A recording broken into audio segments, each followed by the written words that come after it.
game and feeling so disappointed there was nothing else quite like it. It took so long for Valve to release Portal 2, and they did not disappoint. Absolutely love this game, and I'm having a blast watching such a skilled player as Azeroy destroy it. Those snipes are impressive, sir. GLaDOS must pay. And speaking of GLaDOS, we have a $100 anonymous donation. This was a triumph. I'm making a note here. Huge success. It's hard to overstate my satisfaction. SGDQ, we do what we must because we can. For the good of NSF and all the people they help. And there's no sense crying over every lost frame. You just keep on trying till you finish the game. And Deckard gets saved and the money gets raised by the people who are still awake. I'm watching speedruns and I'm still awake. We're raising money and I'm still awake. We need more Portal while I'm still awake. Well, that was...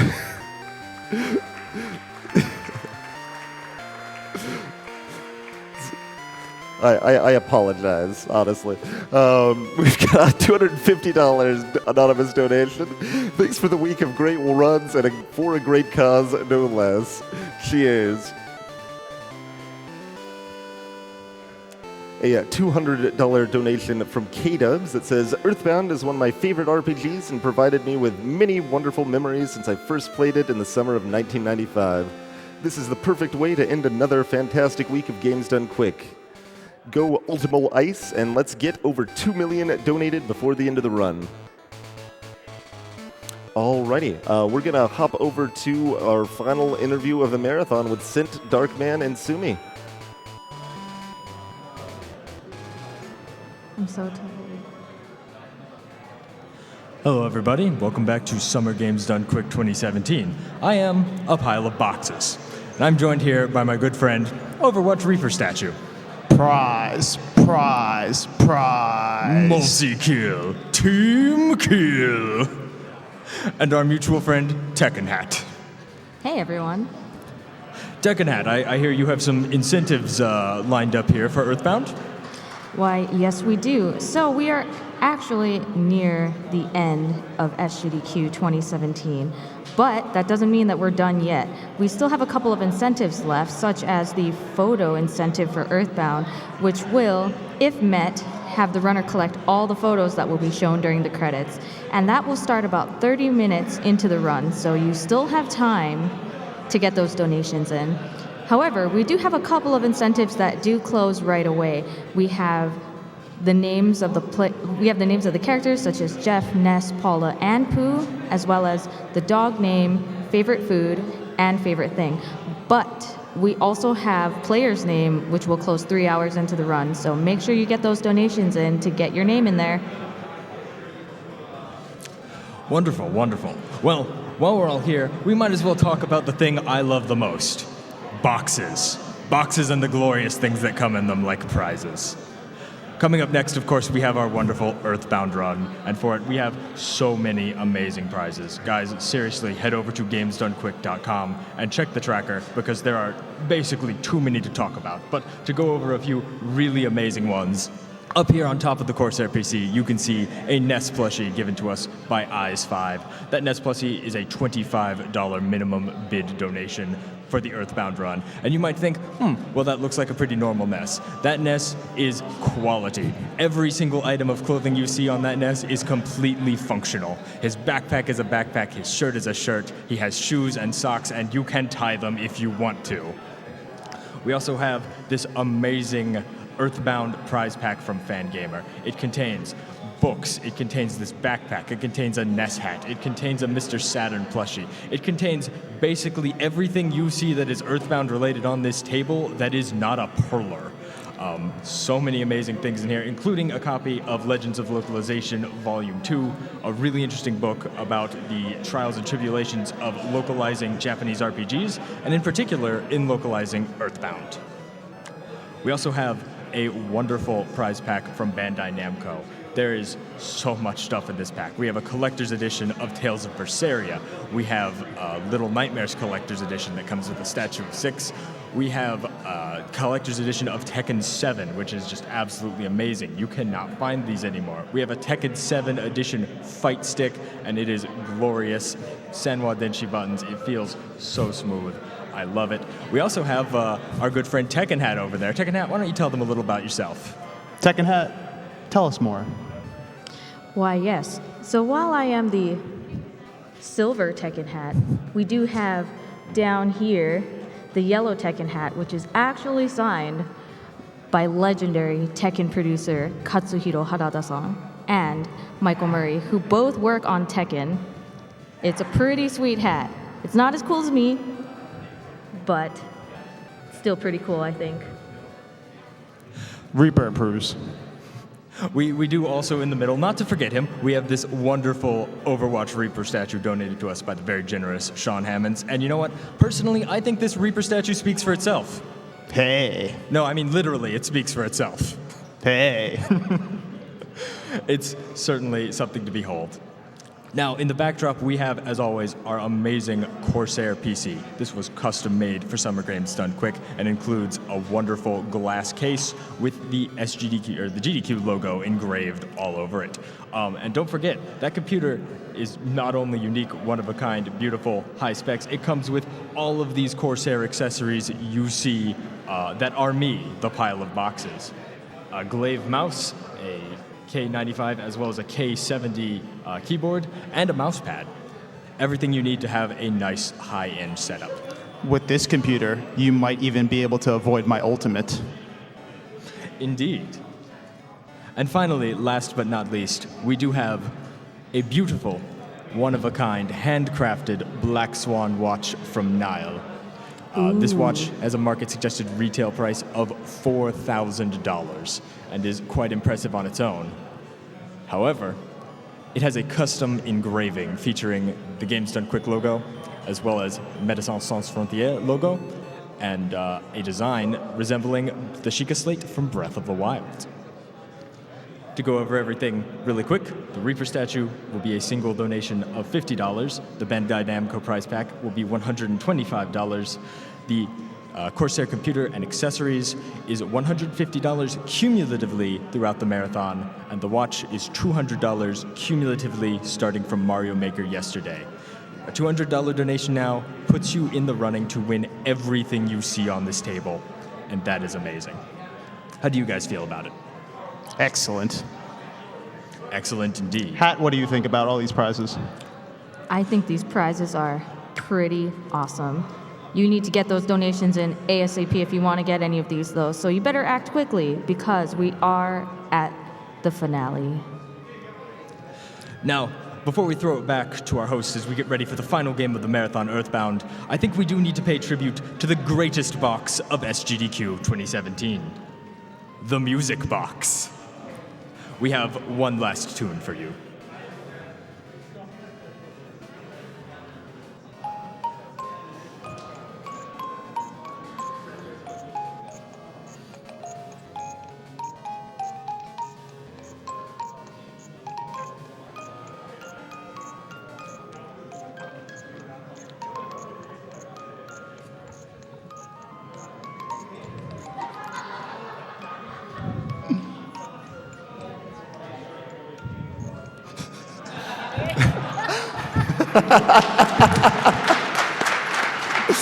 Looks like they mercy killed the interview there. Thanks to our best and most important staff member, a pile of boxes. We've got a $200 donation from Fangamer. It says, I'm blown away by how quickly we reached a cool million in donations, and we're still going strong. Super big special thanks to MSF, who provided SGDQ attendees with a pizza and cake party after milestones were hit. Let's bring it on home, everyone. Let's get to 2 million. And shout-outs to Earthbound, wherever you may be. I can confirm the cake was delicious. Earthbound will be starting with the Out of Bounds glitch exhibition, and after that, the naming incentives will be locked in. So make sure you get your donations in for those names very quickly if you want to influence the result. We've got a $50 anonymous donation. Massive thanks to all the staff who make this event possible. You guys are the real MVPs.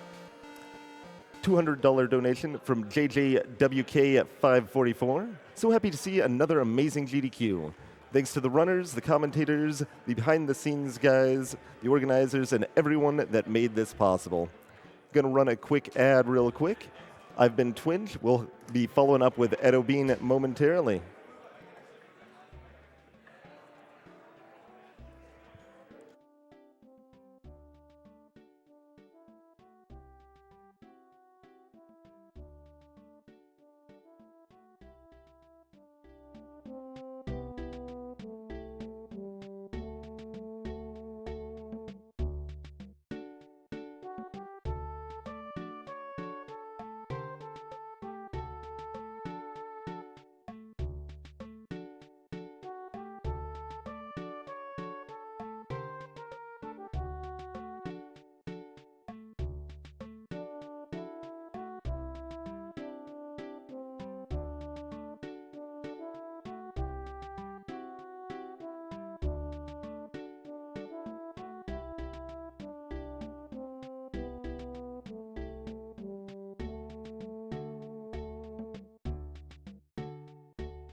Boing.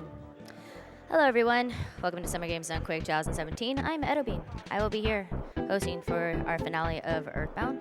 Just to kind of give you guys a reminder, we are going to be doing our Out of Bounds incentive, but we still got names.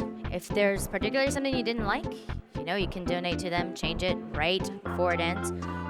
Also, we're very close, but we still need to do the photo collection, so if we want to get all of the Fuzzy Pickles, we need 32,000. Right now we are at 27,964. So we're very, very close. So go ahead and put your donations in now. And we will, well, we can all say Fuzzy Pickles together.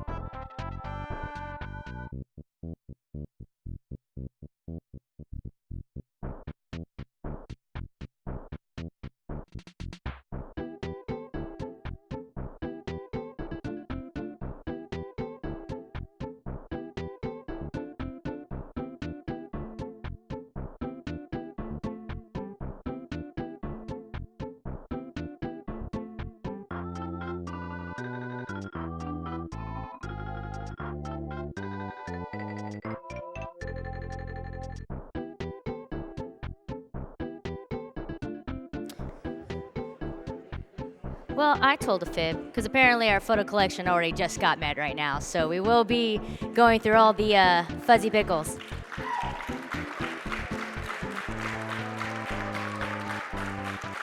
All right. We love those Fuzzy Pickles.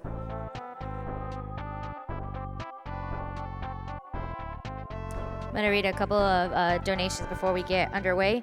Got a $200 donation from Anonymous that says, I thought I was done donating for the week, and then I heard there was a Portal 2 incentive. Any Azari run is well worth inching my pennies for another month. 125 from A Lizard. My grandmother couldn't help but donate this year, seeing how excited me and my brother were every time.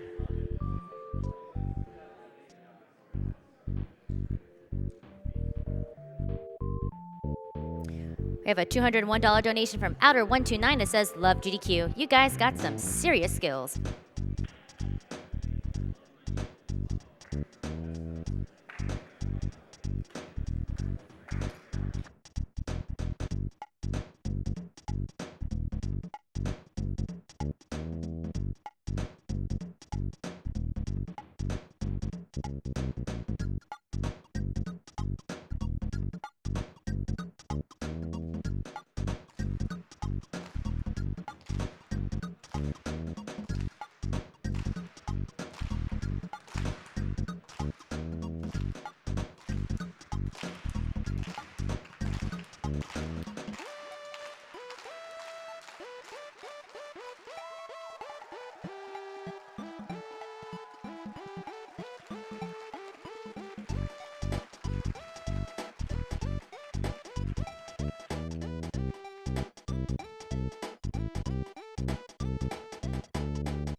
We like to have fun here at Summer Games Done Quick.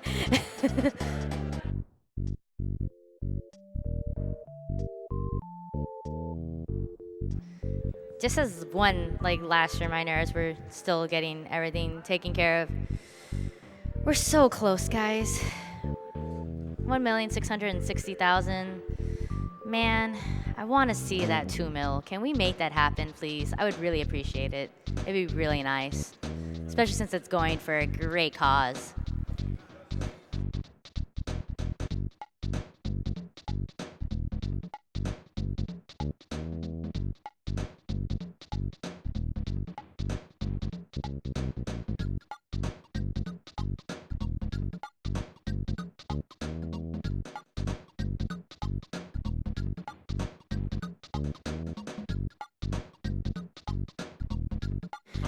All right, I'm going to go ahead and read a couple more donations for you guys. We got a $200 donation from Cara B that says, my husband and I have been so impressed with the skills of all the runners. Thank you for an entertaining week.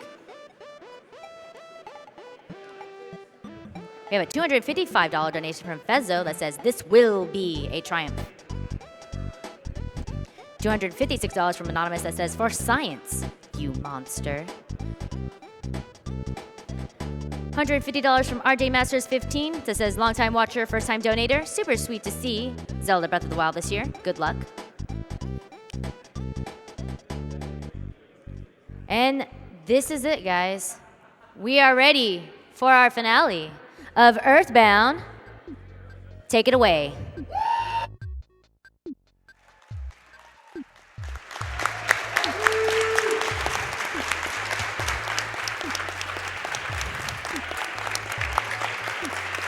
All right.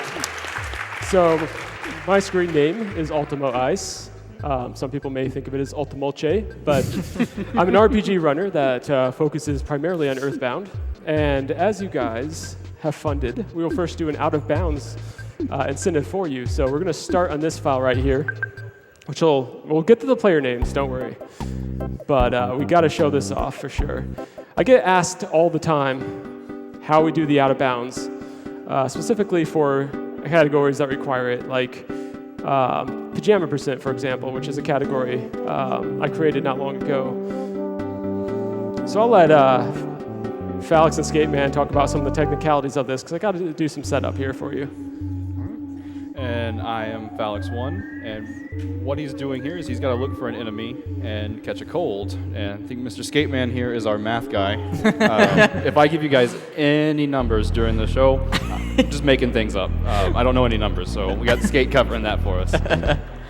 All right, hey guys, I'm Skateman222, and so basically what he's trying to do here is he wants to meet up with a UFO enemy. That UFO enemy has an attack that can give Ness a cold. So he's gonna get that cold, and when he gets a cold, off screen, when he's outside of a fight, it's gonna tick down around 2 to 4 damage every few seconds. So by doing so, you could actually do a really cool glitch to go out of bounds. So hopefully you can get a cold soon here. This is pretty unfortunate so far. There it is. There we go.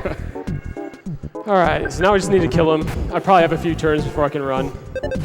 These things have very high speed. Yeah. Speed is a very important thing in the game. It's an accuracy rating as well as your chance to go first, chance to run, and against fast enemies, you're going to miss a lot, it's going to take forever to run away, and it's just a very important stat that casually you don't really understand how much it plays into the game. So I'm actually checking my HP here. I need to end on an odd number.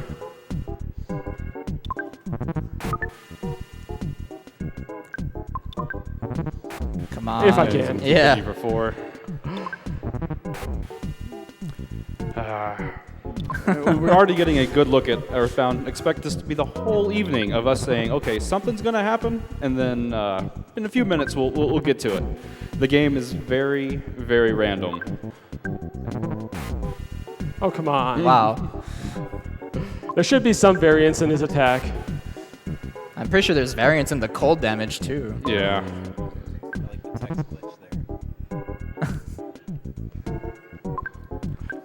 Oh, very uncooperative. That's fine. If we have to show it off a little bit non-optimally, we will. Yeah, That's just fine. to get rolling. Yeah. Yeah. The reason why you want an odd number is because you don't want this text box to appear when you're actually doing your out of bounds. So we're going to try to do a swag teleport here. Nice. Excellent startle. So you can see my HP is ticking down. And normally if we had an odd amount of HP, we would save at exactly 1.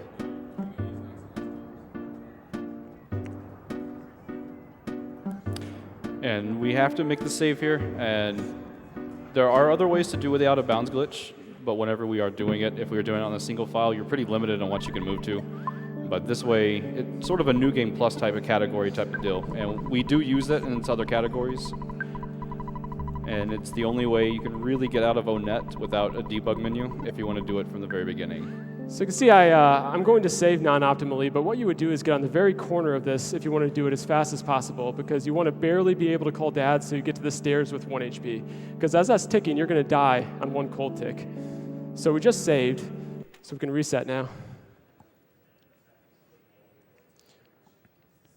And fortunately, whenever we're actually doing the run, not going to be doing these resets. Whenever we do glitchless, it is a single segment run.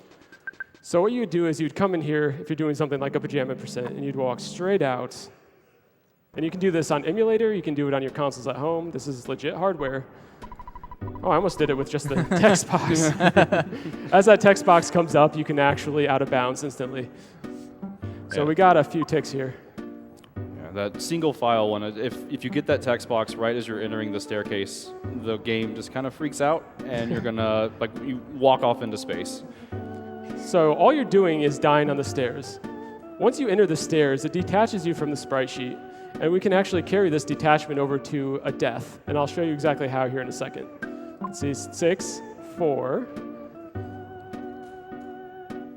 Now we're at 2, and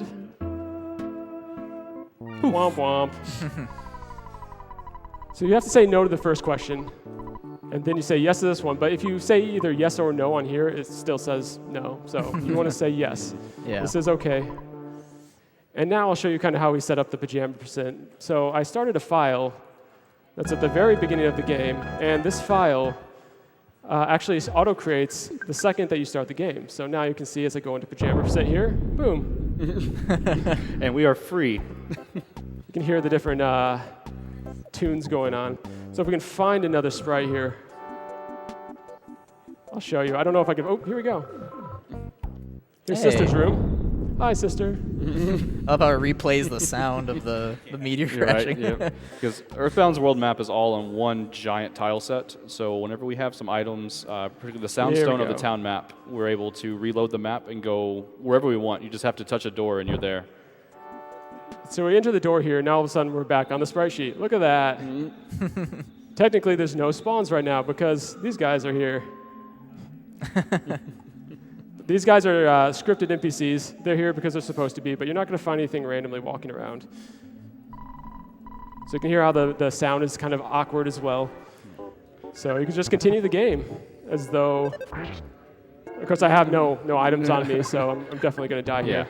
No chance. Aw. Pogo Punk too All right. strong. Hopefully the last time we see that tonight. Yeah. Well, I mean, we'll see it at least once.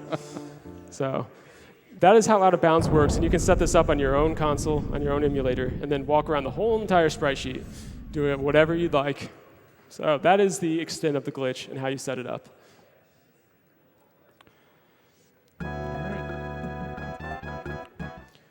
So now we can actually get to the run, which is why you're all here. We'll delete this PJ file. Poor PJ. Did we have a window flavor donation incentive? I don't believe. We didn't actually do a flavor incentive. Yeah. Aw. It's whatever you guys want. It's your choice.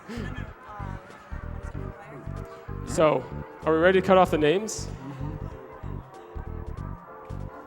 All right. So for Ness, we are going to be naming him Sands. All right. Shout outs to Theories. I'm sure we're going to see a lot of that tonight. Oh, yeah. So I hear we're supposed to name Paula Jester. Isn't that what we're supposed to be doing? Yes. Jestr. Aw.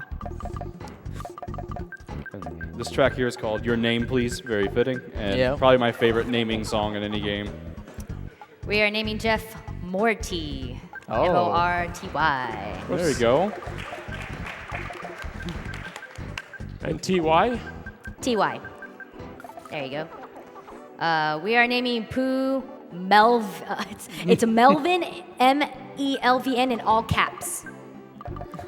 And all caps. So we have to shout, Melvin. So, without the I? Yeah. Oh yeah, without the I, because it won't fit. And then we have our lovely dog, which is going to, I just want to make sure this is how it's going to be. Yeah. It's going to be Franker Z, so it's FRNKR and then capital Z. Excellent choice, Great. people. So I'm sure that RNC? chat's going to be spamming that right now. Woo! Oh, yeah. Does this look right? Yeah. Yep. Yep. That is Perfect. correct. Next thing is our favorite food, which is anime. Hey. So delicious. Yeah. Gotta love that anime. And what's our favorite thing? So it's going to be with dots in between, R and G. Yeah, we'll be seeing a lot of that. Oh, yeah. Is that the right dot? I think it's the other dot you need to put. Yeah, That's the a, period there, under the apostrophe. Yeah. There we go. Can't say I ever used that naming. learning how to name. There you go. So last chance. Does that look right? Our team to close out SGDQ. Yep, everything looks good to go. All right. We're ready to go then. Yep. So I'll go ahead and we'll count it down to 5, everybody. So 5, 4, 3, 2, 1, go! All right, Ultimo. You got this. So once again, I'm UltimoIce. Kind of already introduced myself, so I'll let Phalix and Skateman kind of give their formal introductions. All right. I'm Phalix1. I've been running the game for about 3 years now, and it's been great seeing the community come from just a couple of folks to getting up to, I think we have 80 times on the leaderboard, and I'm really glad that Ultimo was able to get this in and us to show this off to you. My ultimate goal is that we're going to see a lot more of you folks run the game. I want to see 100 people on the leaderboard by the end of the year, so make it happen. We'd love to have you. I'm Skateman222. I did a run of this many GDQs ago. You may remember that. I've been doing this for quite a while. I took a bit of a break, but I love this category. I love this game, and yeah, really excited for this run. And over here we got our friend. Speaking to the bike if you want. Oh yeah, Aurelius. I also ran this not all that long ago, but I'm better with the glitched category. There you go. Yeah. He's our honorary couch member. Yeah. He's gonna help us keep track of the photos just to be sure that we get all 32. Now, if this were manipulation, we would have all the NPC movements tracked, but it's not. The reason why we cannot do that is because we have player incentives. You're welcome. So the naming incentives. The RNG manipulation actually starts at the very beginning of this when we actually name our characters. And for the manipulation, everything that we see throughout the course of Onet, or in the case of any percent, throughout the course of the entire run, we know what's going to happen. Every action you do advances the game's RAM, and within the RAM there's a couple of values that we watch. And we're looking at cursor movements, text advancements, NPCs starting and stopping moving, as well as certain places we walk on the map.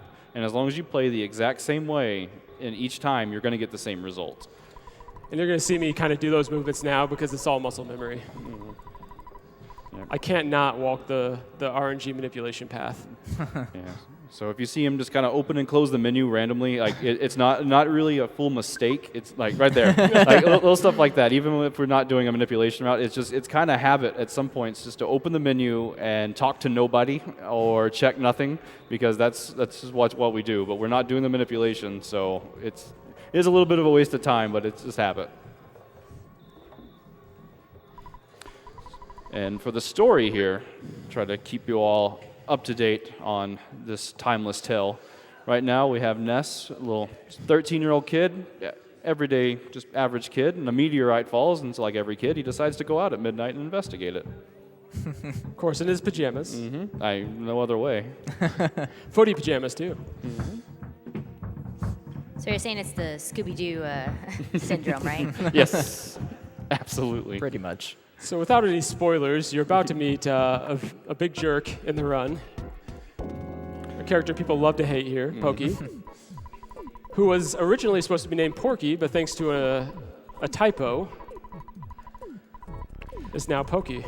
And you can see the Porky in him. His mouth, the whole face. I mean, that's a snout. And we just got the short end of the stick on that one. So what do you guys think? Should I actually take the dog along? You know, they donated for it. You know my answer. Well, they didn't donate for it. This is something that we would do just because people really want us to. I mean, they met that incentive And for all the here other come ones. the Franker Z's. And Yay. I'm sure there's a lot of dogos going on in chat. Look at him sleeping there. I mean, Aw. I think we're gonna have a riot on our hands. All right, I'll grab him. Can I grab him now? You might be able to. Yeah. Okay, let's do it. Yeah. Yay! It's gonna make it harder to stutter. Those Franker Z's better keep going. You He's so cute. I love him. So normally you wouldn't be getting the dog because it adds another sprite, and it becomes a little bit more difficult to dodge the enemies. But in manipulation, I mean, we're already dodging the enemies and everything, so yeah, we never get the dog in speedruns, but it's fun, so why not? And your dad is a phone, duh. All right, you got this. Oh, uh-oh, Crow. And Oh, just took it right off the bat. Franker Z. our first intro into combat, we get to explain Hey, there we go. preemptive and back attacks. Yeah, so that was a red That was swirl. the reason for it. But hey, Franker's going to help us in this fight. So. Yeah, it is an NPC that does take part in the combat, so that's nice. And So right now he's doing auto fight. Auto fight's kind of helpful for some fights where you just want to bash it out and just finish the fight quickly. Franker's the MVP there. Yeah. He just Yeah. did all the damage. And the reason the screen turned red there, you're going to see 3 different combinations of how that's going to work. Chrono. Okay. You're going to see blue, red, and green. See if I can't get this for free. Because I don't like the dog behind me. Yeah. That's So what he's doing here is he's trying to despawn the enemies. So essentially there are a bunch of spawn tiles on the map, and every time you kind of go off the screen then come back, you're essentially reloading the spawn tile, and each spawn tile has a % chance of loading an enemy or not loading an enemy. So he's basically trying to make this tile free. There it is. Or avoidable like that. Yeah, because the stutter stepping in this game, which they'll explain a lot as the run goes along, but stutter stepping can be very difficult with more sprites. Yeah, here we go. Especially since I don't usually do it on my knee like this. Yeah, and when you have one that's twice as long as any other sprite, it's a little bit more room to have to go on. Yeah. So I usually use the arm of my chair for stutter stepping, so you may see some very sloppy stutter stepping. Oh, the dog is too scared. Bye, Yep. Franker. That's all we get of them. Oh. Sure, there's got to be a sad doggo emote on Twitch somewhere. All right, so where we're at now is when Pokey came over, he said, "Hey, my brother's missing. You got to help me find him. You got to be a responsible neighbor." And we found the brother, and the brother insulted the older brother because Pokey decided just to run. As we will see, he's not exactly the most virtuous character. And now the meteorite's glowing, and an insect's going to come out and tell us a prophecy. Oh, yeah. Oh, some swag bolts. Or you can do fan favorite of making Buzz come from Hades here. Yeah, so essentially what was going on there is it's a weird glitch when you put your controller in controller port 2. When you kind of just mash out B-select, Ulti found that it just kind of messes up the lightning sprite and just kind of mirrors. And it happens in other parts of the run too, so hopefully we could see that as well. Yeah, and that actually happened because I used to run with 2 different controllers, because the Famicom controller is a little different than the American version, because the Famicom's the Japanese port of the controller. And I had one in both slots, and one time I was mashing with my second controller, and it just happened. And I remember freaking out, and everyone watching me at the time was like, "Why are you freaking out? So what? It's lights." And I just was like, "I don't think you understand. You do this run a million times. Something else happens, and it blows your mind." All right. So Buzz there came down and told us, something's going wrong, the world's in trouble, and you're going to need to go around and collect all these melodies to get stronger to fight this thing called Gygus. And again, we're 13 years old, so there's really nothing we can do other than follow the advice of a small insect that came out of a meteorite. And thus begins our journey. It's very humble beginnings. No big deal. No pressure. Just gotta save the world. And here is our pro Starman Jr. strats here you're about to see. Yeah. It's very complex. Very difficult and strat. Auto fight. Yep. There we go. Nothing else to do here because you cannot lose this fight unless you're level 12.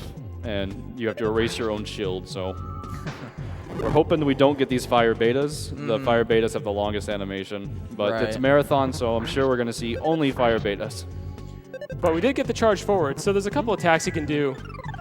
He can either attack or charge forward. If he attacks and Starman Jr. defends, then he just could take up to 5 rounds this battle. We're on track for a 2-cycle right now, which would be very fortunate. Oh, yeah. There he goes. There. Nice. Yeah, that was good damage.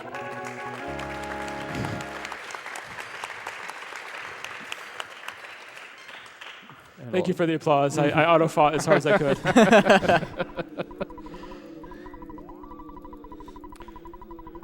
All right, and Buzz letting us know there that, there's enemies animals, everything's going to be coming down to stop them. And we didn't ask for this. It's just Buzz happened to come down, and we were the right kid at the right time. And now, the kid's father is going to go have a talk with them right now. Something that is censored in the American version, and the Japanese version, it sounds like he's hitting them, but of course, not going to have that, so it is a little censored. Just having a conversation. Yeah. And this almighty alien that came down to warn us is Muerte. Aw, Lardna, why? Yes, and her name is Lardna.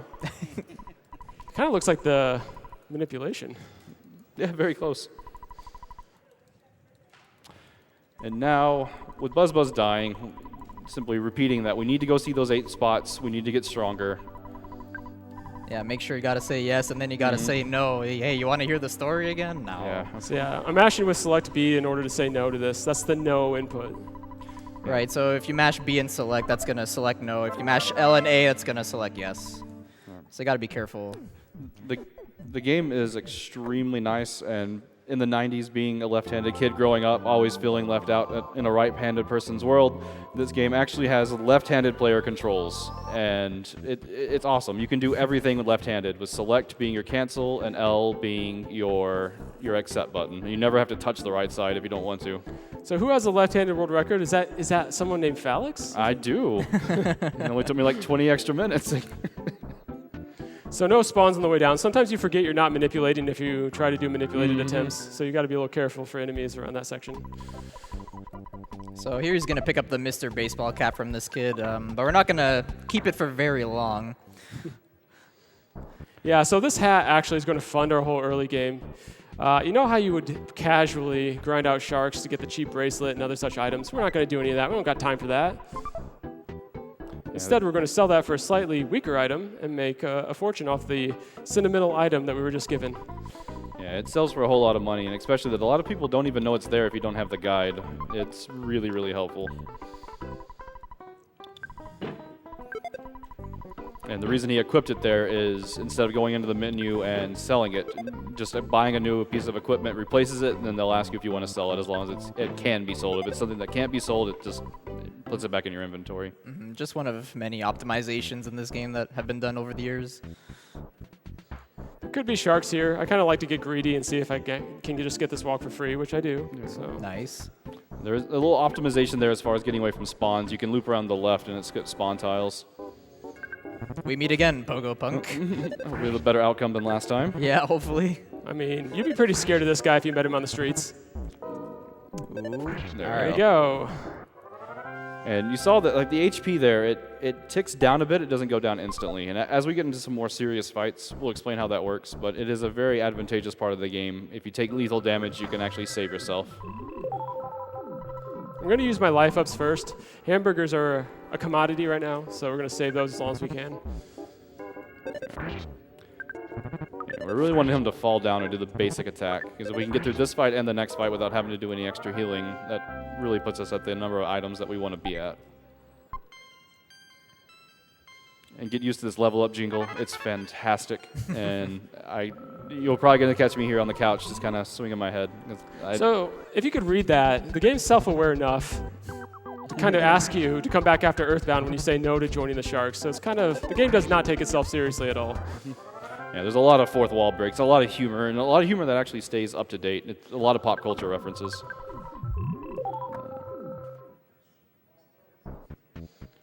How much HP do I have here? Let's see. This can be a dangerous fight if you're not set up correctly with stat gains. And 48's pretty good. yeah. 48's really good. Yeah. Shout-outs to copyright infringement, kind of, with this music. Whoops. And Ulti with the fast mashing there. So every time you get hit by Frank here, you have to heal immediately, and thanks to the rolling hit point counter, we'll be fine because we can just buffer the heal while the HP ticks down. Ness gets his turn, and we're back to full health. Yeah, what we're looking for him is just to lower our guts. The gut stat affects your chance to critically hit, as well as a chance that you have, if you take lethal damage, you can just stop your HP at 1. And right now our guts is at such a low stat, if he just keeps lowering it, not hurting us, it's excellent. So his first attack's going to be punching me, so I know I'm safe here in this first hit. But it is semi-scripted, this battle. Right. Every basically it's a cycle of two attacks. It's either generating steam, and then the next attack is going to be either a weak punch or a strong punch. I believe the first attack is always going to be a weak punch. Then the next one can be, I think, either or. So we make advantage of the empty turn to, you know, heal if we're at a really low HP, or if we're high enough, we can just heal on the turn that he attacks. And enemies can critically strike here, but we're not worried about it because only bash type attacks can critically hit. If you've seen in runs with Jeff can't critically hit because he's shooting enemies that like brandish a paintbrush or charge forward. Those attacks can't crit, and anything that he does can't crit. So as long as we're above a good HP level, we just can't die. So something casually a lot of people don't know is you can come right back in here and get a full heal for free from Frank. He hooks you up like that. Yeah, I mean, gracious in defeat. I don't know how he does it. Has some aloe back there or something. Oh, and Ultimo, what's your plan to check out that pickle stand back near yeah. Ness's house? I can do that in here in a little bit here. All right. So. I know that was new to the route recently, so I didn't know how we're going to handle that pickle stand. Yeah, I'll get it later. We'll be good. And now that we just decided to, on our own, without any direction, went down and beat the Sharks up. I mean, Ness is a good citizen after all. Look at all that red, white, and blue on him. And now we head over here to the mayor, and he says, "Hey, you beat him up? Here, take a key. You're a good kid." And BH Perkle is this guy's name. There's a lot of try to figure out what it is, but I think it's come to the conclusion his name is supposed to be Baldhead Perkle. What I thought as a kid was a little bit wrong, apparently.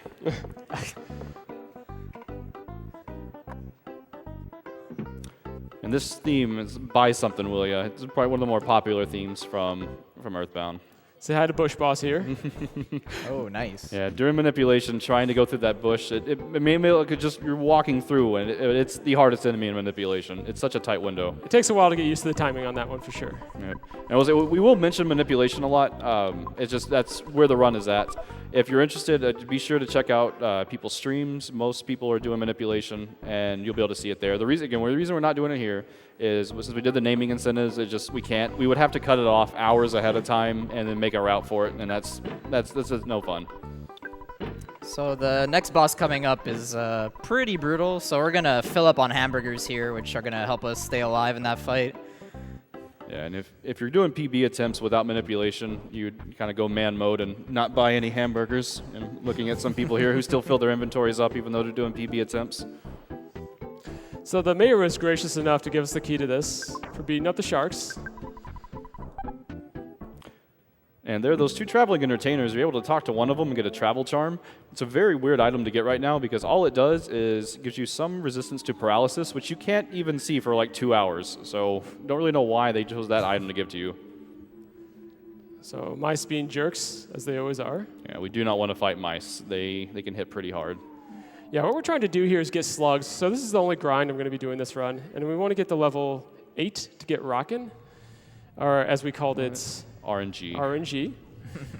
And you want to fight 22 slugs to do that. So here's our first 4. Now sometimes Ness likes to introduce us to the misses, which can make these fights kind of painful. So if he starts missing, then these slugs can take a long time. So we're going to hope that he just connects with all of his bashes. Yep. And he has to do at least 30. And there you go. There's the misses. Hey, welcome. And then that one was in 30, so now we're already behind. Yep. So these guys are going to wake up and unleash their just absolutely brutal, powerful form. I hope might be a little too much for Ultimo to handle. Oh, there's no 27. This is getting dire. Uh-oh. Very menacing enemies at this point in the game. Oh, will we make it? Hey! Oh, there's a smashing. There we go. There's a crit. Nice. That was hard. That was a very difficult fight. Tell you what. So you want to heal outside of battle if possible. Healing inside wastes the whole turn. You don't want to do it. Ooh, wow, that was a weird spawn. That guy's being a little frisky. Now, all the enemies here in Giant Step can be stutter stepped, and this is probably one of the best places to explain it since we'll be seeing it a lot here. Mm-hmm. And stutter stepping is not just rapidly mashing the controller. You have to have a rhythm about it. It's every like 6 or 7 frames the enemies move. Something like that. Yeah. It's around between 4 and 8. Now you'll notice I went to auto fight this time instead of bash. It's because I have a little bit more attack now, and we'll probably kill each slug in 1 bash, as opposed to having to target the same one twice in case I fall a little short. And you're seeing he's getting blue swirls here as opposed to the red swirl we got earlier. That blue swirl is our standard encounter, and green swirls, which we haven't seen yet, are our preemptive attacks. And those will come into play much later in the game, but we're just mainly hoping we don't see any of those red swirls. So we are now at 8 slugs. Mice, please. Oh, there's one. Hey, another mechanic. Nice. We got the instant win mechanic. So instant win is very interesting. So there are many ways it calculates instant win.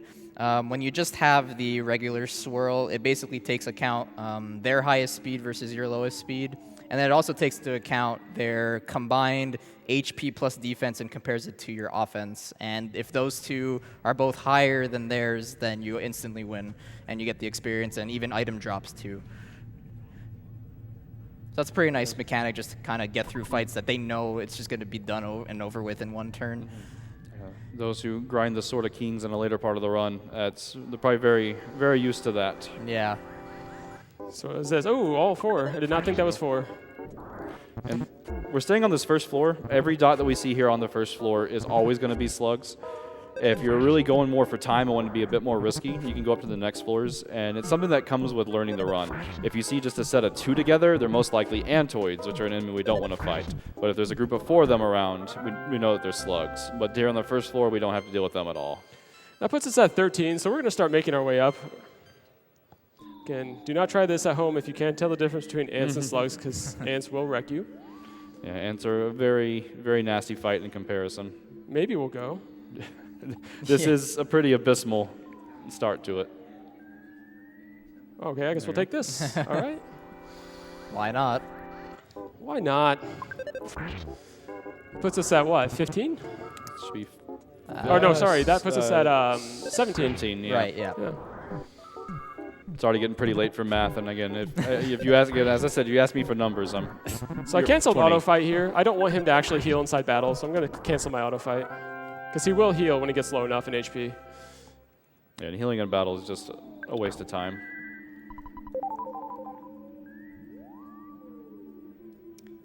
So another thing we'll be looking out for too once we get to level 8 is Ness's offense. We want to see an offense number that's at least 24 or higher. That way it's going to make getting to the next boss, it's going to make it a lot easier basically. If we see 23, then we have to do a little bit of trickery to kind of get there. And stat gains in this game are random. Everything's going to stay around a certain variable amount. It's not like you're going to just always gain offense. Sometimes you'll gain it and sometimes you won't, but it'll make it up at certain level thresholds. Here's the fabled 6 spawn of slugs, which is exactly what I needed. Only on the 3rd floor of this area do they spawn in 6s. And contrary to some people's belief, you say if you have a lot more of these in one fight, you have a higher chance to get drops. Drops are decided at the beginning of a fight, no matter how many of the enemies there are. It chooses one of them, and it rolls to have the drop chance. And these guys have a very good item called a bomb, but it's a 1 in 128 drop, and just most likely not going to get it. And we do have a joke in the community. If you get it in a race, you're probably going to die. Wow, yes. Yeah, it's the bomb curse. It's a 1 out of 128 item, so we usually only have like 6 chances to see it. And it does a whole lot of damage. There's our RNG. We got it. We did it. Oof. I don't like that. And as you get more lag on the screen, it becomes harder and harder to stutter step. And so I'm going to have to take, hopefully, the slugs over here, because I can at least... This one actually kind of hurts. So the lag kind of got me there. Oh, it's only 1 slug and an antho, which is not the... Oh, but I forgot to heal. Yep. So we're fine. We should outspeed them, so we're fine. And this is why we don't want to fight Antoids. They can heal themselves, and they call for friends. But I do have a rocket available to me. So now that we have it, we can use the iframes to get past the next section. So a lot less risky with that spell. So right now, Sans is only at 0 psychic points, but that's going to change really quickly right here. Luckily, there's a butterfly that pretty much always spawns here, so we can use that to our advantage to heal up 20 psychic points each. And we could even respawn it, too. Yep, go over here, and boom, free butterfly.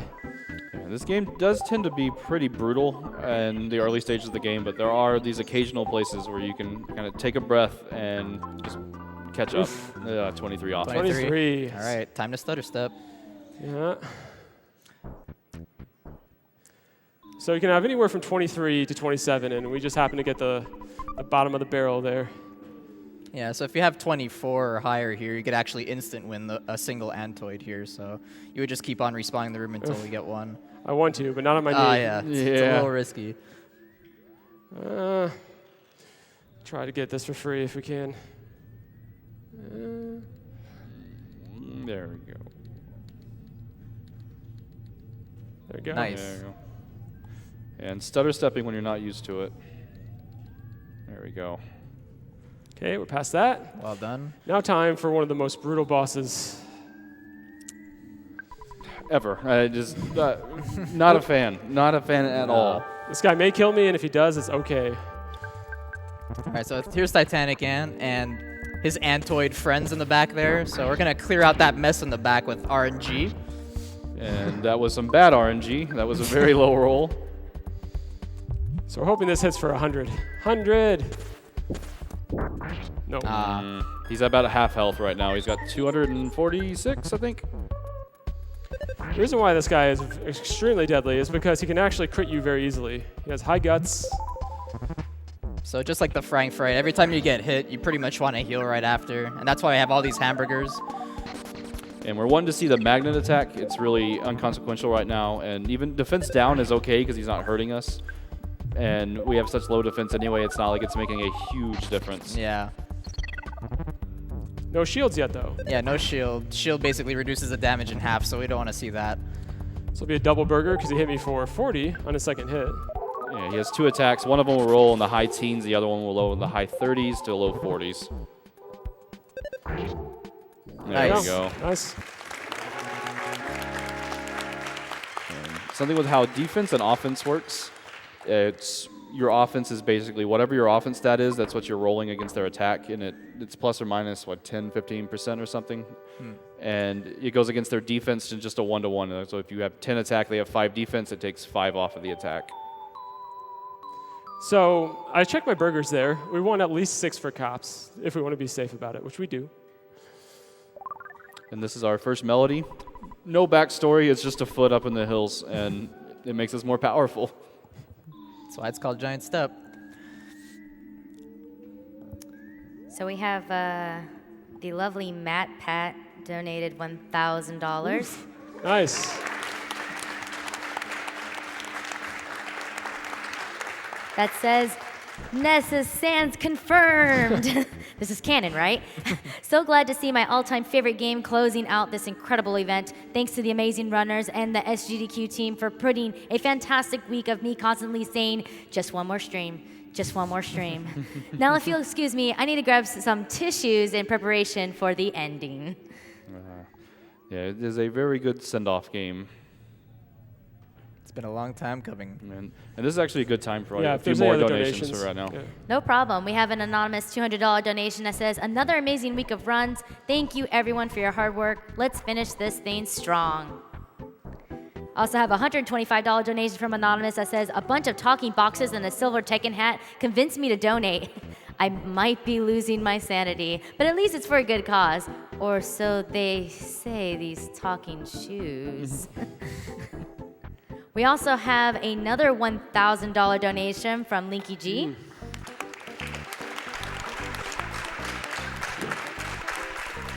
Hey GDQ, it's been a good year with good runners from Half Coordinated to Hennijo to Tetris Crew to Ultimo. I've loved following along with you guys all week, and I've loved seeing how much we've raised to help people. Thanks for the runs, everyone. See you for the holidays. So now we get to go see one of the darker concepts of the game. Yeah, we're heading to the police station to just duke it out with them, just so we can get to the next town.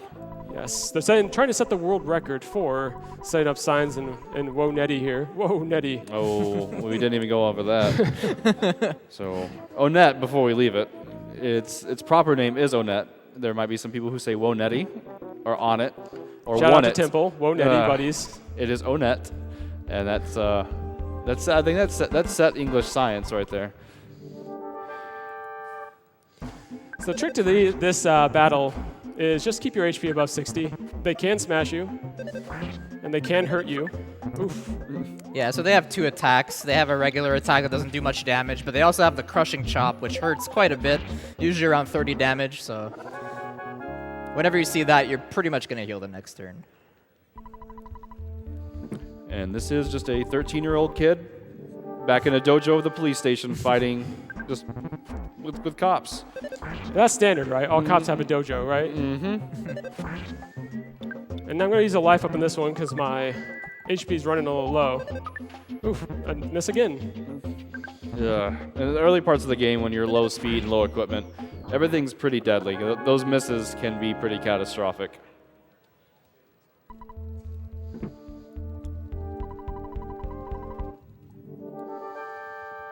So basically, we're trying to conserve psychic points to have at least 20. We're going to be conserving that for RNG alpha attacks on the boss of this area.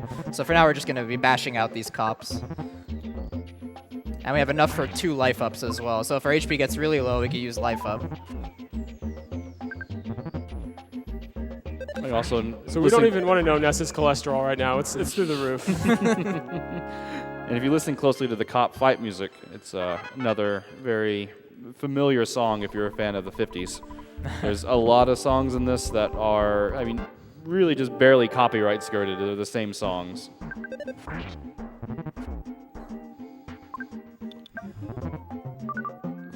Nice. Oof, come on, don't miss. Miss for Give a you a free miss. turn. Not nice. A lot of misses, so I'm starting to run low on burgers. It concerns me a little. We'll bash one more time here. Yeah. Oh, never mind. Wow. Of course, paid in kind. All right, last burger.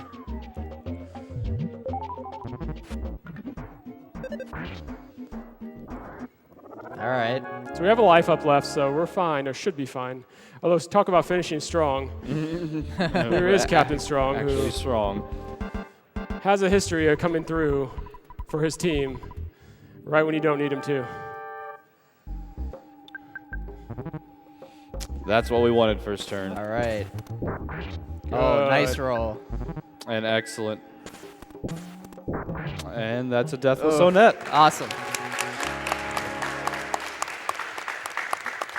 It's not too common to have a death with Sonet, so yeah, that's awesome. Yeah, this opening section, it's a very brutal one. It's why the manipulation was made a few years back. You can get through here pretty consistently, but you end up getting through here like 3 or 4 minutes behind a PB. It's just, it can be very brutal. We had a very good showing there. There was a lot of misses to show kind of the bad RNG.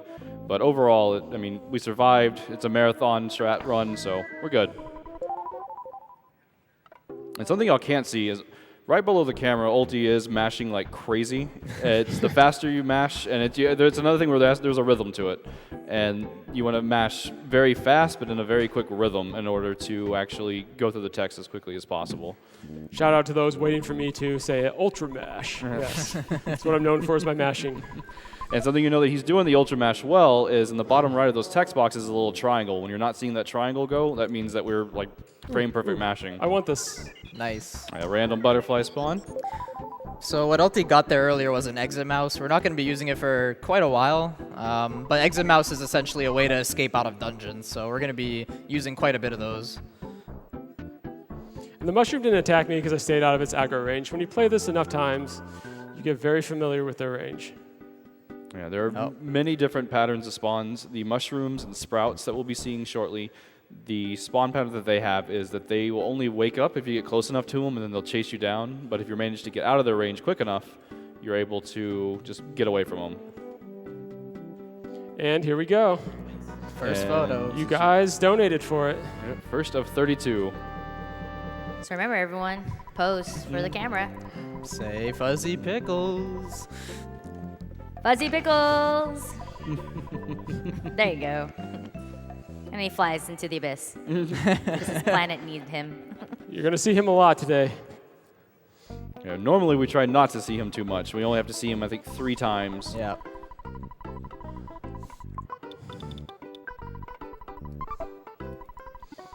So we're going to withdraw some money here. We're going to buy some more stuff in a later town. And we're going to save here to set up a cool trick that we're going to do later. Yeah, so we're going to be saving. That'd normally be the only save I do in this run, but we're going to be doing some safety saves throughout. Yeah, just as our favorite thing shows, RNG, it happens. We'll be seeing a lot of it, and we just want to make sure that if something does happen, we're not going to be too hurt by it.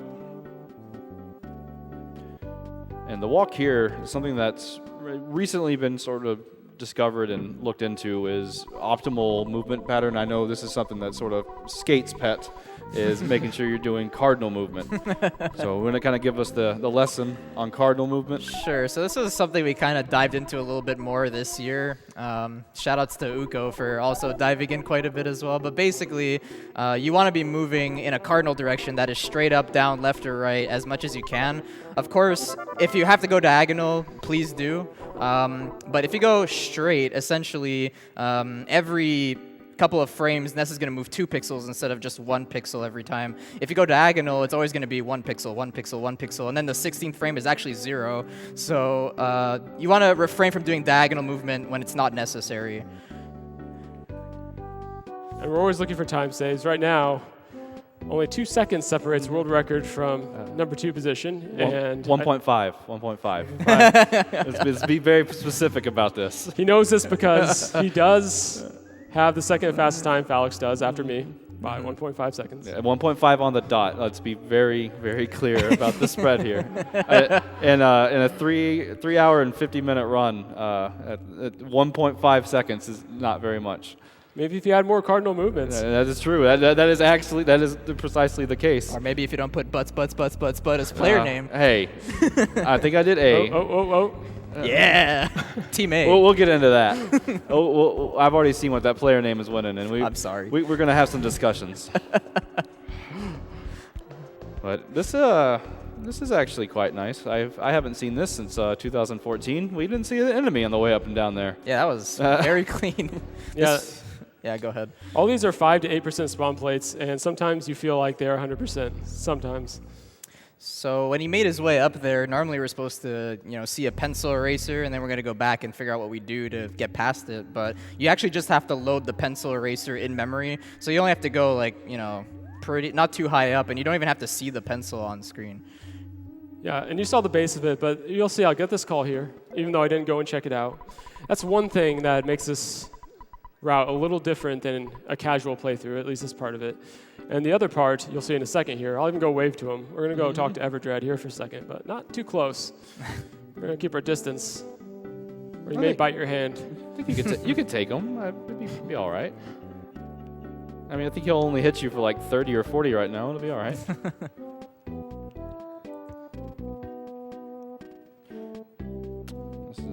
Most of the music we're going to be hearing in this game, there are very few tracks in this I think are weak tracks. It's just very well done all around. This is Boy Meets Girl. There he is. Hi, Everdread. We're going to go and play with you today. If you walk up just a little bit, get him on screen. The hitbox for that is really small if you go straight up right here. You can check him out.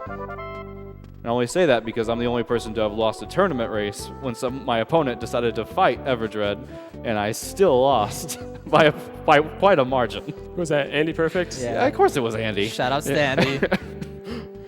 He's too good at this game. Mm-hmm. Andy Perfect, yeah. He is the godfather of the modern route. He's a good person, a good human being, and a good runner. Oh, very much. Definitely. I keep realizing I'm watching over your shoulder, and I have like 5 TVs to watch you on. I don't know why I keep looking over your shoulder and missing half the screen. I have one right in front of me. Well done. I'm trying to get a good peripheral view here. So Troll Tree likes to appear here. You can see him there. Sometimes he will appear right at the entrance and not let you pass. And like this, exactly like this. There we go. Yeah, this eats up a lot of time. You want to at least not have to do screen transitions. Screen transitions take much more time. 5 seconds per, and I've done it up to 18 times in a single tunnel entrance. Yeah, it's crazy how much time you could lose over silly things like this. So this place here is called Peaceful Rest Valley in this version, which is far from true.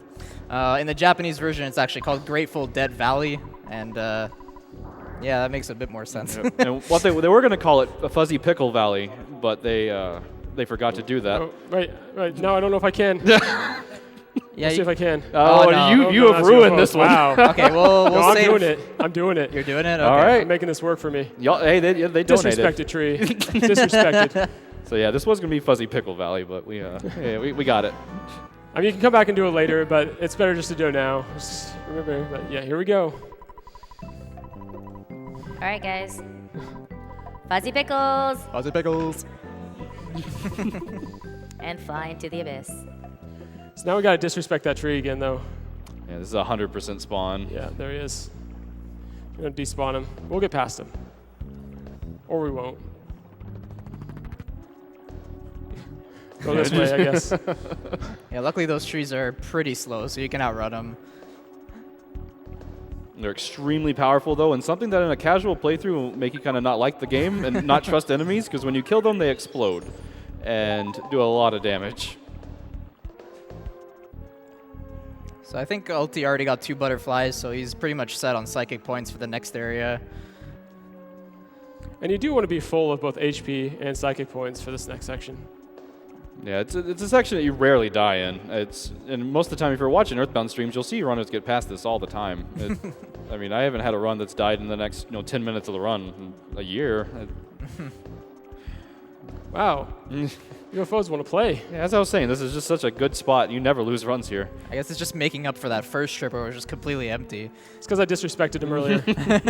I'll just draw him over here. Yeah, disrespected. So there's a good example of using your terrain to your advantage to get him stuck onto things. That's what's really awesome about this game is having to see the enemies on screen. You could do so many different things to manipulate the enemies in your favor to just keep on moving on and not getting into any fights. Oh, and story-wise here, we haven't had an update in a while. We are headed to this other town. Really no idea why. We just decided to walk east. And there have been rumors in the town that there was a young girl that was kidnapped. And we're on our way east. Maybe we'll investigate that while we're there.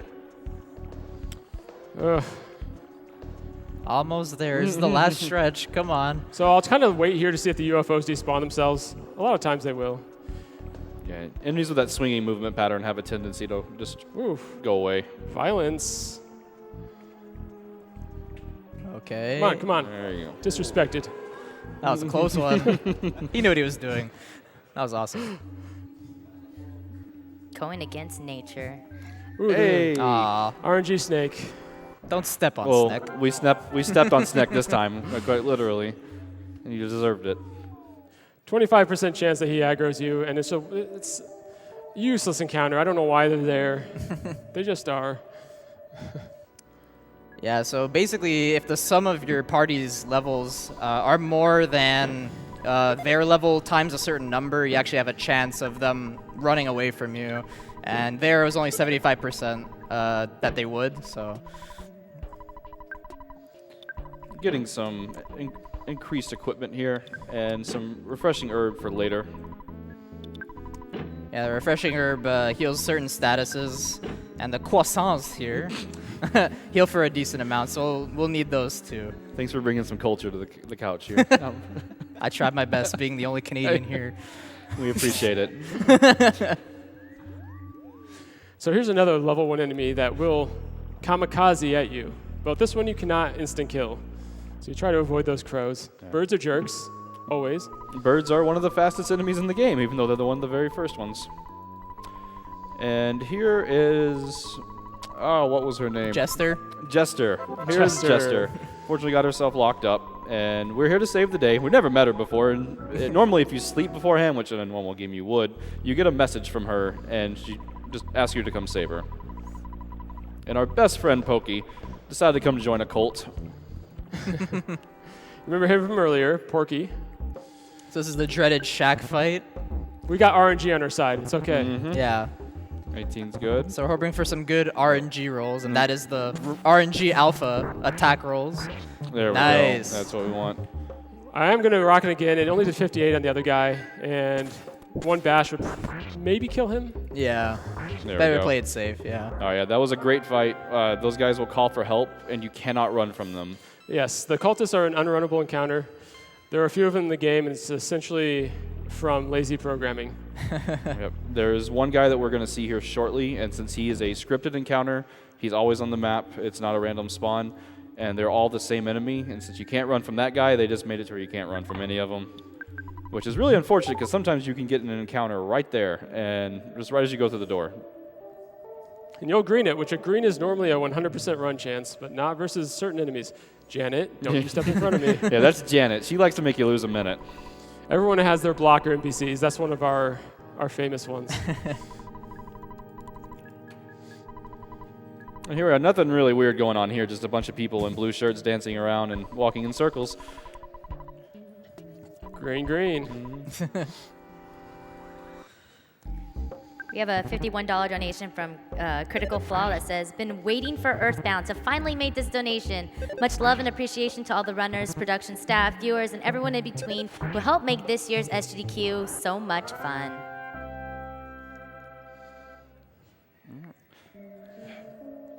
So a very awkward amount of HP. If I was in a PB attempt, I would not heal this, but I probably will. This next fight is very scripted, something that it's, Skate has his cardinal directions. I have my don't heal on the first turn of Car Painter. It gets me very upset because you cannot die on the first 2 turns of this fight. Thanks, Franklin Badge. Yeah, the Franklin Badge Paula gave us reflect the lightning. So what we want here is these lightnings to reflect. We have a 25% chance of it happening. And hey, nothing happened first turn, so basically just wipe it off. And he will now attack. And he's going to do this pattern over and over, but the exception is going to be instead of the heal... Oh, whoops, I forgot to actually use my... Yeah. Oh, well, I guess it might not matter. Yeah, that's actually all right. It's just RNG manipulation. He's going to use a shield here, so this is actually not going to do any damage. I'll show you this. He used a shield, so the magic actually at that point does no damage. And if you were to heal on any turn where he could reflect lightning, there's a little glitch that can happen where it'll reflect your heal and just completely negate it, and you just wasted a turn, and it's your own fault. So don't do it. So if you ever want to heal, just don't heal on one of those turns. Heal on the turn after or the turn after that one. There we go. This should do it. Nice. There we go. Very nice. That can go. So far, we've seen 21 misses.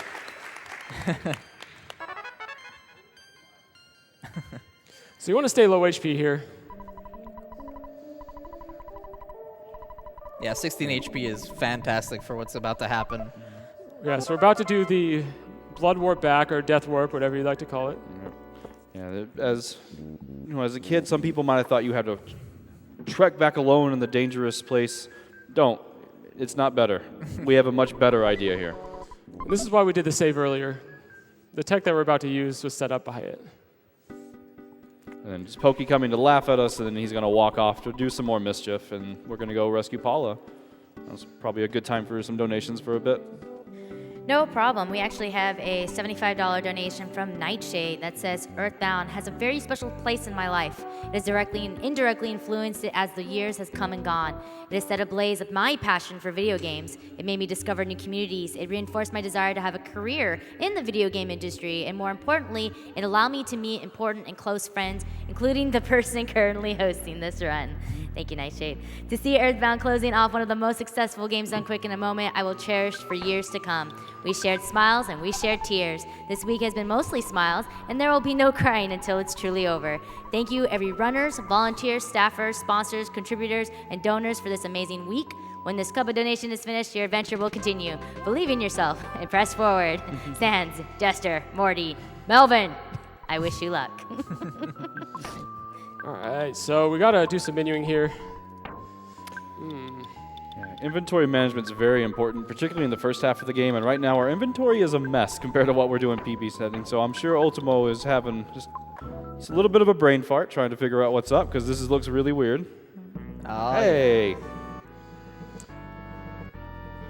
Normally we would avoid this section like the plague, but not today, not with this run. Fuzz and pickles. A little late. Ooh, that's a linebacker crow. Playing nice defense.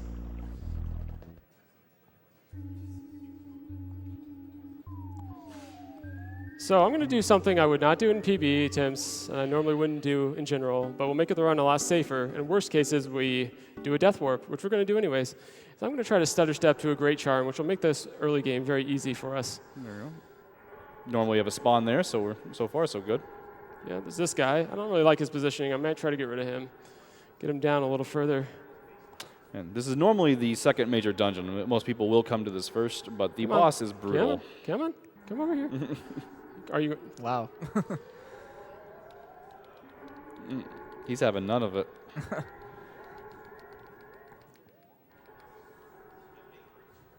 Okay, let's see how these bats move. They're moving right towards me, so we'll not be messing with them right now. There we go.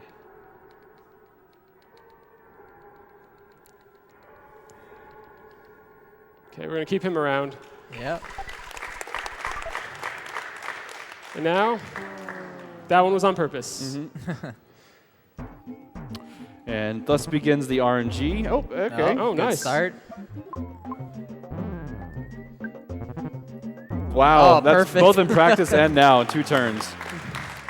He can confuse himself and make this take forever. He has a 1 in 4 chance to confuse himself. Just derp out. There have been some Mo fights in the past that have lasted forever. All right, so we rescued Paula, then immediately got her killed, as a good rescuer does. And we're now back, and the game actually makes you have her alive here, so we do have to revive, but it's just a minor time loss in comparison to the time lost in walking back.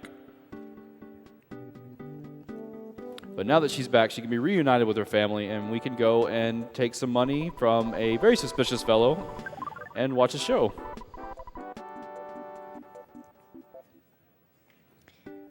We have a $100 donation from Como? I'm not sure if that's how it's pronounced. So excited to see one of my all-time favorite games closing out this amazing SGDQ. This game has a special meaning to me, and I've played it through at least 10 times. But I am so happy to see the undying enthusiasm and support of the Earthbound community go towards such a great cause. I'm honored to donate for the first time, and good luck on the run. Zoom! Thank you, Como. All right. This is why Paula has to be alive. For some reason, her dad will not take damaged goods. That is true. I guess if, bring her back and say, I found her. She's not exactly in the shape you left her in, but it won't let you go in the story. And upstairs is a teddy bear. We did throw away the teddy bear earlier, and we will be seeing them again shortly. But the teddy bears are just little paladins. They have a 75% chance to cover attacks for you, and they have 100 HP. And we'll want them later, but for the death warp, it would have been a little mundane to do a death warp with a teddy bear trying to block damage for us. Right. Here's Everdread, still in the house, of course, where we left him. And he'll normally be inside the house if you had actually fought him, but now since he's just kind of chilling up there, and since you have Paula, hey, get $10,000. Just doesn't seem sketchy at all. No. I mean, if I had a nickel for every time someone gave me $10,000. After jumping off the roof. Yes. Now it's time for one of the many input breaks of the run. Earthbound is a very accessible run for people who like to do, want to do a long run, but do you think you're going to need breaks? Because Earthbound has 25 minutes of extended input breaks. Also, Fuzzy Pickles. Fuzzy Pickles! So normally we would skip this. This is a skippable photo where we would go along the building like this and kind of ride the side of it like that. I was actually a little curious why you were going straight up, and I forgot we're getting the pictures. Muscle memory can be strong. And now we're going to watch a show just as a reward. Earthbound has a lot of these little quirky things, a lot of different shows. You have ones that you have to watch, and there's some little side ones you can see just on your own.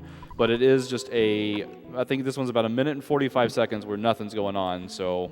Ooh, the Runway 5. I'm so happy to see them. No, just totally Runway. not the Blues Brothers, because in America they had their colors changed. Copyright skirting. Isn't there like a 6th member in a random part? I mean, yeah, there he is, long-haired. The keyboardist doesn't really matter. He's just kind of part of the group. They Yeah. lied to us. I heard a groan. I don't know if that was was drum or not. But this is just an input break for you. No problem. We actually got an anonymous $2,000 donation.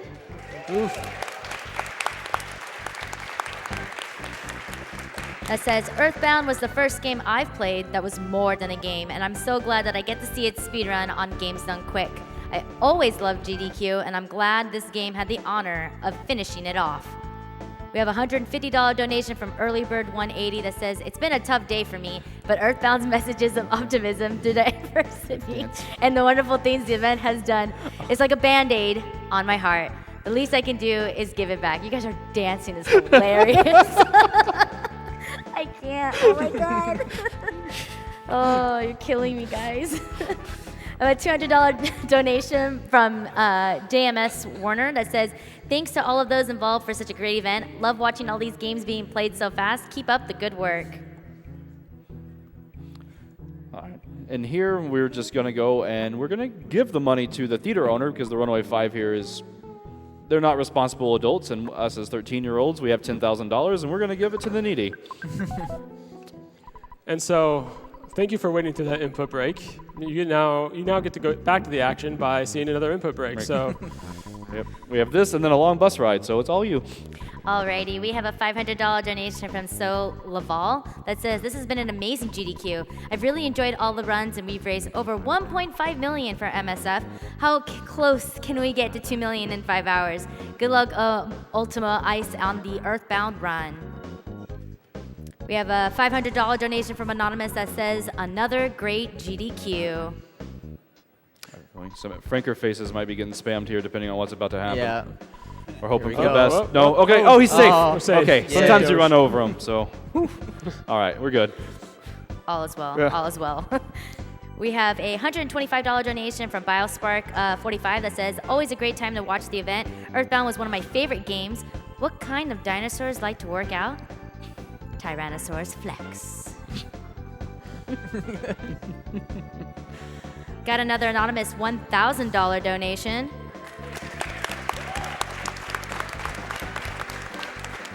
Originally went to Fuzzy the Pickles, but that got met. So instead, we'll just take it for the great organization. and so this bus is too loud for the ghosts. That's the story behind it. So we're just jamming out to this sweet music. Little ghosts are too. But it's really good music. How could they not like it? And do they even have the ears to hear the music? They can feel it in their souls. Oh, okay, okay. All right, so we officially reached 3, Dandy. I hope you're happy. But this is a little more spoopy part of the run. Yeah. Well, Oh, well, I'm out of here then. it does get a little scary, but first we have to go. Find enemies. Well, yeah, we have to despawn those guys. But we also have to find the friendly lady, neighborhood lady that's going to welcome us to town, which is our current goal. Totally age appropriate. There Yes. also may be some pickles of the fuzzy variety coming up as well. There will be. So while we're doing this, Ultimo, while we reached 3, we're an hour in. Didn't have a death at Carpainter, didn't have a death at Onat. How are we feeling?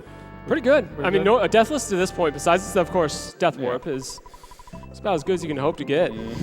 Now, you ready to die to a fly or something just because I just jinxed it? If it's a single fly, then we're going to do fire strats. Oh, yeah.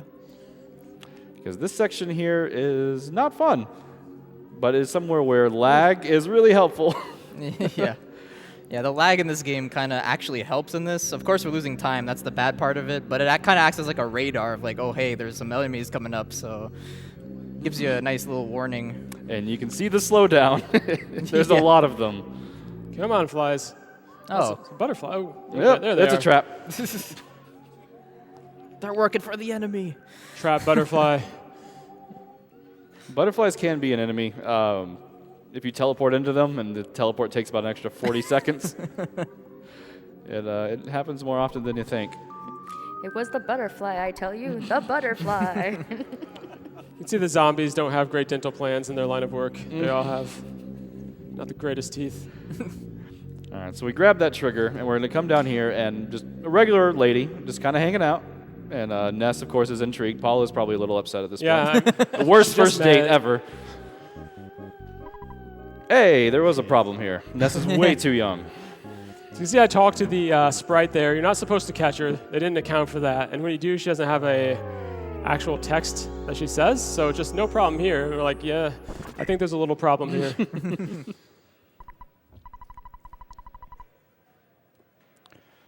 All right, so we're now in the 3 jail. This is a very unfortunate spot for both the kids. They don't have a key. So something that's kind of helpful to have a psychic about is you can call somebody with a key even without a phone. So less than an hour in, we're about to get the 3rd character. And casually, that probably was not what happened in your rounds. But here we are getting our 3rd character, Morty, I believe. So here's another input break, although I do want you guys to check out the building we're approaching. I call it Alti House because it makes me so happy. You're going to see his sparkly eyes and handlebar mustache. Just look, you'll see it. You ready for it? There he is. Look at the open mouth and the handlebar mustache and the sparkly eyes. He's just so happy. You cannot unsee it anymore. Yeah, 3 years of running the game, I never saw it, and we saw it the other day. I'm like, yep, that's it.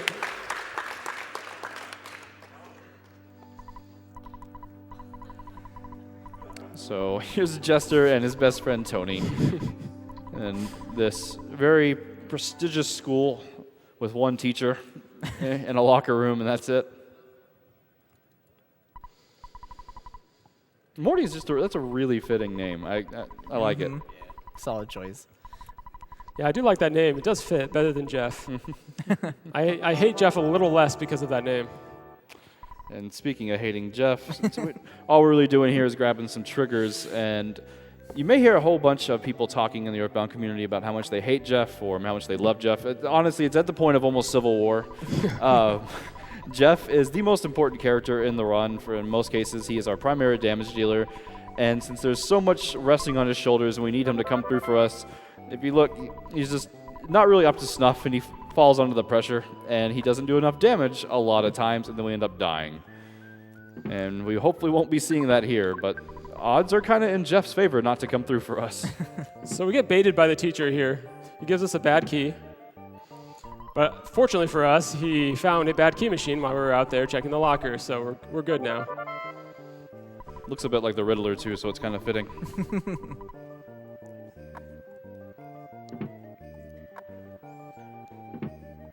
And you have to grab these items. It is not optional. At least one of them.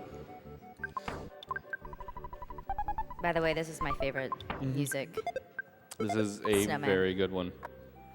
It was a town in the original Mother. And so Tony's such a good friend, he's going to turn into a table for us here. Best friends forever.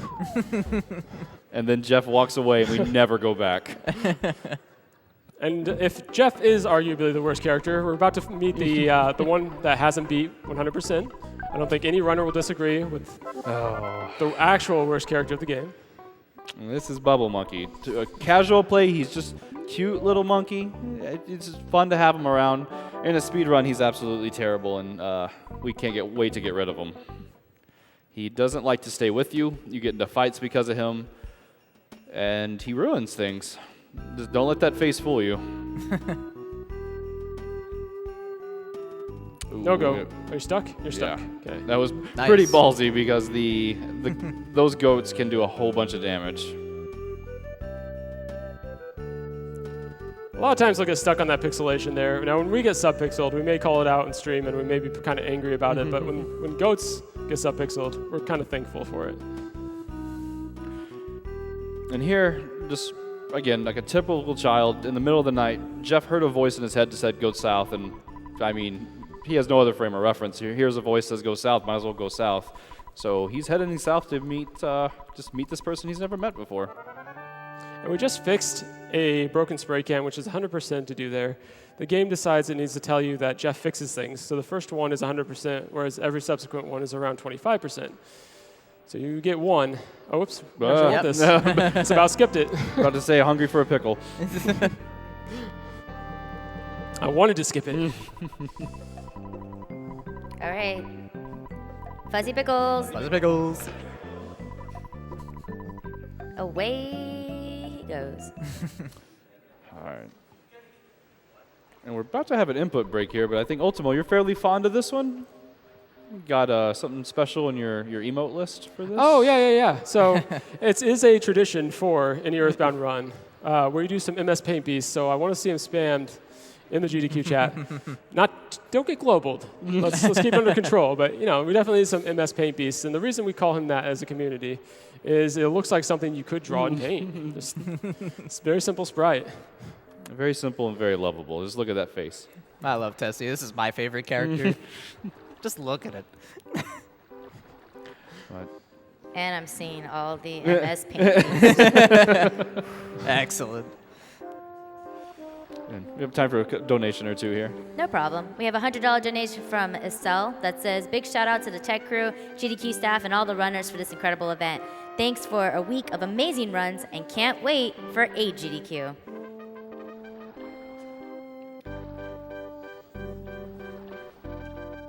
We have a $50 donation from CyberBotX that says, well, this is my last donation for SGDQ 2017, and what a marathon it has been.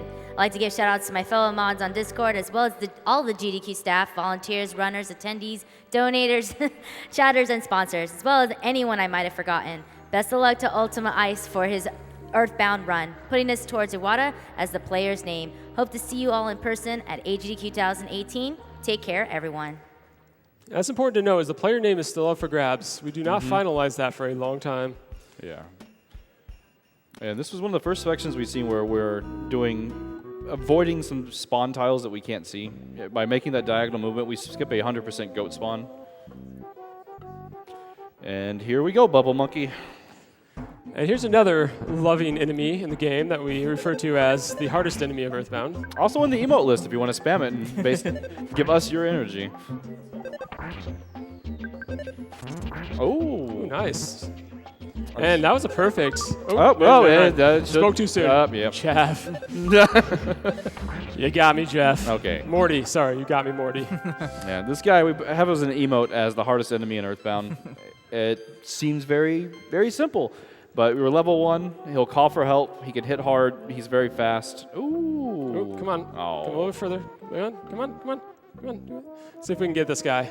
Yeah, so by manipulating the duck here, you could actually skip it entirely. Come on. Come on, duck. Move left. He's having none of it. Oh, come on. Oh. Well, hey, what are you doing? Oh, that's good. All right, that's good. We'll just try that one out. If it doesn't work, doesn't work. Pickle. Oh, and he was so perfect. I saw that duck skip and I was ready. I'm sorry. It was perfect. That one wasn't even subtle. That was the heat of the moment. Sorry. But look how perfect he was at. Now he's moving right again. Yep. Fuzzy Pickles. Fuzzy Pickles. So if we don't get this duck skip, I blame the pickles.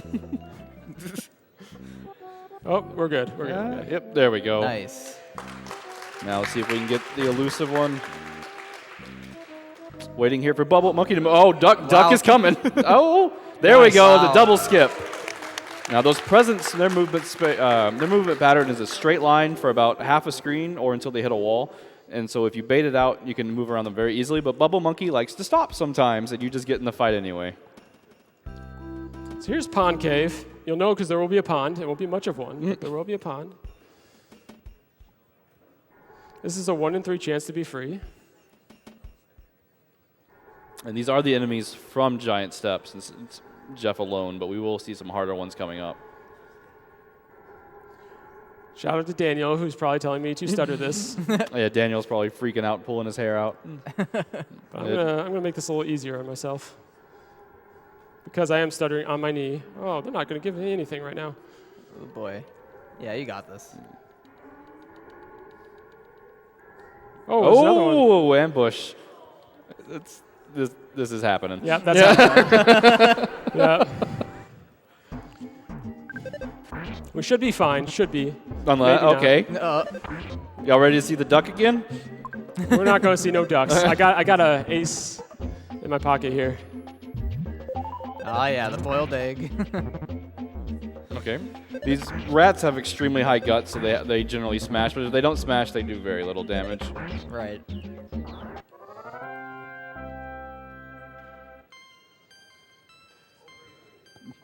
Oh, baby. Oh, baby. We'll just max him out. We don't like to take chances versus Boogie Tint. He has a bad reputation with Ori sitting in the audience. Yeah, or if I know everything's coming up, and it's going to get tense for you for the next couple of minutes. But we'll get through it together, buddy. So every runner has kind of their own menuing strategy, their own pathing, and every runner has that one split that kills them every time. So for Ori, it's Boogie Tint, so that's why we're giving him a hard time. And Temple as well. Shout out to Temple, who always seems to find new and exciting ways to die to Boogie Tint. It's not a good fight, but we will have a bear for it, and hopefully the bear will come through if something goes wrong. All right, just one more room here in Pond Cave. Not a very good one. These shrooms are not like the ones we saw in Tucson. I think they're identical in stat-wise, but they cannot do a very nasty status effect.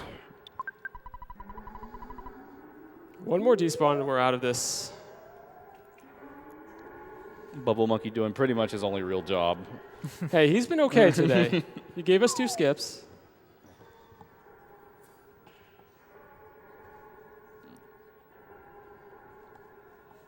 And, that's like the worst. Okay. I'd say average you despawn this about 2 times, so we're a little above average here. Yeah. You know, I got to say, with all these despawns, I haven't listened to this music on a headset in a very long time, and with it this loud, like it's very stressful. And now you're going to see how quickly Bubble Monkey really does work, because he just met the girl of his dreams, and we might run into them later, but... Glad he's gone, to be honest. A bold move. He's just going to chase down the girl. So there's a photo right here. Can we get it? No. But what are you doing? I tried to sneak it in. All right. We can always get that later. It's not a big deal. I gave myself enough space. Yeah. Stressing me out over here. All right, so we just made that trek because we heard a voice said go south, and we're going south, but now we're meeting our father. If y'all noticed that distance that we went, not that far, but this is our father, and he hasn't seen us in 10 years, so shout outs to the wonderful father here. The first thing he does is shoos us off to this machine, which I'm sure will work just as imagined. And now we got 2.5 minutes. Yep. So donations. Listen to some, I believe, Bon Jovi or The Who. Listen to some Who music and have some donations. All right, we actually got a $1,000 donation from the lovely Uranium Anchor that says, Uranium Anchor here. It's late enough at night that I won't inflict on one of my usual finale essays upon you, especially after I made Edo Bean read it last time. I remember. I'll just say that it's been another wonderful event, that it's always sad to see them draw to a close, and thanks to all the runners, commentators, volunteers, and staff that make these events possible. Good luck to UltimoIce on the rest of Earthbound, and I hope to see you all at AGDQ in January. Yes, even you in the back that can't keep your nose out of your phone. Game on. Called out. Right?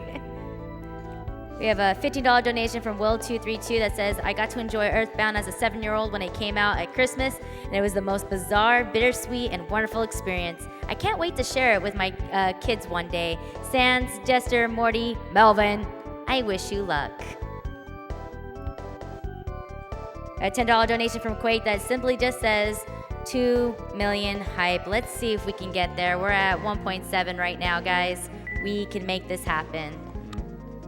Especially with that naming incentive. We have a ways to go, and you actually have 2 chances to get it, so if the name you want doesn't get in first, then keep bringing it in and get the one that you want. I've already chose what I want it to be, and I think it's starting to climb, so if you guys want it to be Frisk, to keep it in the Undertale theme, I think that would be pretty cool to see. I think it would too, compared to what's currently winning, personally. We'll see what happens. Anything can happen. Undertale or Mother 3, who will win? Undertale.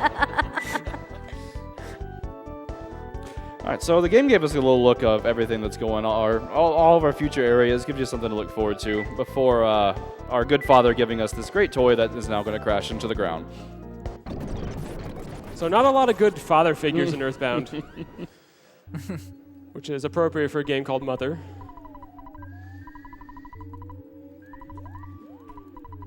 All right, so coming up is going to be a lot of math, so I think I'm going to kind of defer all this to Skate to talk about our strats for this stuff. So we got to do some menuing here. I got the Great Charm, so I may have to stutter around my menus a bit. Yeah, so basically what's going on here is now we have 3 inventories to manage. Also, in this version of Earthbound, the English version, the menus get a lot laggier the more items are on the screen. So basically we're trying to optimize our menus in a way that we have the least amount of items on the people's menus who are going to be opening the most. So now we're basically shoving a lot of things onto Jester, as we won't be opening her menu too often, whereas Morty and Sans will be entering those menus a lot more often. So she's going to mule for us. Exactly. Having one of the kids be a mule is very important. That lets all the other kids kind of stay fresh and clean and not have to go just take forever to open their menus. After doing a Mother 2 run, it's really hard to come back to Earthbound and seeing the inventory fill up. Yeah, why I menu? Do you want to explain the differences between Mother 2 and Earthbound, which are the same game, just different regions? The primary difference is the tech speed. It's significantly faster. You're able to mash through with lightning speed, but also because the game is so text-driven, it's pretty much a different feel entirely because the battles are triple speed. Right, and the menus have 0 lag, so you can just fly through those menus, lightning pace. And here in a little while, we'll have a buying section. We're going to pretty much fill up all 3 kids' inventories, and it takes like a third of the time to do it in Japanese because there's no delay. Yeah. All right, are you ready? Here's the boogie tint, the wrecker of runs. So basically, we don't want to see Boogie Tent attack Morty here. Okay. Okay, that's fine. That's good. Nice, nice roll. Whoop. So never mind, do nothing. Do not pray. I was thinking his confusion. To assure that Morty gets that big ball rocket off, Ulti opted to defend with both Sans and Jester. Awesome. Easy peasy. See, Ori, it's easy. So now we got a leveling sequence. So we're going to ultra mash through this. And not a lot to say. So if we have any other donations, now would be a good time. No problem. We have a $50 donation from Remy Jet that says, thank you to all the runners, hosts, stream techs, stage techs, check-in volunteers, photographers, Power Up Audio, and everyone else for making this such a great event and raising so much money for MSF. Let's hit 2 million. Can we actually give like a round of applause to all our staff people in the back for our audio tech, our stage tech, our producers, our photographer, Angel over here. Lovely guy right here. Look at them. Our donation station behind me. They have also been going through countless donations. So major praises to them. So now we have to, once again, lean on Apple Kid. We got a town full of zombies, so wouldn't it be very convenient if he invented zombie paper out of nowhere? Yeah, Apple Kid is a very fortuitous character. We were in need of something. We didn't really need. I mean, there's zombies here, but we didn't know we needed to get rid of them. But hey, he calls up, hey, I have an item for you. It's coming, and it's also coming with the best music in the game for a very brief moment. I love this track. It's next to Smiles and Tears, it is my absolute favorite song. And here's Ori's route contribution. He once was very sleepy and was passing out as he walked in here. You're not supposed to get the delivery in here, but Ori found if you stand still, you can get in here, which is a recent optimization. Saves a few seconds. Bye, Music Man. Sounds really good on headphones. I don't know why I don't stream with headphones. So you use a zombie paper. And then we also moved over the jar of fly honey over to Jester to make the next boss, actually not the next boss fight, but a future boss fight a little bit more optimal. You know what I did is I got the Great Charm, went through all that trouble, and I didn't even equip it to Jeff. Oh, wow. You didn't? Oops. Well, you got a good roll without it. I did. Well, it's manipulation. It's all good. Yeah, so I guess I can kind of briefly talk about the Great Charm and I guess Jeff's speed in general. So the Great Charm gives you 5 speed and also gives you a 90% prevention from paralysis, or resistance to paralysis. But the speed really helps a lot on Jeff because of the bottle rockets, and you'll see throughout the course of this run, we're going to be relying on Jeff to fire those bottle rockets, which do depend on how high Jeff's speed is. So having it equipped there would have helped a little bit, but he didn't need it. Oh yeah, safety save, good call. There you go. Okay, muscle memory took over. We are going to save here. 3 tunnel is exceedingly dangerous. Yeah. This is some place, like, as I mentioned before, we really want to see a lot more people doing runs and join the community. Would love to have you. Don't let 3 tunnel discourage you. I'm hoping this is going to be like a lot of other things we said are kind of dangerous and we're going to waltz on through. But this is, it's definitely, in the first half of the run, like probably the most brutal. Enemies like to spawn on doors. There's new status effects you have to deal with. Status effects you can't remove. Yeah, and if I died once in 3 tunnel, it wouldn't be a big deal. The real problem is if you die twice, you run out of money. And if you run out of money, you can't res your kids, which means you have to grind a lot of enemies in order to continue this run, which we're hoping to not do. I promise you no more grinding in the run. So here we have Threed Cave. This place is just brutal. That's why we did the safety save. Kind of wanted to take that, but I won't. Yeah. Alti's going for the empty room here, basically, which is roughly like a 1 out of 5 chance, so gonna try our best there. There we go. Nice. Enemies can spawn in these hallways. Yeah. And right on the door. Yeah, it could happen that's around the door and you can't do There anything we about go. it. Wow. There we go. Very nice. I'll never get this in a PB attempt. Hey, Oh, there we go. There's nice, green nice swirl. green swirl. You have a split second to decide what you're going to do. A green swirl is a 100% run, so I saw where the ghost was and opted to try to green swirl it, which sometimes doesn't work. Sometimes you get surprised at what the game considers not a green. And this is, wow, okay. I didn't know that. I didn't. Yeah, that's. I didn't know. Normally, the way the swirls work, your blue swirl, that is, if you're front to front or side to side, back to back, anything where there's not an advantage to one side, that's a regular encounter. So that was an extremely good 3 tunnel. So Yeah. see, that's nothing. I didn't need a safety save. Yeah. We hope we just constantly see that.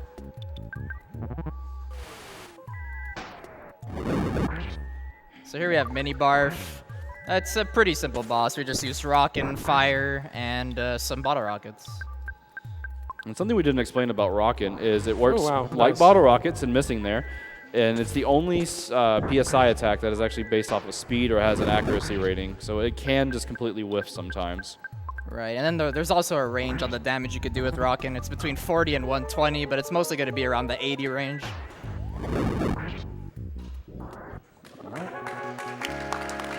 Yeah, so that was a very good 3 tunnel, 2 green swirls, and pretty quick empty rooms. Yeah.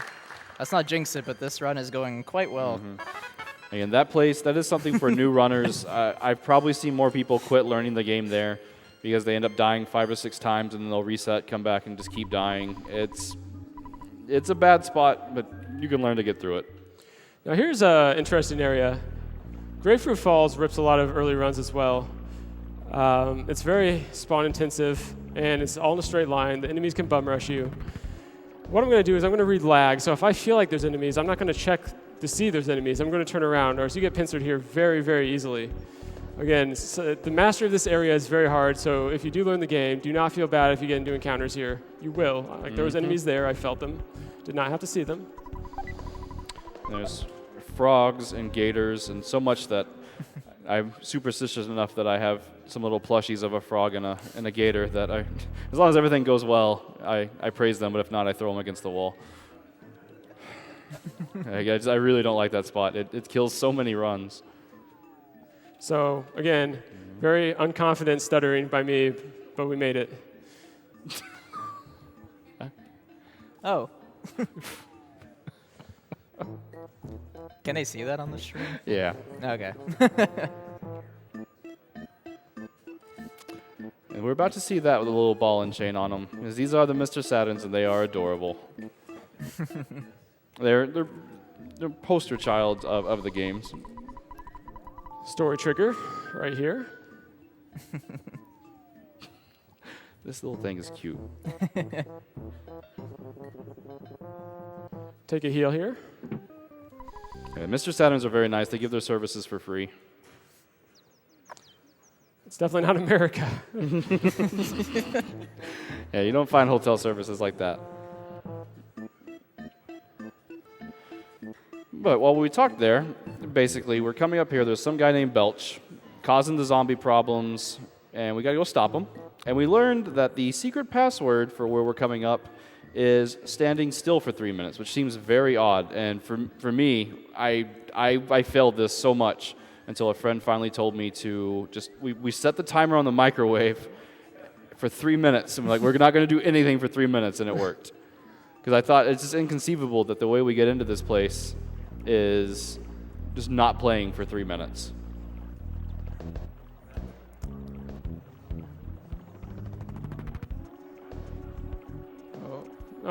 Zombie ruined it for me. There we go. Nice. All right. Here we go. This is one of the 3 required photos for the run.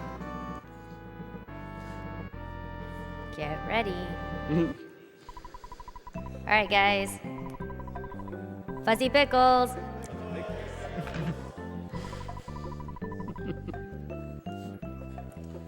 So here's an input break, but not because we can't input, because we should not input.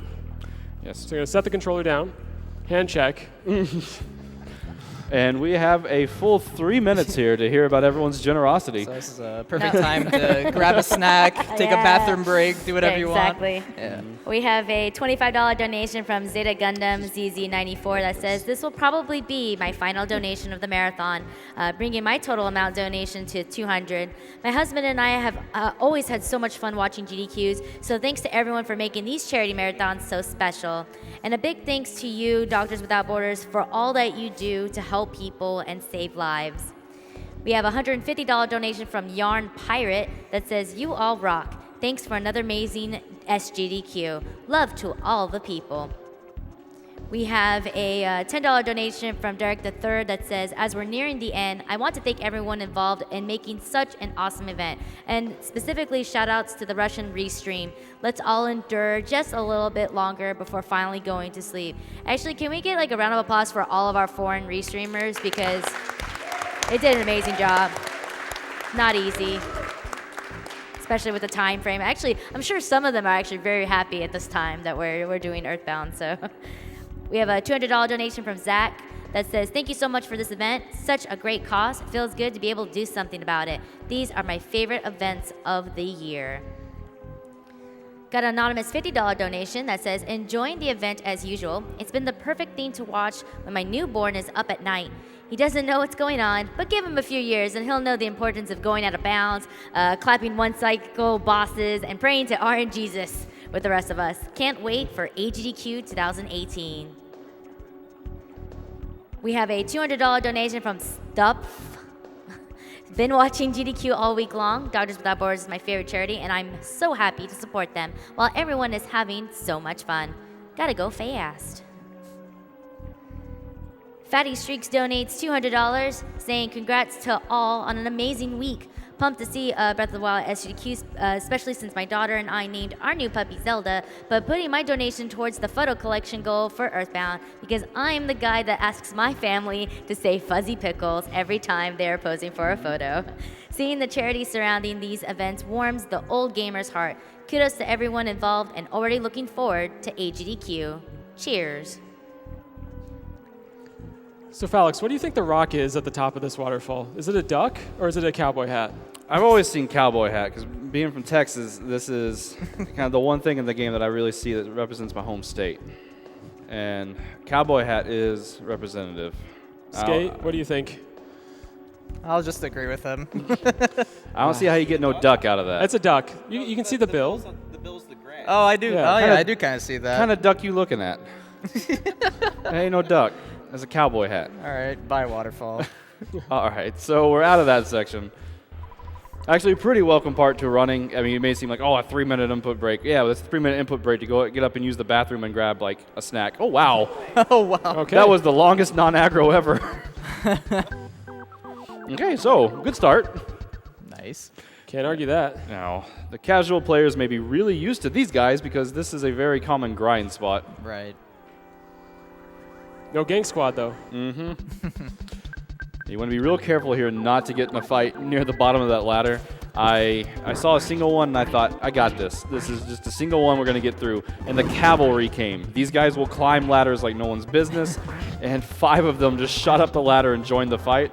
But right before they got there, they spread out in just like a shotgun pattern all over the hallway. And I couldn't get through without getting into another fight. They're very deceptive. And also worth a lot of experience. Yeah, so this game, interesting thing about this run is that our sum of bests are all 15 minutes lower than our PBs because RNG is such a factor in this run. It's a good combination of RNG, decision making, and execution. And so things like that will happen, and sometimes there's no way you can prevent them from happening.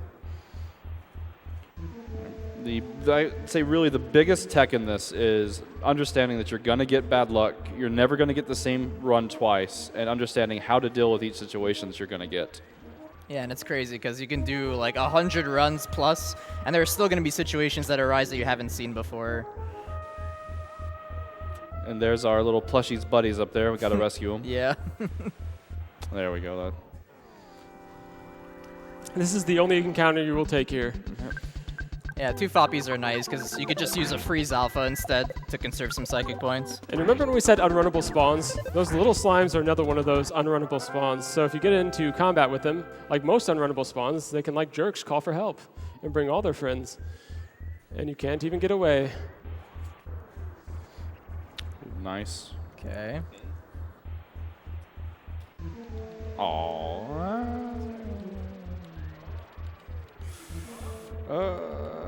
Okay, that's fine. So it's better to get him than the other ones because the other ones would link together. Yeah, I stayed a little closer to him for that reason, is I did not want to grab the 3 on the other side. And okay, yes. We're fine. There's a pretty infamous video here from an older runner, STFG. I believe it's still on his YouTube. He fought, I think he got up to H, and as far as lettering goes, and all he had left to do was pray because they kept making everyone cry. The enemies wouldn't hit, they wouldn't kill her, and prayer has a chance of reviving everybody. And I'm not just talking about your party members, everybody. He hit that prayer, got the rainbow-colored light, and the screen filled up with little piles of puke, and they just wouldn't kill anybody. So that's a good moment to explain how lag really ruins those stutters sometimes. Actually, not going to do anything, Jeff. Let's be honest. Yeah, lag is... the more it slows down the screen, the more you're going to kind of miss the frames of where you want to go to and not have to deal with an enemy moving. So we moved the Jar of Fly Honey over to Jester, since she usually is the one who outspeeds, and you cannot damage Belch until you use the Jar of Fly Honey. So... I think we all had probably that friend that played the game and said, oh yeah, I was able to one-shot him. I used those big bottle rockets and I killed him. Your friend was a liar. It is absolutely impossible. Using glitches, I came back with a multi-bottle rocket, hit him for almost 3,000 damage. He can't die without an instant kill spell. With Flash, you can do it, but you can't do it with damage until you hit him with that Fly Honey. And there goes the Enslaver. Our little Mr. Saturn friends are free. Yay. So we got that exit mouse a long time ago. We're just now using it. Saves about 10 seconds, 10, 20 seconds, as opposed to just walking out. And now the best part of Grapefruit Falls. Oh. Yep, I felt the alligator. I knew you were there, you punk. There you go. That's really the worst spot right there. There's a lot of really bad spawns there and hard to dodge.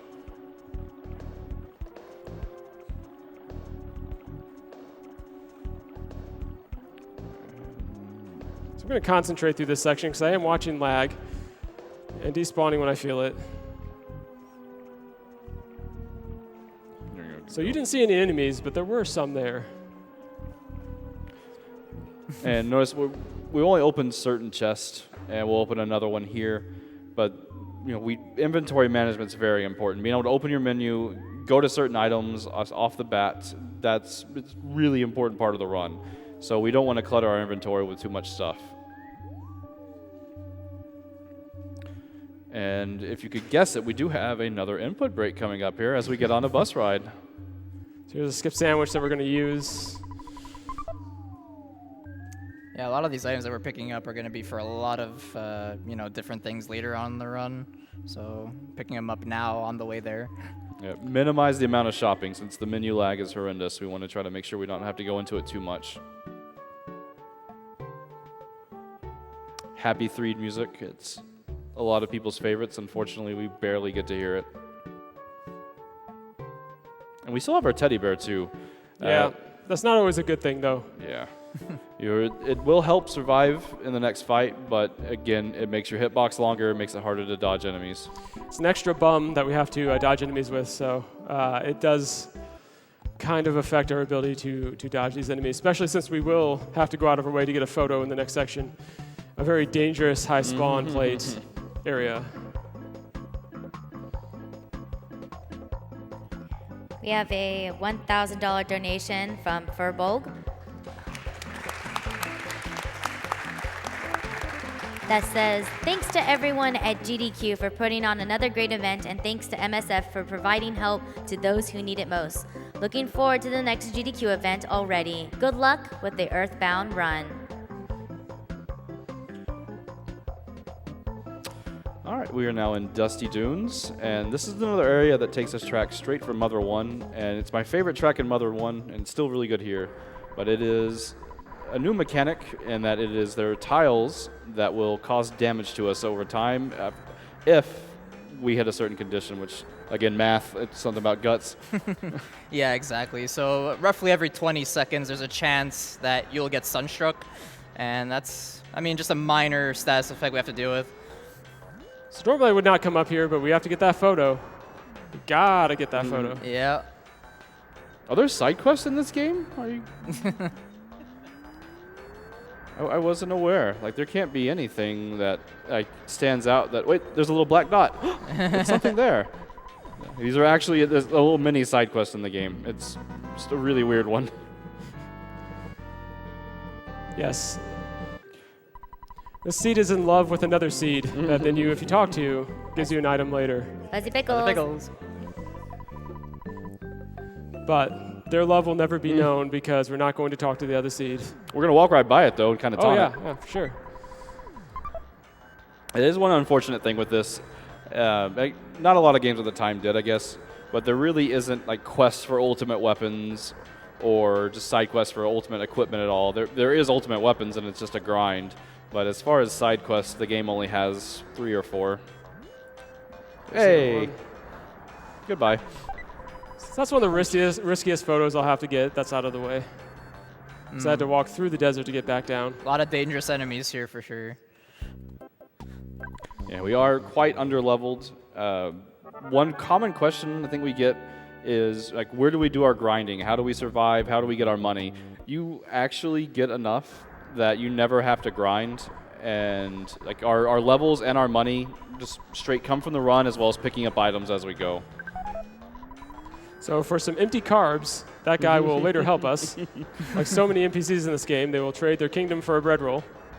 It doesn't take anything fancy, but this guy is just telling us, hey, it's hot, we got to work on this mine, we're digging for gold, I'm hungry, we give him food, and now we're best friends. It's pretty easy to win over NPCs in this game.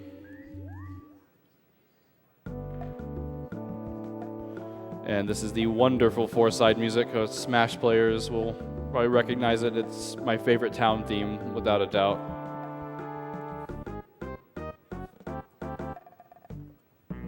And then interrupted by the photo man.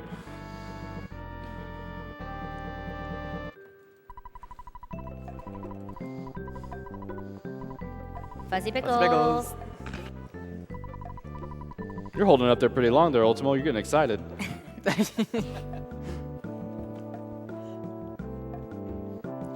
I see some of the folks in the back too as I'm watching. Like, y'all are getting into it, like, right? Liking it. It's addicting. Now, as you see, Ultimo is going up to the top right of those sections there. Even though there is a little bit of diagonal movement, since those are a diagonal doorway, it's minuscule amount faster to hit that top right. And there are some areas that look like it would also be like a diagonal kind of endpoint, but it's actually just a straight line, so it's better to just go straight. So we gave the bottle rocket to Jeff. He's the only one that can use it, so we had to menu that over, save some frames, do it there, as opposed to when we first got it. And if you can believe it, our buddies, the Runaway 5, after just about 30 minutes, they're back in debt. So we have to be the responsible adults once again and go get them some money. You can go watch the show right now, but unfortunately it's a waste of time. I've seen a lot of folks who are newer runners, they still go watch the show, and they come back and like, wait, that wasn't, oh, like, yeah, you just wasted a lot of time. Yeah, it's no small time loss either. Yeah, I'll safety save here. That's a good call. So the reason why we're going to safety save here instead of at the shack right by the mole cave, or gold cave, whoops, I actually don't want to do that. I want to do this. Is because if we do die in mole cave and gold cave, then we want to be able to heal our kids, and we can't do that at the shack.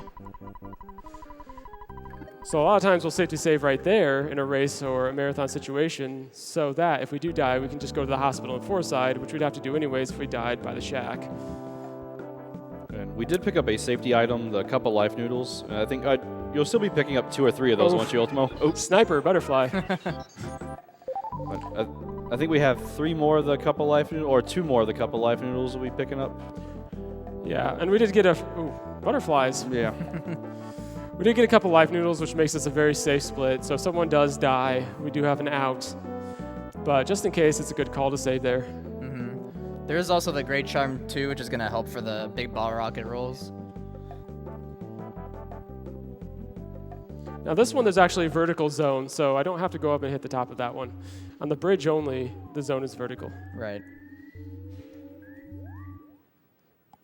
And it's really interesting with the run. We have so many new runners that really like finding little tiny optimizations, and we keep having stuff like that come up. We have people who are rerouting the manipulation and just really working hard to find small time saves here and there. At almost daily, it seems like someone has new ideas about something to do.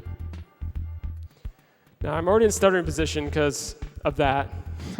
Snakes are very prevalent, and especially the first part of this run, so you want to be able to stutter on a dime if you have to, because they can start to hit you pretty quickly and chase after you.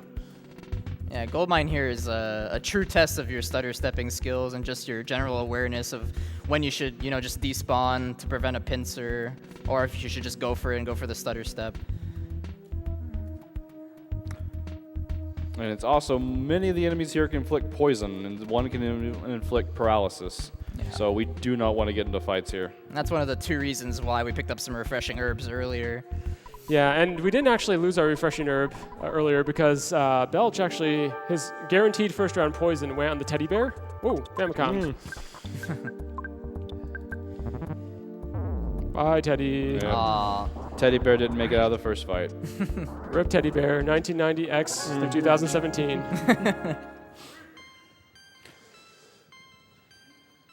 And again, those can survive, but now that it's gone, it's going to make stutter stepping easier.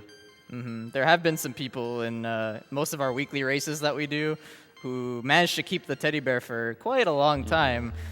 I actually have the current record now for how long I keep a teddy bear. Ooh, snake. I brought all the way to like 3/4 of the game. Oh, wow. So that snake can actually get you right as you leave the rope tunnel there. He was behind the tunnel, fortunately, for us. And this is what I call a snake corridor. And this is somewhere, there are so many spawn tiles, you're going to see a whole bunch. You need to be able to stutter, and sometimes you're going to have to take a fight. Mm-hmm. This is like one of 2 tricky spots in Goldmine. The other one coming up at the end of this. Okay, not bad.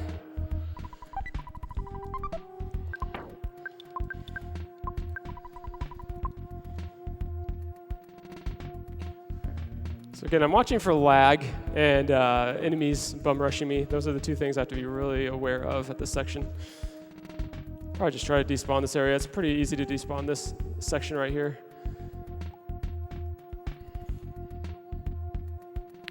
And Paula, I believe, is over 78 HP. That's a pretty safe level. If you're quick at tech smashing, that's fairly safe. Because what can happen is if the mole goes first and hits Paula, and then she freezes and solidifies, then the text can take so long that she'll end up dying before you get a chance to go. And you can see how we draw the moles down to us. We draw the moles down to us so that we don't get spawns on the plates below, because if you were to walk up to that mole, a lot of people are confused as to why they seem to get all these spawns below when other runners don't, and that's exactly why. So you kind of pull them down to you before the fight begins. So in my view, the bottom spawn plate is still there, right below the ladder here, so didn't give it a chance to come back with more snakes.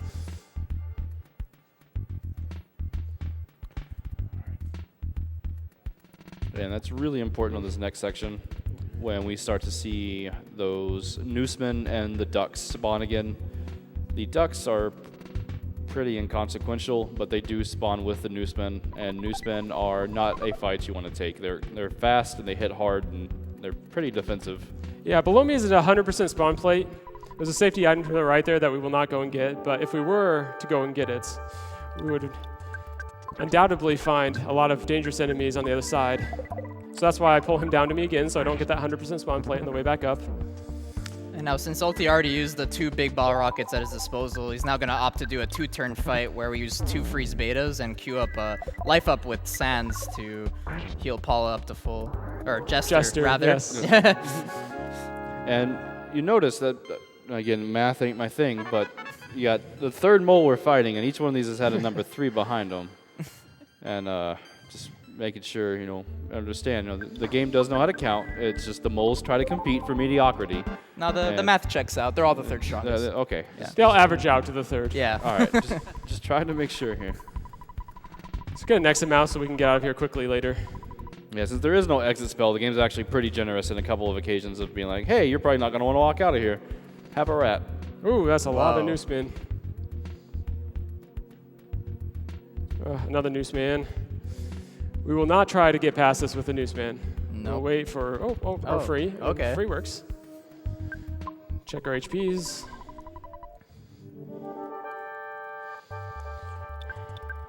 But this is 4 now, but it says 3. Oh, eating inputs times 2. There you go. And it's actually fairly odd. These moles are actually the strongest moles. There's 3 moles in the game. Oh no, she's dying. They are, so. And the rolling health meter helping us out there. That's why we buffer that heal right there, is because for some reason they like to target Paula. And we have no evidence that they prefer to target Paula, but they do. And Ultimo, you missing home right now? Or you think Ness might be? Is he? I don't think he is. No? I can check. Yeah. Just wanted to make sure. I died in a marathon run to homesickness right here. So homesickness is it's a status effect. I feel like right here is probably one of the most common times to get it. Yeah. What is the math on it? So in the beginning of the game, there's actually no way you could get homesick because it hasn't really been too long since Ness or Sans was with his mom. But once you get to level 16, that's where the game decides that after every fight, you actually have a chance to become homesick. So from level 16 to 30, there's actually a 3 out of 256 chance of getting homesick, which is really not that much. But with the amount of fights that you do get once you're at level 16, it is kind of likely that you could end up getting homesick. And then what happens is in the battles, there's actually supposedly a 1 out of 8 chance that Ness just gets an empty turn because Sans misses his mom. So, but however, it doesn't really feel like 1 out of 8. It's more like 50-50, it feels like. Yeah. It's okay that he misses his mom. It's okay to have healthy respect for your mother. But luckily, you could heal homesickness with the full heals that you do get in the run. So we probably get it more often than we think. We just never get a turn with Ness. And back there on the right of the screen, I don't know if it was intentional or not, but it's a little bit of a pun there with duck, duck, noose. So it was, I doubt it was intended, but it does work out. And there we go. Nice. So you have to that's actually a pretty risky situation there. If you get a hit on Paula and then she gets a solidify, it can be very risky.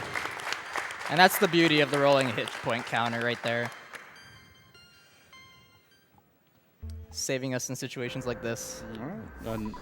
Gonna do some menuing here. Another brick wall dungeon done. So now we're going to be buying tons of stuff in the next shopping trip, so we got to drop all the useless items here. Wow, I've never actually equipped these things. Oh, oops. Safety items at their best.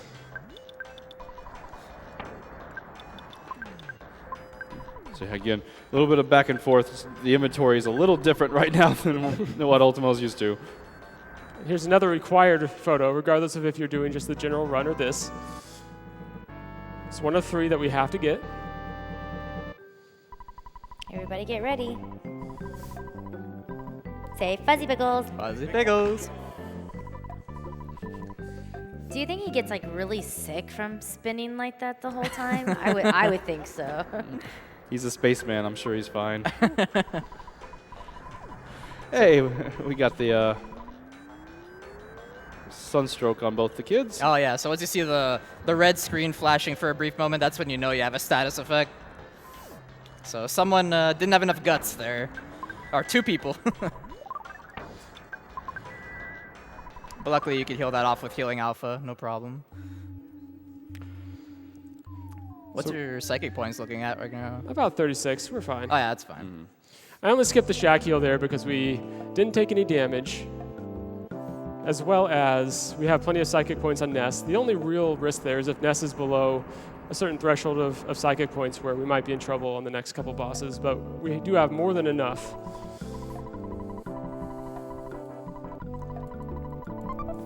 And now, since we got rid of all the monsters in the cave, we're rewarded with a diamond.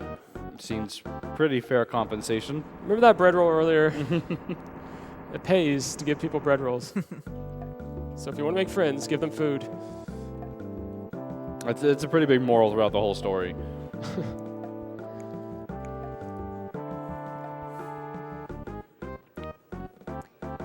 And since our friends, the Runaway Five, they are irresponsible, and we noticed that earlier. We're hoping a diamond will compensate for whatever damage they did. I like to walk above this gate. Most runners will not do that, but there can be spawns below it. And if there are, then you just kind of skip them if you walk above that. So that's what I like to do.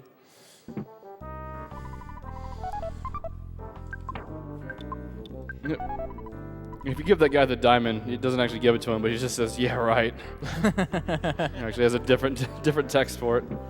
So my inventory's about caught up, though. That's the good news.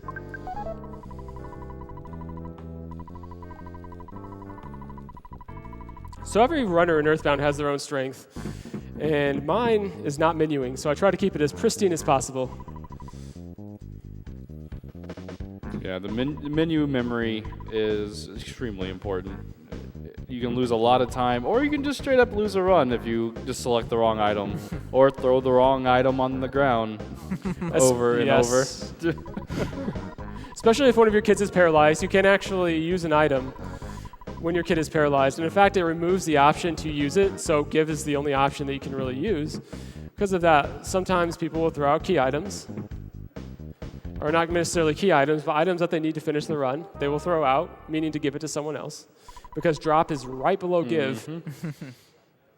It's an accident sometimes, and sometimes you still do it over and over. Sometimes you have to have a candid talk with yourself to never do it again. And by candid talk, you mean scream after a PB. But another show, so time for some more money. Oh, hey, there's 6 of them again. Can't keep it consistent, it seems. We have a $300 donation from GeoTim9082 that says, "Here's my last contribution towards reaching 2 million, putting my donation total to $1,000 over 42 donations. Thank you all for such a great event. I'm already looking forward to watching AGDQ 2018. Put this donation towards the reader's choice of the player name incentive." Oh boy, right now I believe Reggie give us some other 3 is in the lead, followed by Iwata, and then in third, Frisk.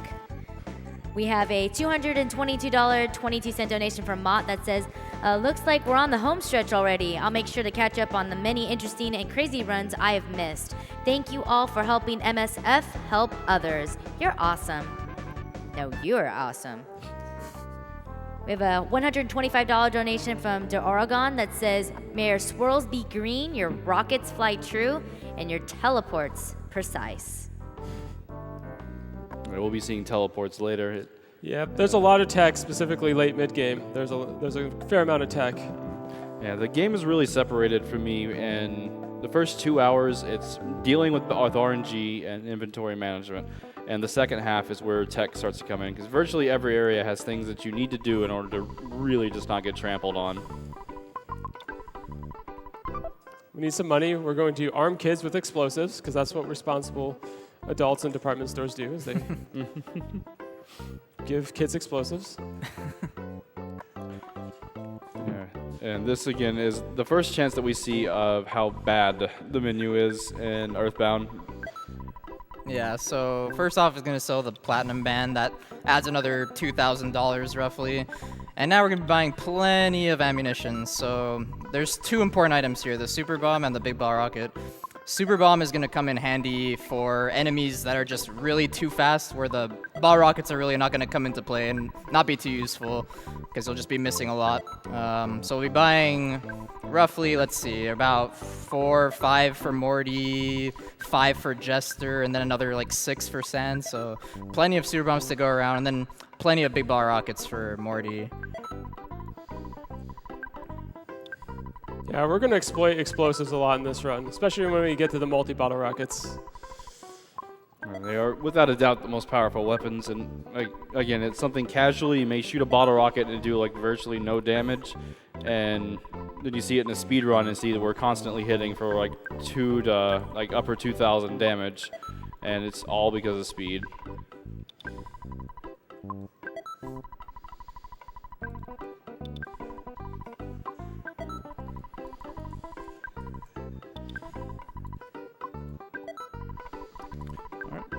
And a big problem here is if you make a mistake, the guy kind of belittles you for it.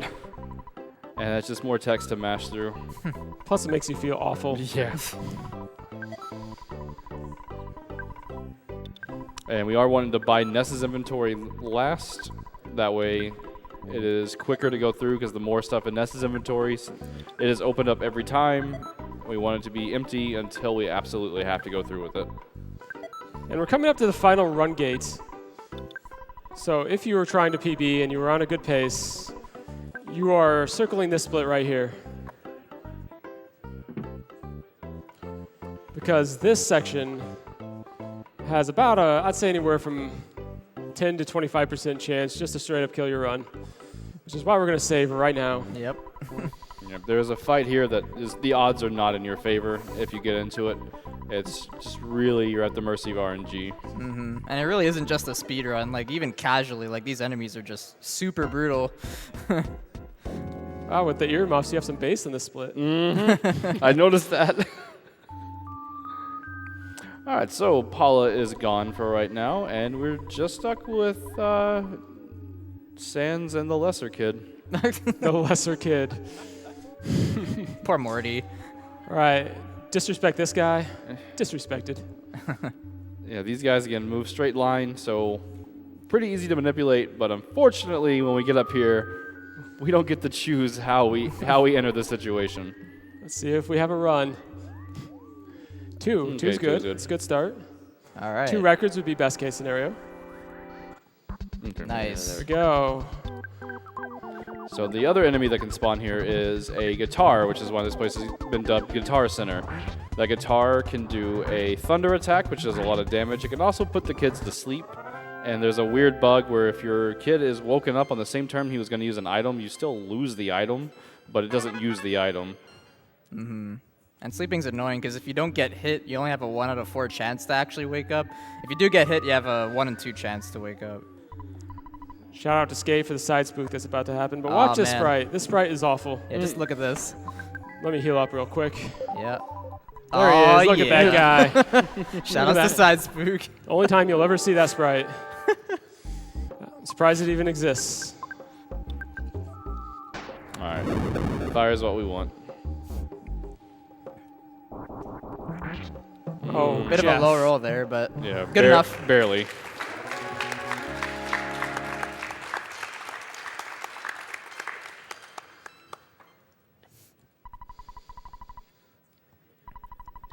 All right, so Paula was kidnapped randomly, and we defeated our captor, but she is not here, and we have to go hunt down our friend. So, we can't forget this up here, though. You're kind of depriving me of pickle references. I got one stored up ready to go, and I'm just waiting for you to forget Sorry, a picture. sorry I didn't miss that one. Apologize, I cut into your pickles. Fuzzy pickles. See, everyone's getting into the spirit now.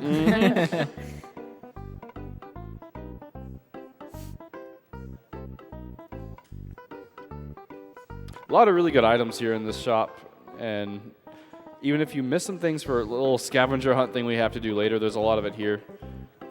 But we've been collecting items through this, as you may have noticed, and a lot of that's going to be used soon. Not yet, bassoon.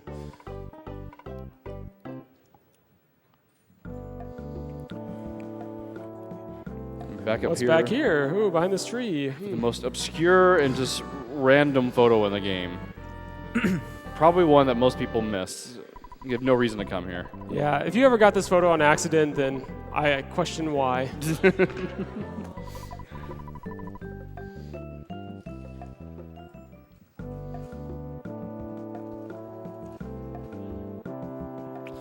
All right. So we're heading over to a cafe here. And in Japanese, this is actually not a cafe, because they're just don't need as much censorship. This is actually a bar, but they just changed all the lettering and all the references here to just coffee. I feel like Earthbound kind of had the hipster thing down before hipsters. Like, it's the true hipster. There's a lot of it in this. So we have a scruffy hair kid blocking the way, so we're just gonna give him a protractor to let us through. I'm sure he'll use it very well. We've been hanging on to that protractor because it's just an easy item to menu to give to that kid. You can give him anything. Well, besides key items. Yeah. Mash no here because this game will troll you on certain dialogues, this being one of them, where it will repeat unless you mash no here. Yeah, if you say yes, like something, if you start talking to chat, not paying attention, you notice, I've been in this dialogue for a long time. All right, defense time. Oh boy. Defense. Oh, yeah. Go straight down, straight down. Oh. There we go. Found a way. All right, you get stuck in there really easily.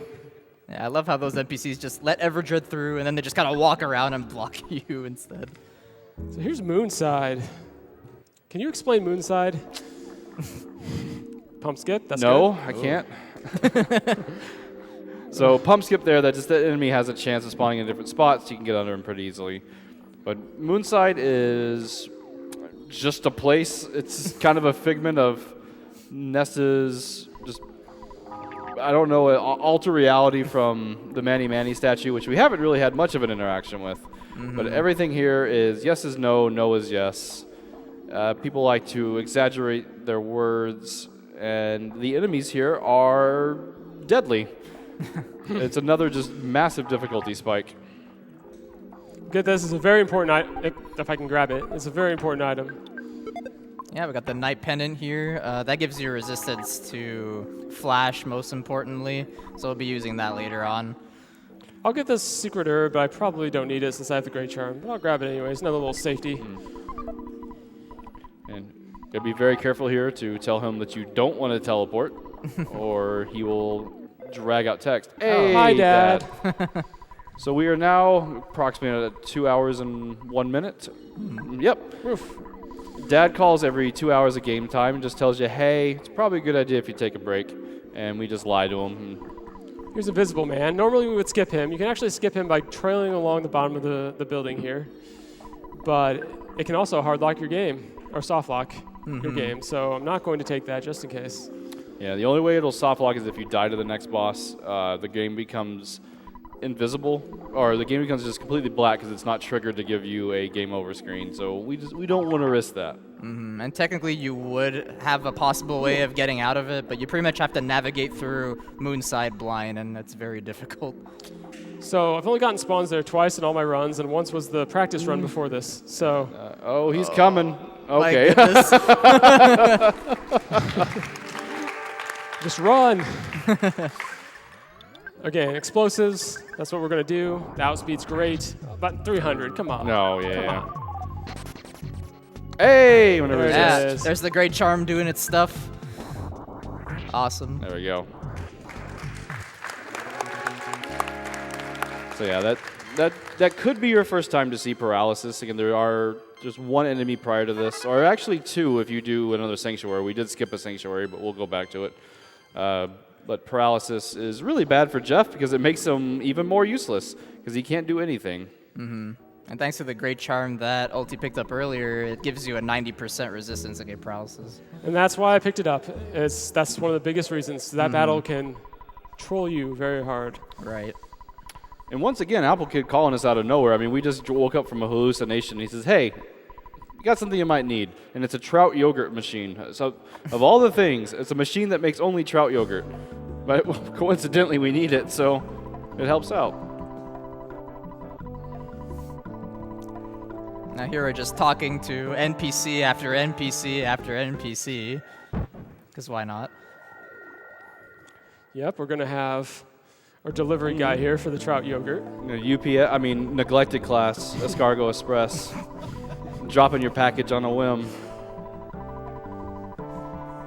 And then an NPC telling us, hey, I'm looking for trout yogurt. And we're like, whoa. She just heard us. We She must actually have need to go get some. the best hearing of all time. She couldn't even find that on eBay. Well, to be honest, if I found someone eating trout yogurt, I would probably, I don't know. I couldn't really associate with them. That just sounds disgusting. Got some more cardinal movement action here, going straight down. Good stuff. Skate keeps us honest on the Cardinals. I do my best. All right. And another vehicle ride, so if you got something. donations? No problem. We have a 512 donation from Den that says, this run is rockin'. Keep up the good work, and let's get to 2 million. We have a $200 donation from Hallelujah that says, I love you guys. Seriously, I love you all. Aw, thank you. We have a $200 donation from Smog that says, great SGDQ this year, guys. Love seeing it wrapped up by one of my favorite JRPGs. Here's hoping it helps in some small way to get a Smother 3. Donation goes to Runner's Choice. Love, Smog. Runner's Choice, huh? Do the right thing, Ultimo. What names are even left right now? Right now, for the player name, in first is Reggie Give Us Mother 3. Second is Iwata. And then the third one is Frisk. Oof.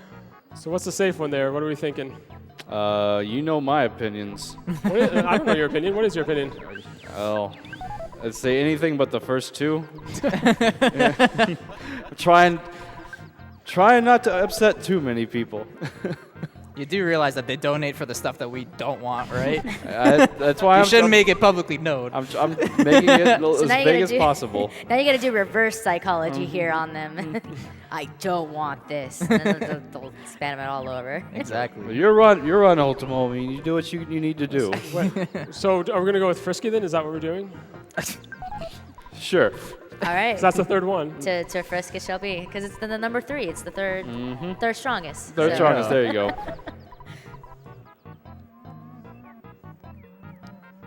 And this is a scavenger hunt that we already brought most of our items in with us, but what we didn't have, we will find here in the cave.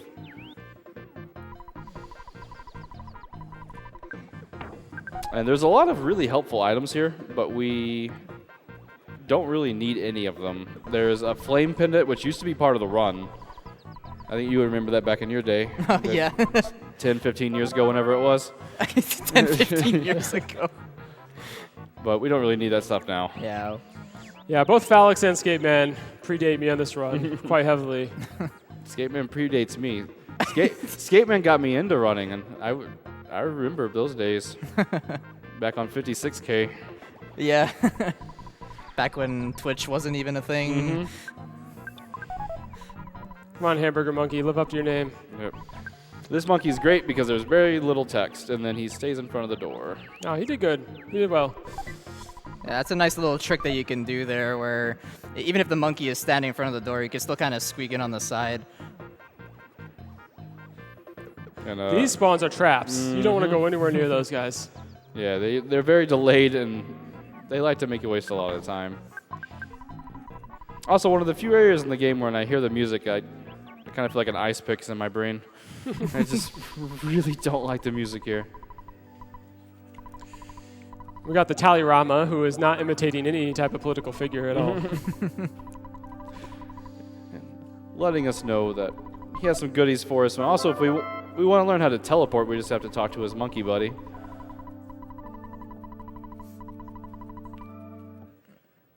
And in these boxes, I don't think Ultimo's going to grab them. I will. Right, you will. It is a brain food lunch and a couple life noodles. Brain food lunch is just a very large restore item for both health and psychic points. And the Cup of Life Noodles is just essentially the best healing spell in the game. You can restore anything, except for Ghost. So yes, Monkey Cave, the maze, we just got through pretty quickly. And important to note there, Talarama also gave us a full heal too, so if anyone was paralyzed or low on psychic points or HP, then that guy helps us.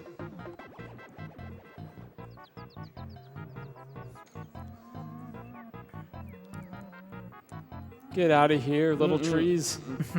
Yeah, those guys, sometimes they can actually hide inside of a box, and if you walk up next to it to open it, they'll jump into an encounter with you.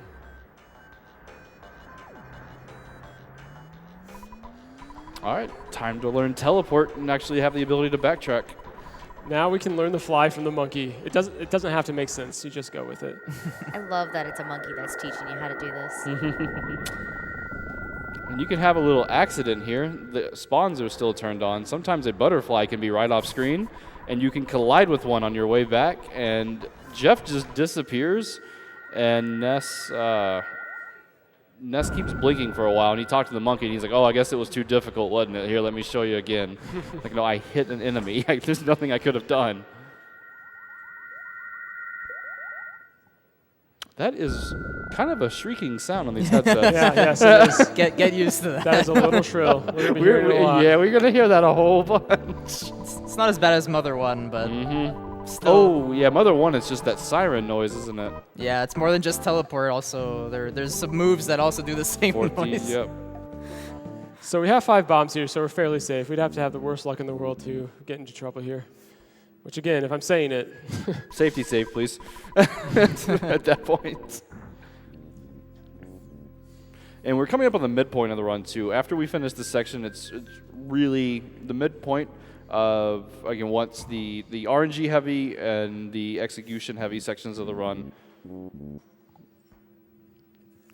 And coming up is a pretty heavy execution and partially luck-based area. Ulti's going to have to focus a bit here as he tries to dodge all these robots. These robots are also scripted in that you can't run away from them, so you want to try your best to avoid them. And they can call for help, naturally. Of course.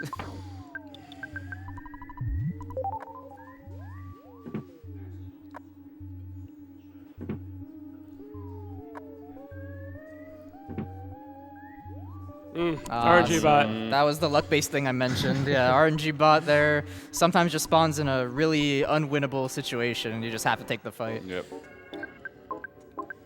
So we use RNG alpha. Oh, jeez. This one's going to start to hurt. Yeah. I think this is actually our first, no, this is our second successful call for help. We had the Antoid. All right, call for help is an interesting mechanic. Basically, it has a higher chance of succeeding if there are less enemies on the screen already. If there are more, then the odds decrease heavily. So I will not be doing the co-fizzle. I'll have to take my time through there. Because I can't risk another robot. But shout out to the co-fizzle that I didn't do. Yeah. Yeah, that is a strata going beneath the desk instead of over it. Yeah, shout outs to Kofaze for finding that accidentally.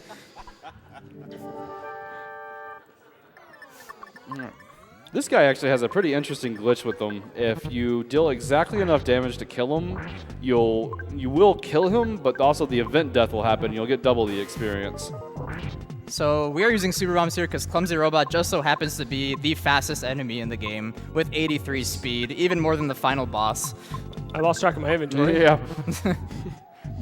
There we go. Nice. You cannot hit him with a multi-bottle rocket.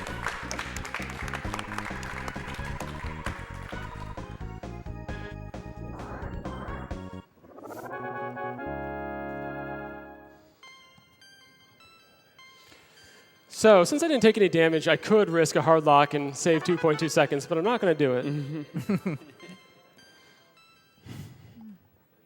And this area coming up, you can get past this little hill, but not going to do it. It was actually after watching Caleb Hart soft lock twice in a row that I checked it out because I was like, okay, this has happened twice. I've only seen it ever happen once before. Let's find it out. And what happens is if that pillar in the top left is not on the screen and you talk to Monotoli before he gives you the heal, he'll go up to push the bear, but it'll just sound like the bulldozer going off. It'll never load the door, and it just a grinding noise until you reset the console. Yeah, and the door isn't actually loaded in memory until you get past that pillar in sight, and that's why 2.2 seconds is not worth it for me right now. Maybe you can see that another time. Here's another no press. Yes, he will tell you the story again here if you press yes. And story-wise, he's just telling you that many statue corrupted his thoughts. He's very greedy, and he was told to stop Ness. Don't let him go to Summers. Don't let him know about the pyramid. And we're about to find out who was causing all that. I wonder who it could be. Well, at least we got this sweet helicopter to go to the next area, right? With a really nice way to stick your head out of it, because you notice it's very solid glass on the front. And also, we have a heli right there, and now we have an IJ. An IJ, yes. Shout outs to lazy programming. Most vehicles are just mirror images of each other. Pokey's just popping out of the windshield. Just a pig head coming out saying, "What's up? Too late." Got him.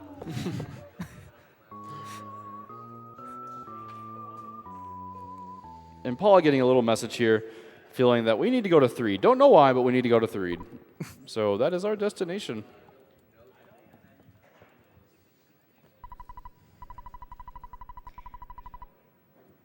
We have a $5 donation from Ducky that says, "You have seen strong comments. You have seen weak comments, but this comment is absolutely the third strongest comment you've seen. It's not much, but some is better than none." Yeah, we're going to be walking for a little bit, and then we'll have another little input break, so. We have a $50 donation from Gunther that just says, 2 million hype. We have a $15 donation from Slowpoke225 that says, "Excited to see that SGDQ 2017 just started. Can't wait to watch all the great runs happen live this week." Oh boy. Poor Slowpoke. We have a $150 donation from Shenarai50 that says, "Was introduced to Games Done Quick by my boyfriend, Rosette, and now I spread the word during every event. Thank you, GDQ staff, volunteers for organizing this event. Thank you, runners, for showcasing your skills. And thank you, donors, for supporting MSF." You hear the bass in that elevator going down? Yeah. I'm really liking this new experience on Earthbound. Earthbound in HD.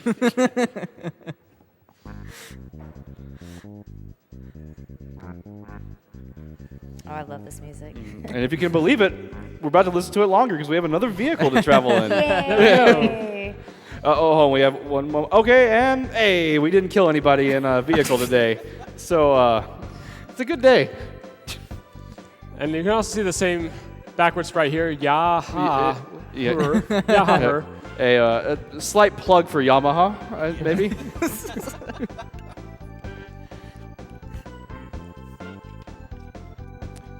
We have we have a $125 donation from Voodoo Freak that says, "This was an amazing event for a worthy cause. Dark Souls was one of my favorite games that shaped the way that I play and enjoy games today. But I have to admit, there were many runs of games I never played, but still greatly enjoyed watching. I am looking forward to next year's event. Congrats, congrats."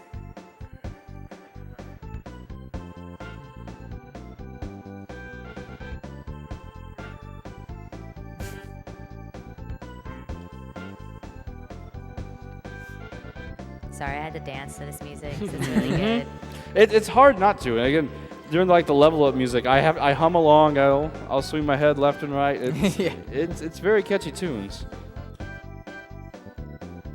All right, so what's happening here is we need to get back to the Skyrunner in order to go back to Winters, because that's where we were told that we needed to go by our psychic, our resident psychic.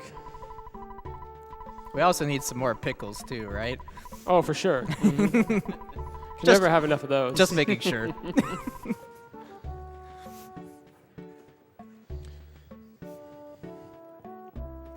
One thing that's interesting to note about all the fuzzy pickle things is there's actually a sprite that is dedicated to each one of these. This one happens to be where that little Pac-Man ghost-looking thing is underneath the circus.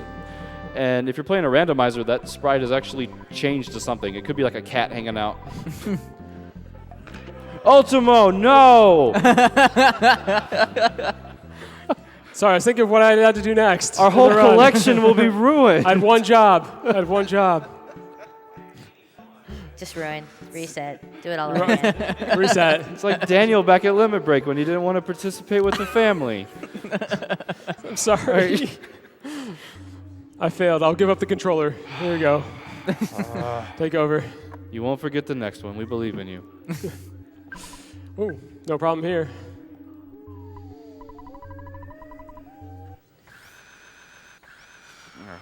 Something interesting about these Skyrunners is there's really only one active at any given point. So if you're using glitches and you do this whole sequence out of order, you can get stuck in winners and not have any way to get out, or have no way of getting out of here because you use your escape. And the game did not expect you to glitch anything, so you can mess things up really easily with the out of bounds glitch. And was that Ultimo? So guess what? Another input break. We just love these breaks, don't we? Oh, we certainly do. Hey, I'm doing this input break frame perfectly, I'll have you know. Well, we have a $1,000 donation from Pandatron. Hey, Panda. Hey, Panda. Greetings all, Pandatron76 here. To begin, I would like the amount of this donation to be split between the runners and the commentators. UltimoIce, Felix, Skateman, and Ari for $250 for each. Per an individual's request, I have decided to have fun with this donation. Provided below are some jokes/puns that I hope can all be read and that hopefully UltimoIce will enjoy. If not all of them can be read, I completely understand. Without further ado, here they are. What do you call a failed Earthbound attempt on the Virtual Console? A Wii set. Where do planes land in Earthbound? On runway 5. Why doesn't Ness like sports? He has a habit of going out of bounds. How does Winder manage their pet population? They take them to Jeff to go get them fixed. I hope these puns are cracking you all up. Sure did. Remember Bubble Monkey? See how fast he works? Another hour later, all of a sudden, he's waifu'd up. He's ready to go. Congrats. And gone from our life forever, thankfully, so don't have to deal with them anymore. I had to use a couple extra bottle rockets. I'm going to actually check my inventory here. Oh yeah, it should be fine. Just in case, I'm going to move one more over here. No need to get into trouble. Could also maybe get some more pickles here if there are no spawns. Yeah, I'll definitely be getting some pickles. Nice. There we go. Don't forget now. I'm watching you, sir. You can see the flashing of the spawns at the bottom right. That's another second controller issue, as you can see. There's a couple graphical issues there.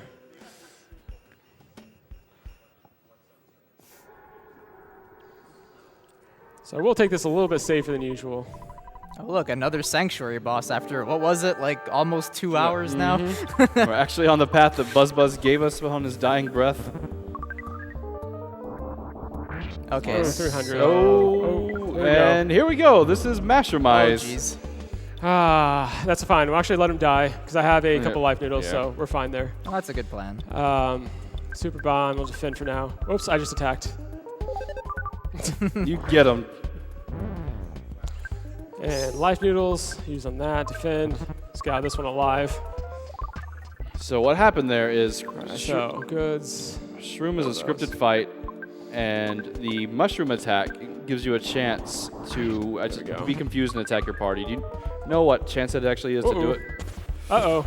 This is actually pretty bad. Yeah. I've never died to Shroom before. I actually advertised that, so This should... Oh my goodness. we're fine. We're fine. Maybe. There we go. See, right. we did it. We got through it. So the Mastermind really showing how deadly it can be. Though it actually doesn't work all the time, so getting that to happen both times is Yeah, very unfortunate. very, very unfortunate. It's okay. It's okay. I even played it safe. And sometimes stuff happens. Stuff happens. But even if we had died, it wouldn't have been the end of the world. It just would have made me use a different item that I need later. A Dragonite. So we were fine either way. Look at this party right now. We got a ghost. We got a guy with a mushroom on his head. It's not looking too good. If there's ever a mushroom on my head, will someone please tell me? Or, like, help me get it off, because... Before you start walking in weird directions. And there we go. Sans caught a whiff of anime for a second. Got rid of that mushroom real quick. Snapped back to reality. The power of anime. All right, here's our first teleport skip. We're going to use teleport and crash on purpose to get away from those spawns. So a lot of people may ask, why isn't ulti using teleport everywhere in that case? But that's because it actually takes some time to do the teleport. So it's actually better to just walk when you could just walk. But when you're trying to dodge enemies, that's a nice way of doing so, where the enemies just freeze in place and you could just make your way past them. And you've routed a couple of sections, haven't you, Ultimo, where we're just trying to use teleport faster? But I think it was you where you just found out it was just only for tasks, for trying to go around using only teleport in places like Summers. That must not be me, because I don't know. Somebody looked into it. I think, I want to say Uko messed around with it a little bit. You pretty much have to have frame perfect menus, and that's not going to happen. So here's the issue, is I just used all my bottle rockets on a lot of unfortunate encounters. So we have one left. I have a reserve on Paula. But we're going to have to fight 2 enemies kind of slow. It's not going to be more dangerous, but it will be slower. Unfortunately, this Skyrunner ride is a little worse, but hey, it got us where we needed to go. Yes, so once again, Donuts modified the Skyrunner, and it crashes. I really don't think he likes the sun. I'm just throwing that out there. Yeah, liability insurance is probably terrible for the guy at the moment. All right, so we're going to do some menuing here. I got to try to make this work for me with the amount of items I have. Ooh, rare encounter there. Spawn. Yeah. Good thing I was paying attention. I think the percent chance of the tiles here is like 5% or something really low. And here's our beach hot dog vendor.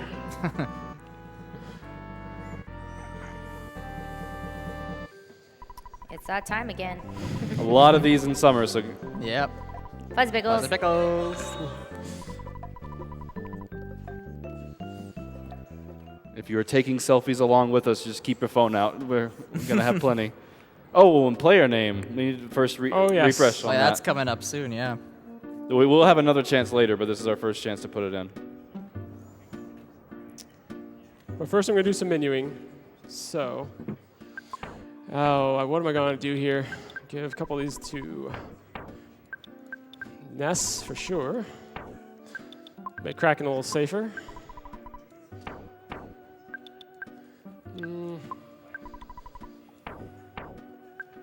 We'll get the big bottle rocket over there as well. Let's try that. We'll need it here in about 5 seconds. Yeah, here All we right, go. it looks like that we're going to be naming it in all caps.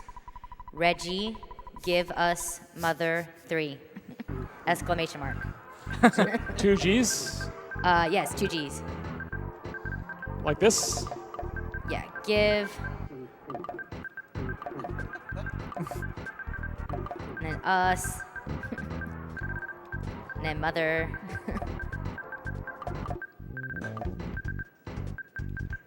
And then 3! Exclamation. Ta-da-da! Nice. Thanks for all your generosity, everybody. Now watch the boat at the bottom. It's going to glitch out as well. It's a ghost ship. And we will have a chance, and not to plant any seeds here about people who are just like, I got to donate to bop something. We will have another chance in like an hour to put it in one more time. Actually did not mean to hit that, but that's fine. We'll save anyways. Can never have enough saves. There you go. So here's a recent optimization to the route that Ulti found. So we're going to be buying a lot of these skip sandwich deluxes here, and it's going to basically let us skip past a lot of enemies coming up. Originally, we used to buy plenty of them here and just shove them all on another character we'll be getting later, but instead we're actually just going to buy a few here, and then we're going to buy the rest later in Winters, where the shop guy doesn't just go blah, blah, blah, blah, blah every time you buy an item, so it saves quite a bit of time. And it also has a couple other side effects. There's a couple items that are going to fall on Paula that normally would not. Right, so Ulti takes pride in his menu optimizations here, where you want to basically just kind of fill Ness's inventory as much as you can, and that way, if there are items that you won't really need on Ness, they're just going to go straight to Paula, and that saves a lot of time instead of always moving stuff over every time you get it on Ness, or Sans in this case.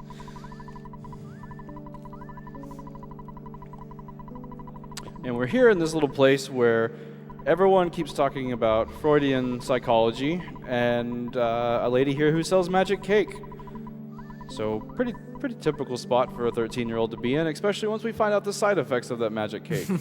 Yes, and as I said, Earthbound was hipster before being hipster was cool, so it's the original hipster.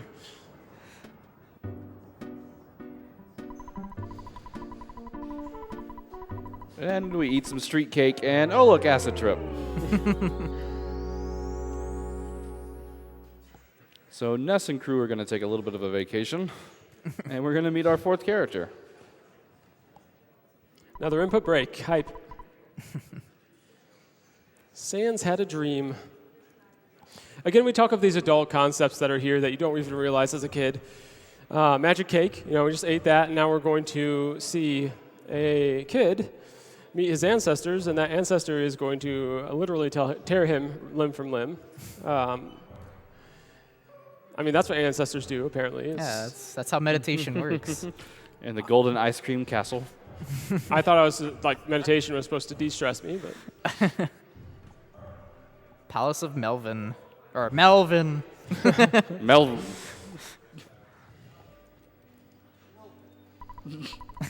Prince Melvin.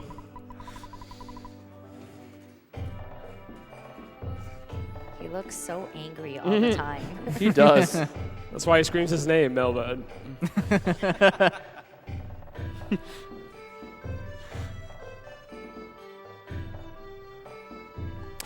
Really neat music here, and unfortunately a very underutilized area. He's also the oldest of the kids. I don't know if they ever explicitly mentioned his name in the game or if it was in some of the external lore stuff. So just disrespected our master there. We were supposed to talk to him, but we did not.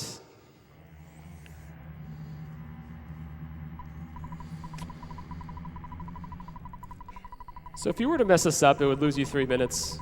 And there's only one runner that has done it. I don't need to say him by name, but you know who you are. Not once, but multiple times. And only way you mess it up is by hitting a decline button instead of accept. Boy, this isn't creepy at all. Yeah. Oh no, it's just beginning. It's like, hey, by the way, I'm gonna tear off your arms. Okay, thanks. Oh, do you need those legs? Nah. It's dead weight.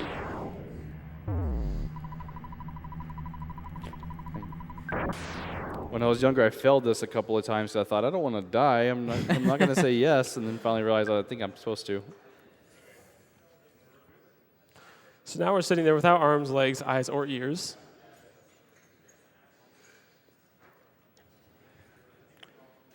This game is very dark. It is. You wouldn't think so, because it has all those colorful animations and kind of goofy musics and dialogues, but the undertones of it are just kind of dark. Yeah, there's the undertones are really mature, even though the game is extremely whimsical. There's a lot of just the little banner with the NPCs. I recommend if you're going to play this game casually, talk to all the NPCs. That's really where a lot of the magic comes from.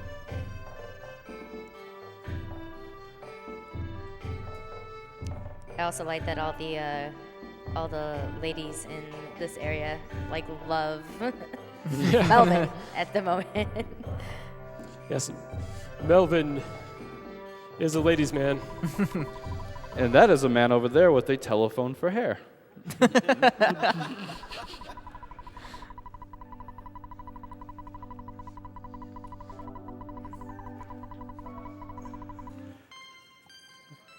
So Pooh completed his training, leveling up and getting Teleport Beta. Teleport Beta works the same as Alpha, with the exception that it lasts a little bit longer, or takes a little bit longer to do. And you go in a circle, so you can do it in a little tighter space. And luckily for us, Melvin already starts at a higher level, so that's nice. Especially in some glitch categories where we have 3 level 1 kids and then a level 18 Melvin, right? Yeah. 18? Yeah. All right, we're going to do a little teleport here. And we're going to go back to Summers and kind of swaggy teleport.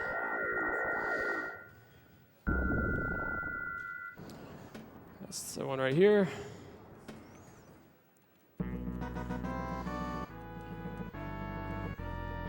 It's that time again.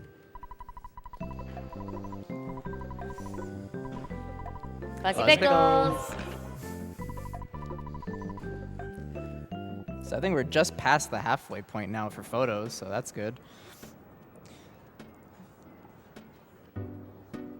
Oh, and there's one more in this restaurant too.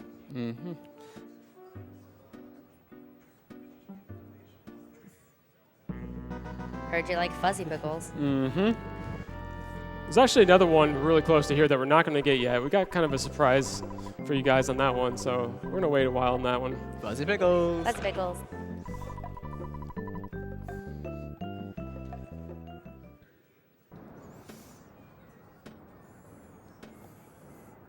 This place sells extremely expensive food, and it's really not that good of items. Of course. It's a resort. You can get the upgraded teddy bear here, but it costs a lot of money. So when you see those things on the street, that taxi and that sign, you should take it as a sign that you should teleport. Because they are kind of dangerous. They're kind of aggressive. All right. Time for one of the few times when someone acknowledges Pooh's existence. He really just seems like he was kind of thrown in. No one really cares about the poor guy.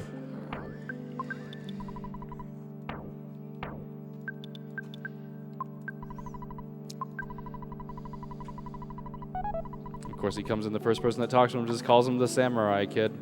You'll be very careful here. We can only kill one of these guys for reasons.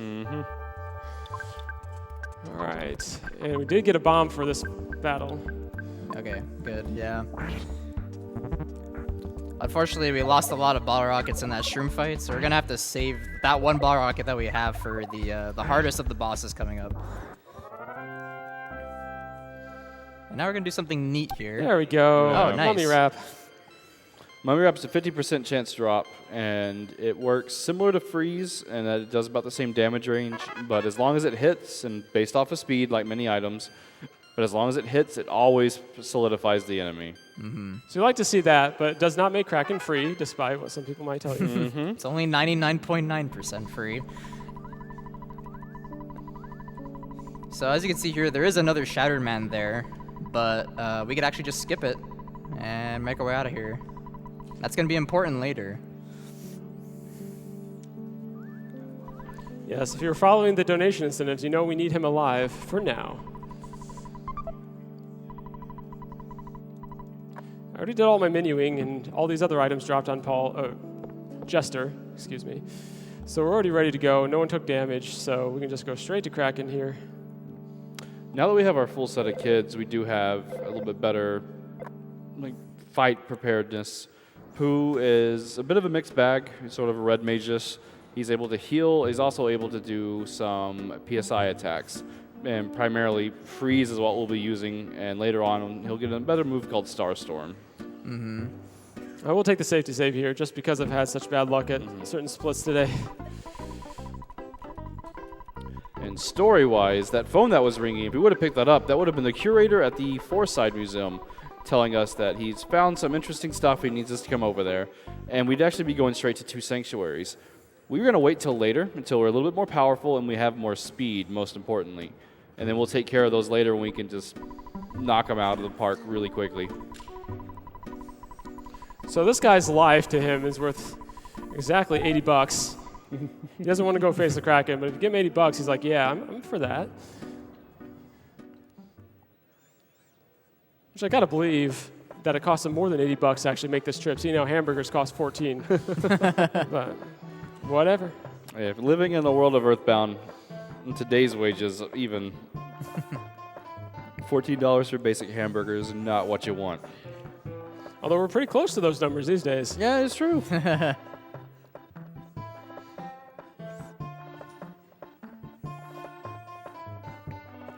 And coming up is everyone's favorite little buddy. I know some people up here are preferential to lizard and dragon kind.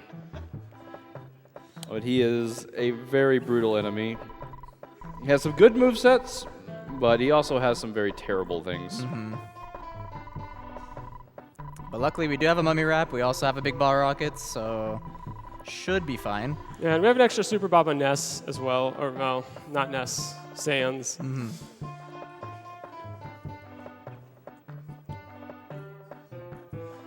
And that extra Super Bomb allows us, if we're really close to killing him, and if for some reason we're all in death rolls, we can just bomb and then defend, and we should be fine. So we're still in a pretty good position here. The worst thing will be a flash beta, which is an 8% chance to happen on this first round.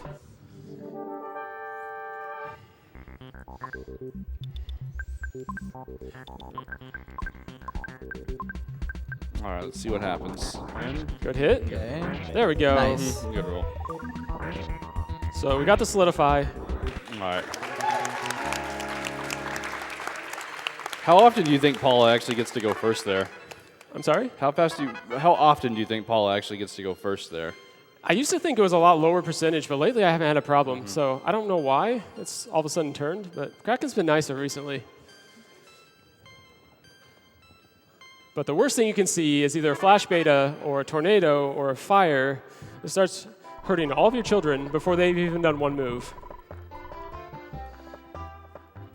Because a lot of times Paula will die before she gets to throw her bomb, which means you're going into round 2 with everyone on death rolls. Also get a fun situation where Nest resists a flash and then dead. And you're just sitting there like, man, I'm so glad this is free. The stuff we've seen as runners, you have the low percentage odds you would think would never happen, they managed to.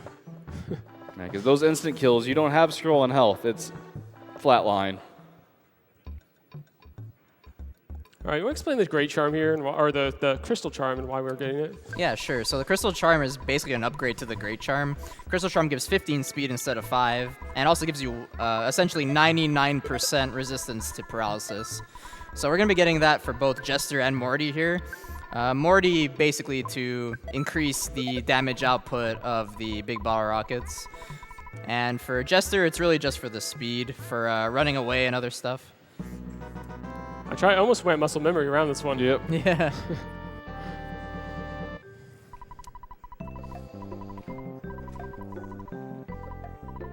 Fuzz pickles.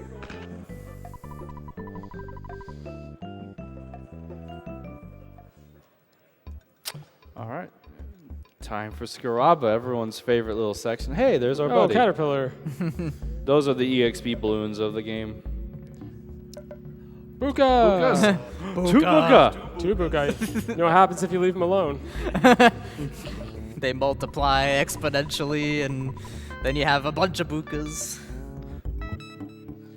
So that's I was trying to. That's never happened before. No, that's definitely happened before. But I'm not paying attention.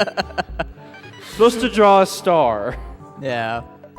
Hey, I was always bad at art. The colorblind guy. I could never get art down, so I'll blame it on that. Just here's another fuzzy pixel. This is one that in a runway normally you see us teleport through. Fuzzy pixels.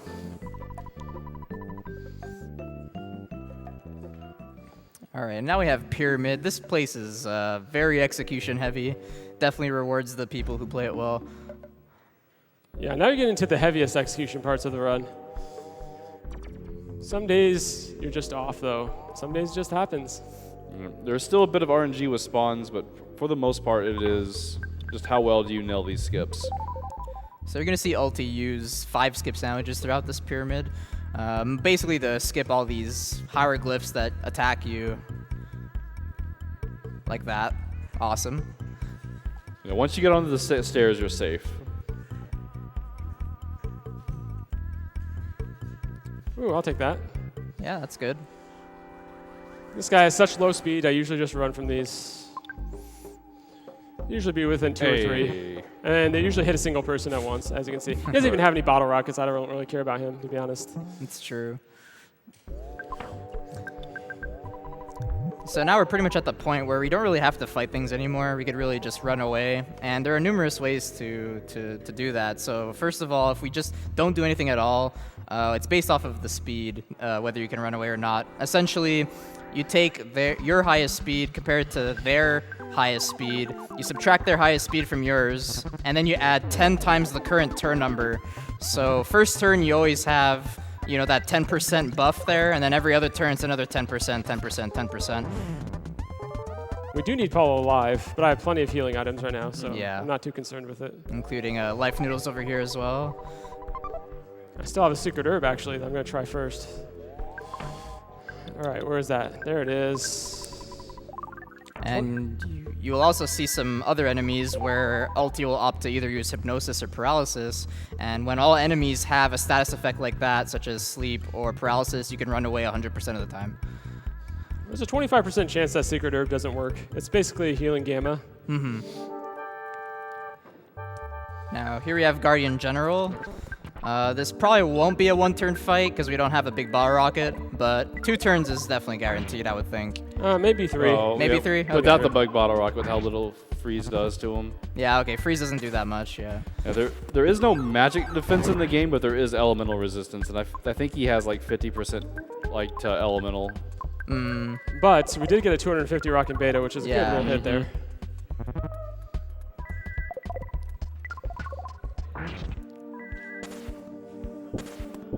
MP can become an issue here. Nice.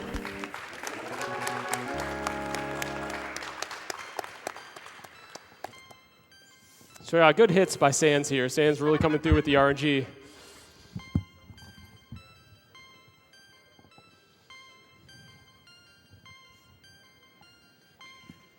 So we're gonna have to hit these skips because our psychic points will become an issue on Ness.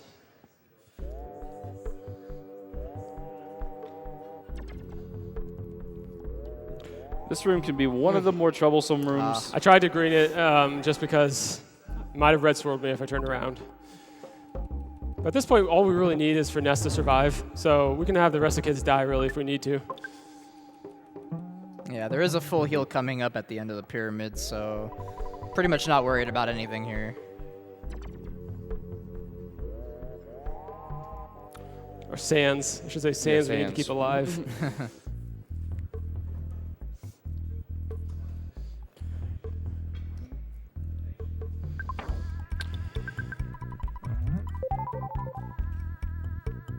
Nice.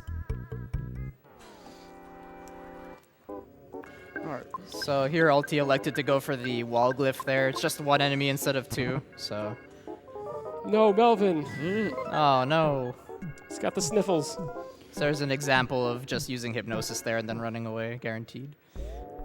The fun thing that can happen with that is if Melvin takes some damage and gets to low health, and we can get that pop-up that says he's almost dead as we get on a staircase, and you can go into space. That's the very first race I ever had with Andy Perfect, and he had that happen just by accident. Like this.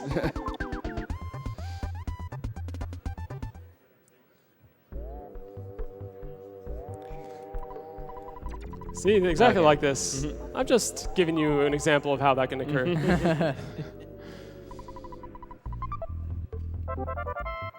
So the hieroglyph that we saw, it mentioned a bunch of alien encounters and ancient civilization have built the pyramid to help fight against them. And one thing that they used was a Hawkeye. I thought I had that one. I actually don't really remember what it all says about the Hawkeye. It's been quite some time since I looked at it.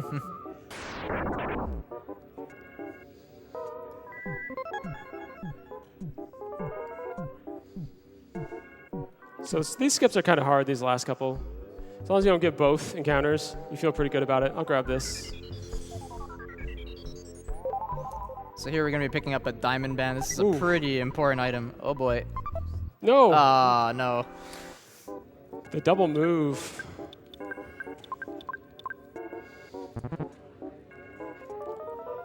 Oh, now we're going to get another one, another text box. Yeah, this one's a little scarier, I think. There's only one set of stairs coming up. Oh, jeez. I tried to turn around. My skip sandwich wore off there. That's what happened. Again, not the biggest deal in the world. These kids can all die. Yeah, please attack Morty. Although we don't want... Nice. All right. Yeah, so that alert's not going to happen. So I just want to get this heal off if we can, and we're not going to. Oh, there we go. Oh, wow. Okay. Now we should have about a 45 to 55% chance to run right here. I'm going to let his HP tick up just a second.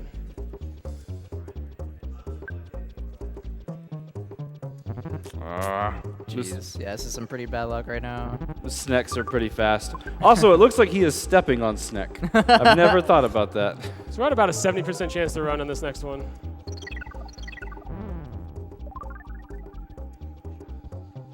There we go. Nice. So not ideal. Oh, wow. Oh, and we were really high up, so we got caught by the wall spawn. So this would be, not even paralysis. This would be one of those where you're kind of mad at the game, but it's not a PB attempt, so we're okay. Now Sans is sick too. But we're almost out of it. What I am going to do, though, for sure, is heal up here. And we're going to skip sandwich up. This will be our last encounter. We're going to have to YOLO run it. We got 25% chance. Oh, there's the runaway. There we go. Nice. So now we're free and clear. One more little skip here. Fairly messy pyramid, but mostly from spawns. Yeah. And here is the PB graveyard of Southern Scaraba. So Dungeon Man's a pretty fun place if you're doing it casually, but it's pretty dangerous in our runs. The department store enemies make a comeback.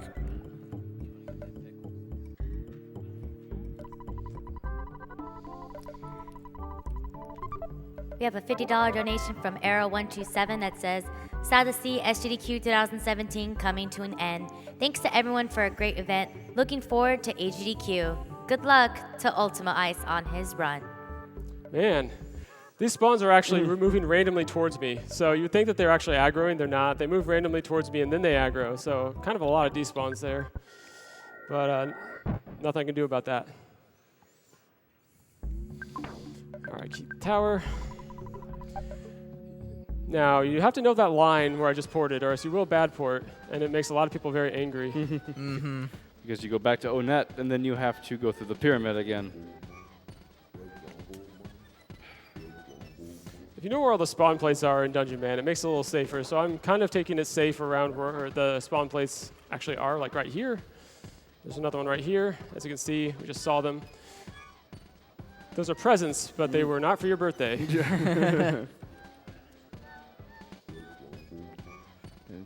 But probably the second area where the music just not a fan. It's pretty wacky music. Can I get around that? Oh, nope. Ooh, maybe. Okay. Ooh. Never seen a spawn there before, so that was interesting. Yeah, so you really don't want to get into fights with these guys. These are the mooks. This is the first chance we get to see these mooks. They're really scary with their diamondization and mass, PSI attacks, and it's just, you want to avoid them at all costs. Yeah, they have a lot of scary skills. Yeah. All right.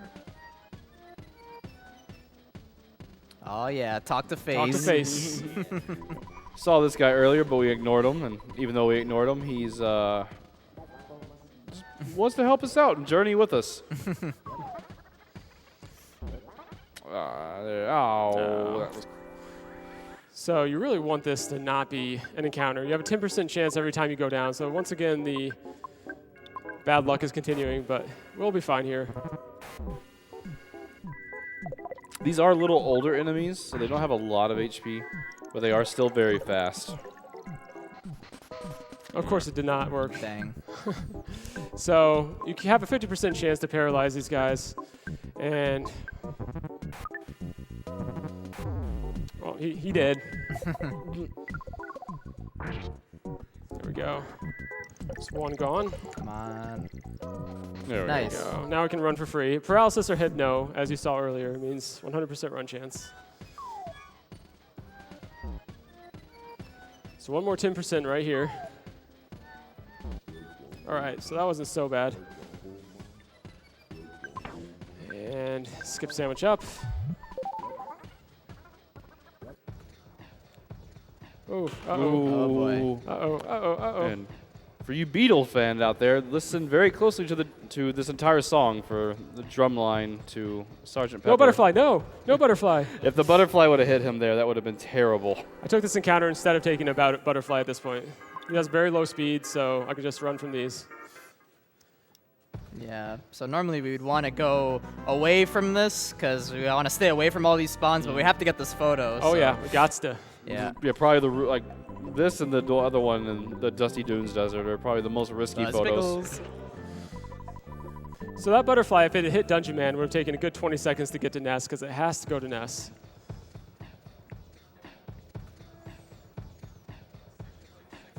Where's he going? Okay, that side. It's fine. Dungeon Man straight up lying here. He's nowhere close to actually being stuck in these trees. You're supposed to go through the middle, but it's just the trigger there at the bottom. Now we can teleport past that UFO. Now that Dungeon Man is no longer with us, which is why we had to run in the first place. Oops, overmash. And unfortunately, he just happens to have a submarine. He also moved, and he's a liar. So now is a very scary part of the run, especially for new runners. So we're about to get all of our money that we have to our name.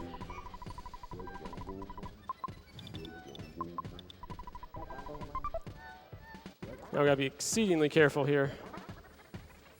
Yeah, this is why we take it out now instead of before. If you die in that desert, you lose half that money. It's your run's just headed to the reset button. Mm-hmm. Yeah, I mean, you can come back later, but you really want this money now to do optimal shopping. So we're good. We're past the most dangerous spots now, so.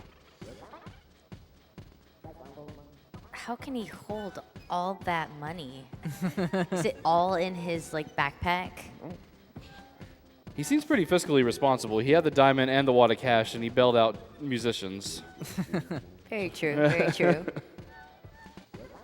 And of course, the story is that every time you defeat an enemy, Ness's dad gives him some cash that he allegedly borrowed from the neighbors. Oh yeah, there's a weird lore about that the father was originally had a company or some sort and didn't do so good, and that's why they always had debt with the neighbors, and that's why the neighbors don't like him, which is probably why Pokey doesn't like our main character. Well, Pokey's just a jerk. So since we have a dead kid here, we're going to have to use the Inertron later. Throughout little Chrono Trigger reference. Mm-hmm. It leaves you hungry, but at least it does the job.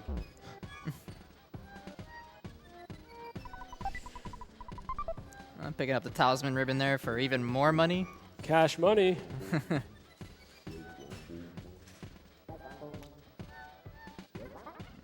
So Here we go, the Inertron. And another Beatles reference. mm-hmm. Yellow submarine. This one is far more direct, too. Yeah. And an input break, so if you have any donations, now's the time. Sure thing. We have a $200 donation from Kojin God. that says, amazing SGDQ this year, guys. Sorry I didn't get to come live, but I'll remember to register for next year. Looking forward to HGDQ, and we'll be watching all the VODs and runners I can until then. Great job, and shout outs to all the crew. Fuzzy Pickles. We have $5 from Moonrose that says, hey, good luck to Ulti and the amazing couch, giving great commentary. I love you all dearly and miss all of you. Hopefully, I will get to see you guys again soon. We have $100 from Captain Omelette that says, thanks for the week of runs, despite the fact I couldn't catch them all. I couldn't watch a GDQ without donating, so here's my contribution. Let's try for 2 million. We have a anonymous $2,000 donation. Oh, nice. I made a bet that I will have my driver's license before the end of June. If not, I should have to donate a month's salary. I think that you guys can guess the result of that. Thank you for this amazing event. So we're going to sell some items here and buy a lot of multis for the alties.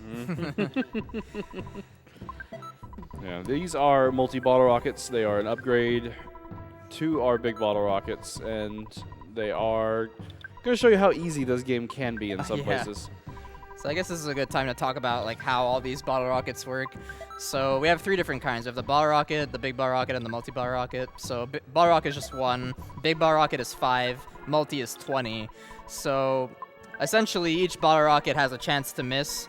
If it doesn't miss and actually hits, it's a range between 90 and 150 damage each. So you can imagine how much damage you can rack up with these multi-bottle rockets, as it could do maximum 3,000, which we won't see too often, but it's usually going to be around the 2,400 range. So we'll be one-shotting a lot of bosses with these.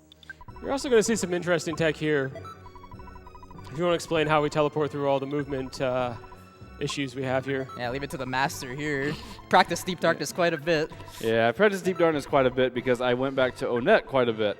The whole point here is you want to teleport for as long as possible and get to these deep sections where you're moving slower and collide into something where once you stop, you'll be able to open up another teleport. But if you go too far, you end up going back to Onet, and that's a terrible time loss. And it's something... One of the main things that I think, if one wants to practice more technical things in the run, it's practice your teleports here. There are certain visual cues to look for, and I think most everyone uses different ones. Good first port. Oh yeah, that's pretty much perfect right there.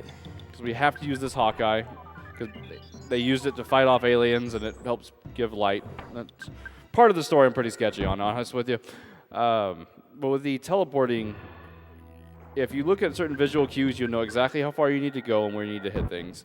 The unfortunate thing is when you're teleporting, you can get enemies spawning off screen that you didn't see, and you can either hit them or they can be right next to you, and you end up hitting them just,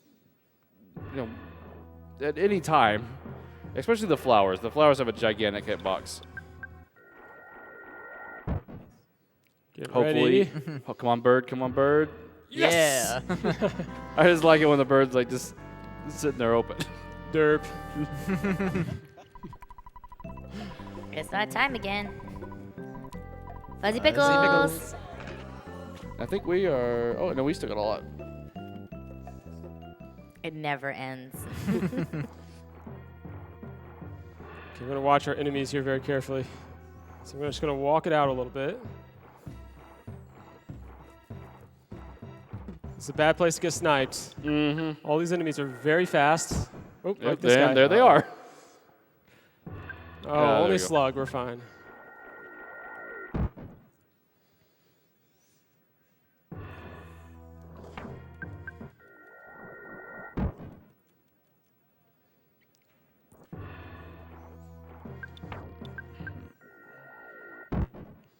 Just going to teleport around these guys.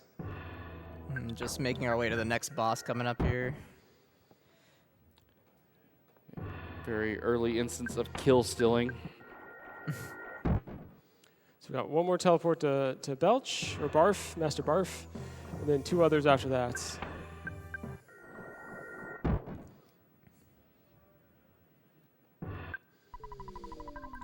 Now we just let the multi-bottle rockets. Man, that burping has some bass to it in these. Wow. You guys get high quality burps, okay?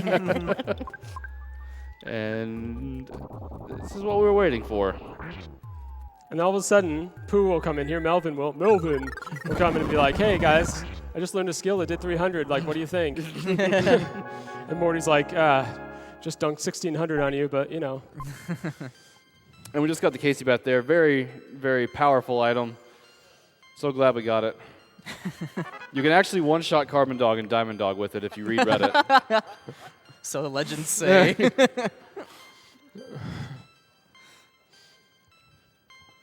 But that is going to be how most of the bosses are going to go from here on out. Those multi-bottle rockets were extremely imbalanced, and combining them with increased speed items, we kind of breeze on through.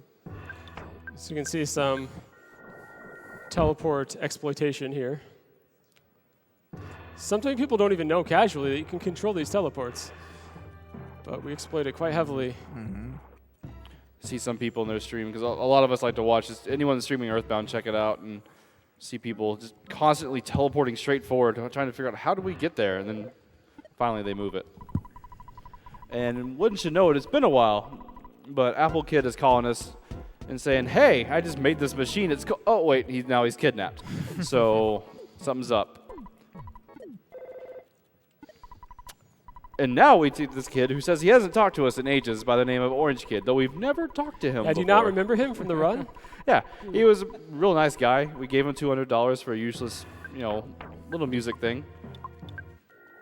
But that's story-driven. If you actually talk to him in Tucson, he will call you at the Monotoli building, just another, hey, what's up, and pretty useless. So here we're going to do the rest of our skip sandwich shopping that we mentioned earlier. Just as a reminder, like for those that do not know, you might have a second chance to change that player name. It's when they will talk to the Tendas, if I'm correct. So if you guys want to bump up the one that's winning right now, which is the Reggie Give Us Mother 3, this is your chance. So You got probably 20 minutes. I think. Maybe less than 20. Is that 4? Yeah. I had to make some space on Ness, because we will need a couple skip sandwiches on him for later.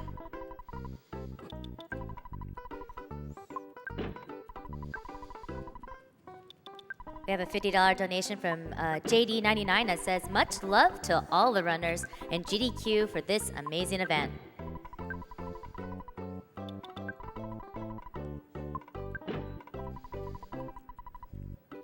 We have a $25 donation from Steen that says, thanks for another great show. Been watching here on and off during my wedding days, thanks to my very understanding wife.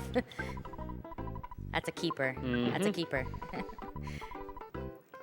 Due to having to get another photo, I don't need money at this point. I do need $70 for the rest of the run, but not yet. I don't need it yet.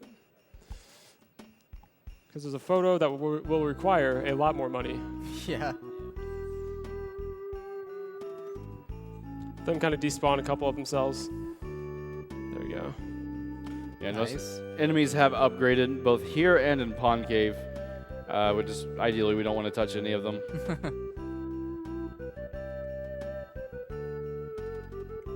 And we get to see everybody's favorite again. Yay.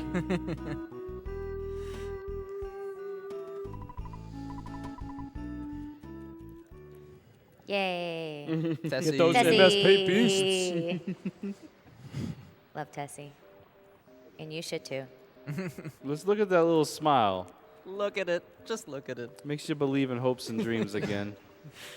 Beautiful. And here come the MS Paint Beast. Yes. It's just as important as anything else we'll do here. I actually like the soundtrack of this because it is a continuing of Snowman, the actual winters, and then the Tessie music. It's really great. You know, that Awada's not that far behind. Oh, really? No, it's not. Ooh. It can snatch. Just remember, we're here for charity and all. The last day.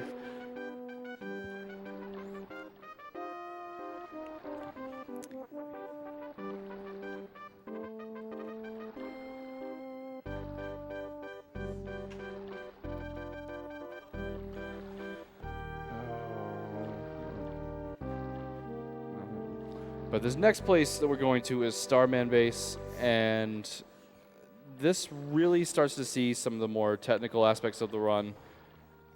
You have to get green swirls here in some of these fights. Without a green swirl, it is very, very easy to die. Like, everything is going to get exponentially more lethal for the foreseeable future. But first, we have to go through maybe the most useless area of all time. Agreed. And that's a new little optimization there. Who found that? The walking left. I believe it was Nemi back in the day. Yeah, that's an old Nemi optimization. Oh, yeah. Yeah, plenty of these spawn skips, but we kind of forgot about that one, I guess, recently. So I know Syrian back there kind of brought it back into fruition here. Like, hey, why don't we just do this? Like, oh, yeah, that's not that bad. So the enemies here have upgraded, but they're going to run from us because we already beat this sanctuary. So you never actually fight these enemies, which is why they're kind of useless. However, you do got the Mr. Baddies here who tend to be a little confused. They're supposed to be scared of you. But see, they charge at you like a little bit there, and sometimes they can get you off guard. And it's one of those situations where you're not mad, you're just disappointed that he just. Why would you have to go that way? There's absolutely no reason for it. So it's not only the spawns here I'm teleporting away from, it's also the lag. Just a very awful area.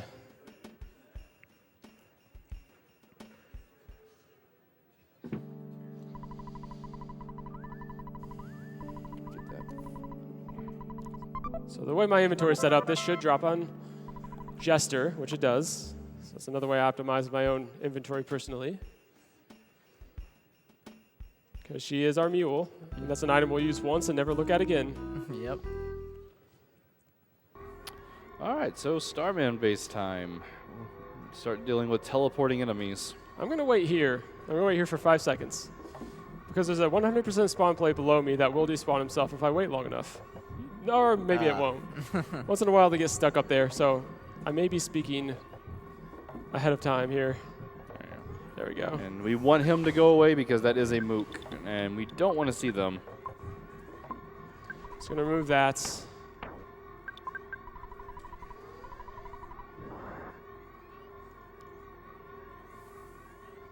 We're trying to keep Ness's inventory as pristine as possible for Magicant, which isn't that far away.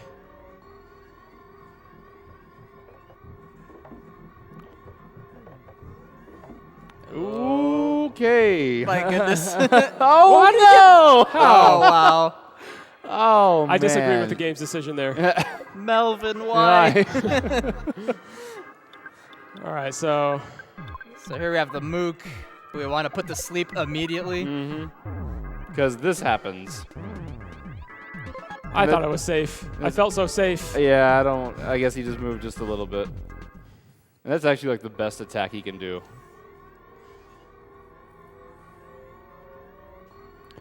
And the thing about those diamonds is the reason that there's so many of like enemies that share that spawn is that was just a placeholder. Those enemies were supposed to have a regular spawn, but they never made them, and they just all kind of became just a universal enemy spawn icon.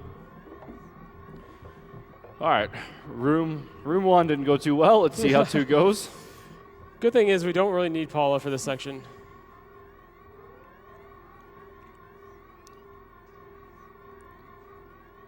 Until we get to the actual base section, this is a bit more of the higher stress parts of the run, because those mooks, they can come in packs of 2, and they are very deadly.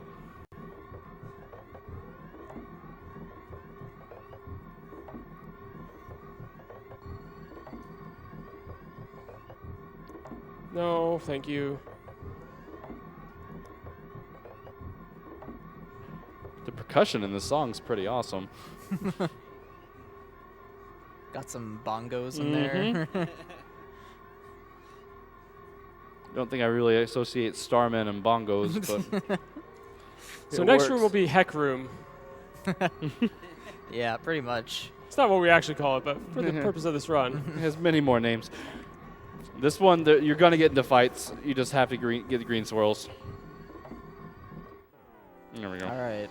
So I kind of know the distance he's going to teleport, which helps me out in situations like this. That mook, again, you saw what he can do. He is not a very fun individual. So I don't recall if we talked about this, but the Starmen are actually kind of interesting in that if you hit them from the front or the left side or right side, you could actually green swirl them. That was not as good. You kind of teleported away from my love. Yeah. I just want you to love me, Starman. And the robots are self-destructing white mages. They will full heal people, and when they die, they explode and deal a ton of damage. It's rare for Mook to be there. Usually it's the other robot. But he just lifed up, so we're fine. These are our first guys to see Diamond Eyes with, since we didn't do Trillionage Sprout. And Diamond Eyes is it's the game's paralysis, petrification. Good green swirl there. I'm menuing over very carefully so I don't auto-fight. That's one of the most depressing things that ever happens. Is you get the green swirl, and then you accidentally hit auto-fight.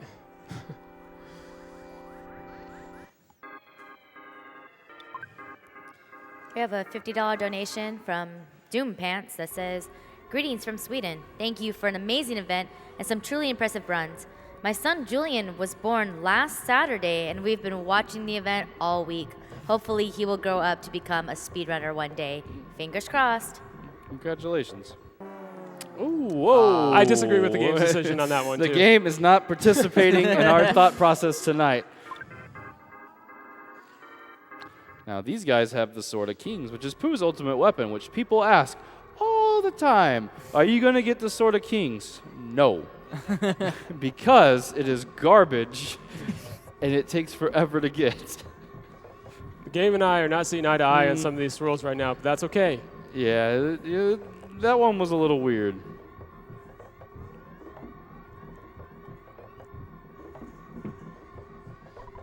So this is pretty convenient. Got an exit mouse here that we'll be using right after we're done.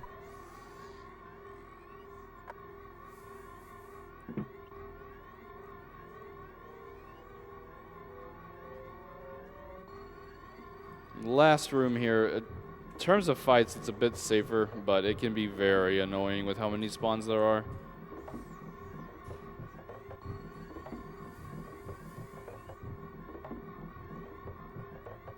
Okay. Here's an interesting battle. This is probably the most likely battle for Jeff to fall on himself. So we just got to hope for the best here. We'll probably queue a bomb up for funsies. And multi-bottle rockets. He's due 1,400. What do you think he should do? Oh, 2,000. Okay. Nice. There you go. Good job, Jeff.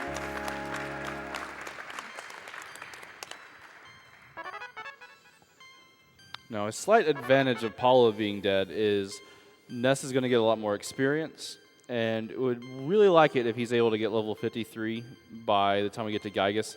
It's definitely not something that's needed, something that in a PB attempt is just it doesn't matter. But for marathon safety, it does give us access to healing Gamma on Ness, and that is just, it's a revive spell.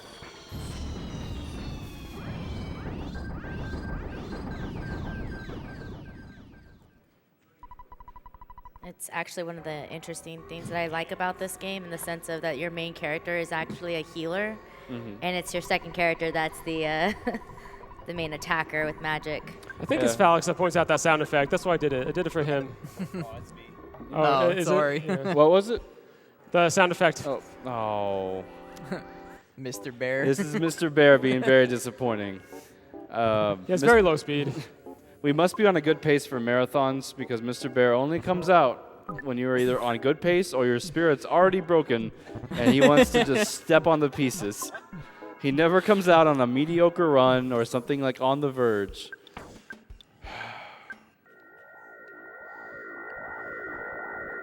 Yuck. I don't even know if we have enough money right now to buy the cottage. It might be a little light. Yeah, you didn't get the souvenir coin, did you? No, I did not. Oh. Yeah, I can come back later. I have another exit mouse to get, so we're going to exploit these exit mice a little bit. Yeah, this is just the most handy place we have to pick it up. Now we're going to take a lazy port back.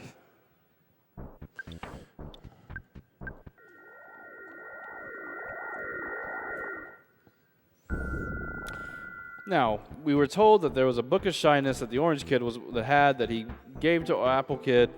Apple Kid has now read it, and now that we have freed him from the Starman base, he somehow found time to return it to Onett. And there's these people called the Tinda, which we haven't even talked to yet, but we're just assuming that they're going to need this item. So we're picking it up for them. Fortunately, it's always in the same bookcase, so no RNG there. But it is in that specific bookcase. And shout outs to Andy Perfect for making this teleport just so I'd lose time in every run.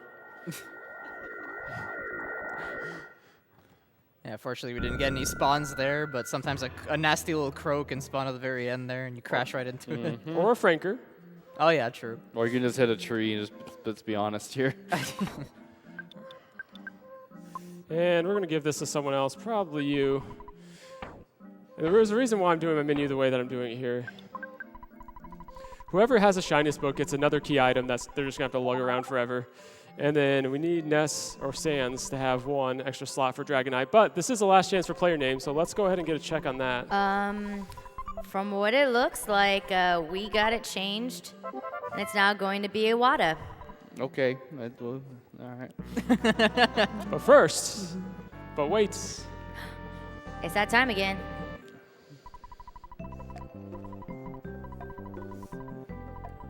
Fuzzy Pickles. Genuinely happy right now. IWATA, huh?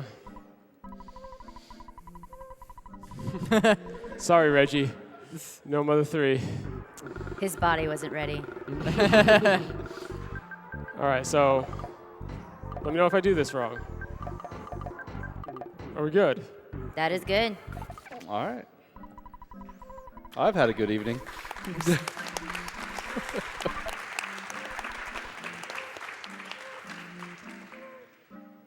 You got a ghosty following you there. Ah, that's okay. She can stay dead. I just won't get any encounters. Easy to say. It's completely normal. Completely normal. Okay. Just Lumine Hall. Just like this talking rock. Completely normal. Completely normal.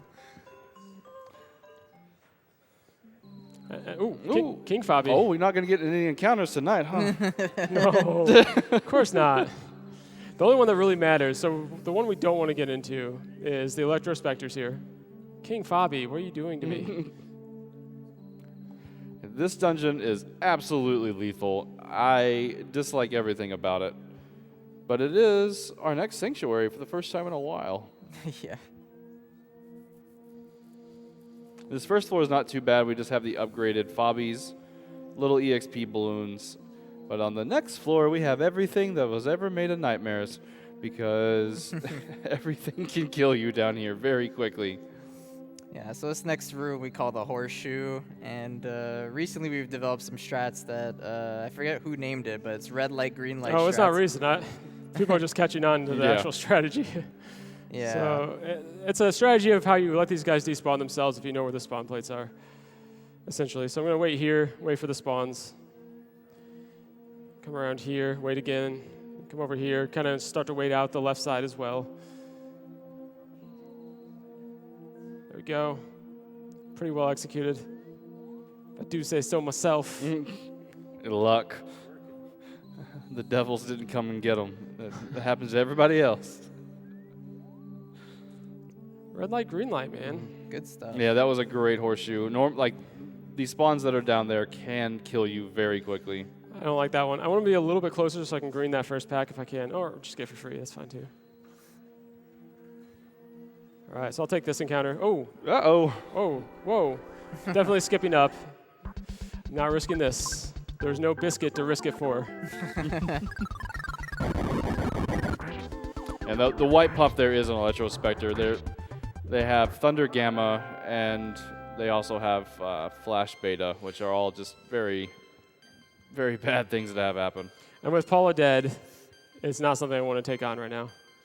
So we're going to skip sandwich past this.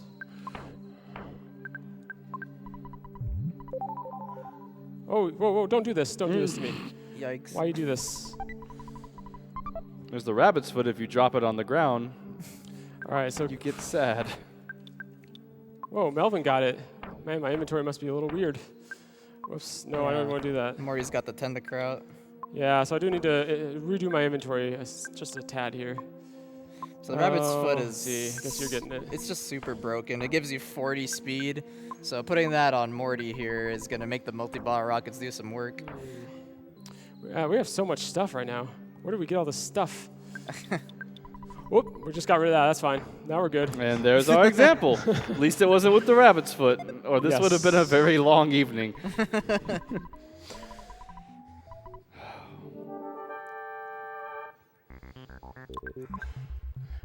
So here we got Electrospectre, and now that we have the rabbit's foot on Morty, it's a guaranteed 2-turn kill. 25% chance to miss us altogether, and it did.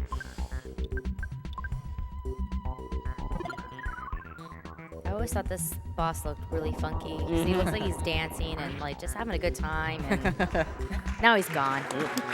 If you Now notice, he's done. on the back of these sanctuary bosses, looks like a bullseye behind them, and that's kind of fitting for how we kill them. So as multi-bottle rocket damage is related to your speed, we just gave Jeff, or Morty here, a 40 speed boost, which he only has like 20. So we just tripled his speed, and now he's going to wreck things with his multis. Hopefully. Hopefully, yeah.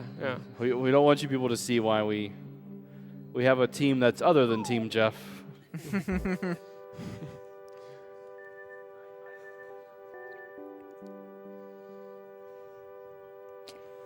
All right, now we have another sanctuary and a bit of a break. Yep, Paul's back. Now we have a break for donations. Alrighty. We have a $75 donation from Anonymous that says, love watching SGDQ and AGDQ every year. Shout outs to everyone that makes this possible. You keep coming together and I'll keep watching and donating. We have a $50 donation from Super Jenny that says, I believe in 2 million. Thomas donates $125 saying, got to give some love to you all.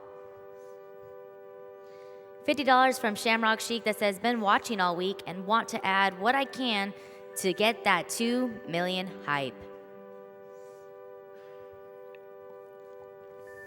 We have a $100 donation from Ojive that says, having a real job prevented me from catching most of the runs I wanted to see, but on the flip side, it means that I can actually donate. Fantastic event, as always. I'm sure I'll be digging through the archive runs for months. Watching the words come across 5 televisions was kind of weird. So Ness does not think the quickest in the world, as you can see by Lumine Hall. But he did say I am Sans, so I guess it is confirmed. So there's another soft lock opportunity here, which we will not take. Oh, yeah. I'm one of the few runners that does Fire Spring first, and that actually lends itself to this run, because if you teleport to this area, there is a chance that you soft lock yourself. I'm just going to go above. Yeah, so essentially what would happen is if you did teleport here and then you essentially get into a fight that's impossible, like with a dinosaur and an orb, the game doesn't know what to do, and it just throws up a green boss swirl, and then your game is just explodes. It doesn't know what to do with that. Yep. And I think this couch has seen many a hard lock. Yeah. Falix got 2, I got 2. I've had 1. Or he even found a manip to do it 100% of the time if you want to. Yeah, if you look on Ari's YouTube page, it has you could, it's the instructions like, hey, do you want to just destroy your cart? Here, you got it. Oh, do I? So here we got the C pendant. This is a very important item or very important equip item for Jester. Resistances to fire and freeze.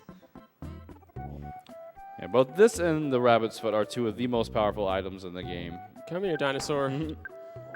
Mr. Dinosaur.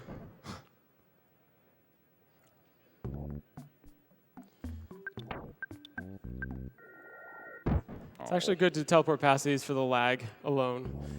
I'm a little gun shy because I've been sniped there far too many times to just do it blindly, so I do teleport away from the lag, but a little more carefully than some people. And story-wise, right now, like we're just grabbing sanctuaries. There's no other goal in mind right now. Yeah, it's pretty much a sanctuary cleanup here. And this sanctuary we're going to is normally the last one. For as far as a casual playthrough, it is the last sanctuary on the Soundstone, and it's just really the last one you would normally come to. But we still have plenty more we have to do before we get into the final sequences. And Ulti grabbed the Cloak of Kings there. It's essentially a rabbit's foot for Melvin. It's going to come in really handy for the final boss and also to improve run chances in some of the sanctuaries. Yep, so we're going to despawn by waiting right here. Wait for a second, and I'm going to do just a little bit of inventorying. Not too much, just enough. Does she have the sleep in it? She does. All right, good. Gonna equip some stuff. And now we're going to do something similar to like what we did in Stonehenge base, where we just chill here for a little bit and despawn enemy. This is a 1 in 5 chance to be empty, and I'm going to take that chance all day here. It's a brutal fight. This is one of the scariest enemy combos in the game exist in this place.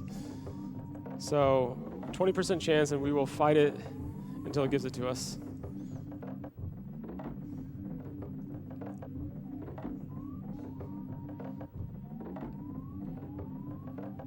I feel we're getting closer.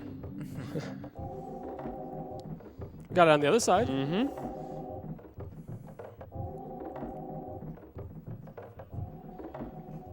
The reason we don't want to take this fight, they both can do a high damage full party fire attack. They can paralyze, which just ruins things. And if we die right now, we get sent back all the way to right before Starman base, where Tessie dropped us off. And that is just a colossal waste of time. It's another 1 in 5 here.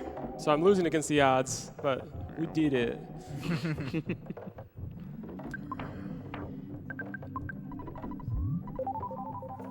Ooh, this one's going to hurt a little bit. See what the combo is. Yeah, that's not the greatest. So here the ghost is vulnerable to hypnosis, so we're going to do that. And then this puddle here is kind of interesting. It actually has so much defense that it overflows, and it basically has no defense. Yeah, so they meant it to be one of the most defensive enemies in the game, but they actually, due to poor coding, again, overflowed their enemy. Aw. Not getting lucky with the greens today.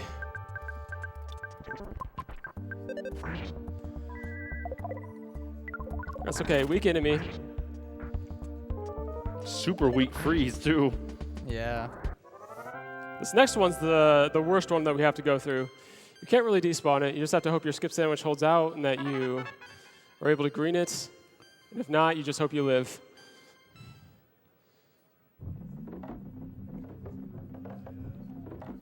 Oh. Of course that's what happened, of course.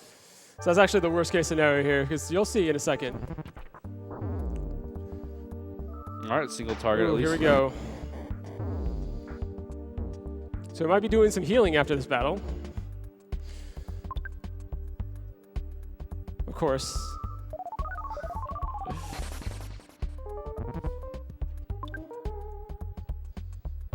Wow. So bad luck here. Jeff with a gut save. Jeff with the dead. We're at a pretty high percentage at that point. There we go. Now just pile off on an adventure. Let's see what healing items we have left here. I know we have at least one couple life nodes. We do. I'm just going to use it now because we need Melvin to be alive for this. Oh, wow. You are getting... I'm getting... This is us like, hey, SDQ is going to be over. We're going to delay it just a minute. It's okay. It's okay. Everything's fine. Okay, good. This is fine. This is fine. I'm just going to wait for this guy. What? That wasn't the guy that you killed. What? How did that guy even get there? Because you were fighting the guy from below, so he was just kind of hanging out. There we go. There we go. Okay, we got some luck. All right, nice. Yeah, give it up for Ulti wow. here. What a trooper. All right, PSI, life up. Life up again. We're just going to get everyone up. I don't even trust this game right now. It's full of lies. Lies and deceits. Whoops, not that. We're going to go here, get him back on his feet. Okay, there we go. I'm going to 3 bottle rocket this, but with the luck I've been having, I'm kind of questioning that decision right now. Because it can be a little risky. So a lot of you may remember this boss being pretty difficult. And he's dead. But he does a lot of damage.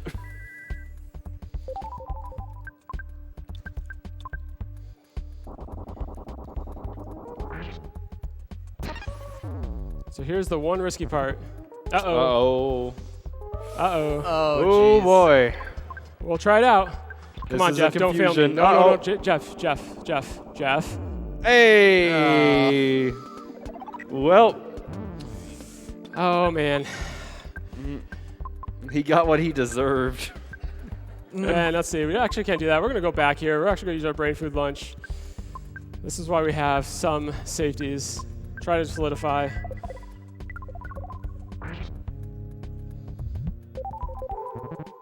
Oh no. That is just most unfortunate.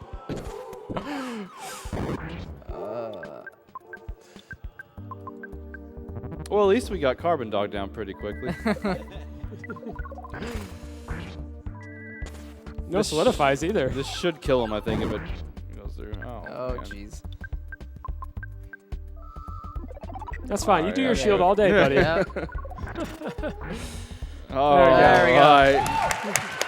Very atypical. Backup plan after backup plan. We're definitely getting healing gamma, though, so, I mean, there's Oh, yeah. that. I think I've seen some talk in the Earthbound Discord, like, oh, three multi-bottle rockets. It's so safe. It's so free.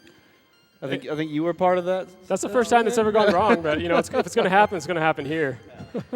Yeah. Hey, we lived. We lived. It's fine. Yeah. Yeah, just a little bit more SGDQ, just a little bit longer. More excitement. I mean, do you really want everything to go perfectly? Where's the excitement in that? Yeah, true. And this is the 8th Sanctuary. Not our final, but it's supposed to be the last one. But we just haven't grabbed all the easier ones. So we've lost some unfortunate time this run, but we're still on our feet. We still have not died. So now with defeating those 2 bosses, we should have enough money for the next photo. Oh, we have more than enough. Yeah. We're going to be rolling in the stacks right now.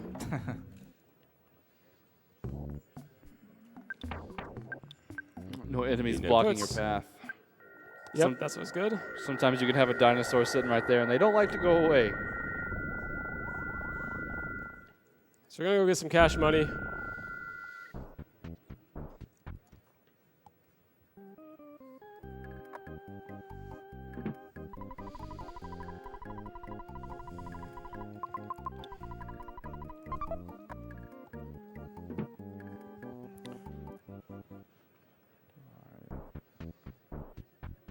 Got to get us an extra rat. Yep, we need another exit mouse here as well. And then we're going to do one of the few side quests in the game. It's not really even a side quest because it's kind of a one-off deal. It's something that's fun to race if you just race to try to buy the house. Which, as we found out, if you just do the glitchless route, it's faster than farming in Tucson. So if you've never gotten the hut here, that's a side effect of getting all the photos.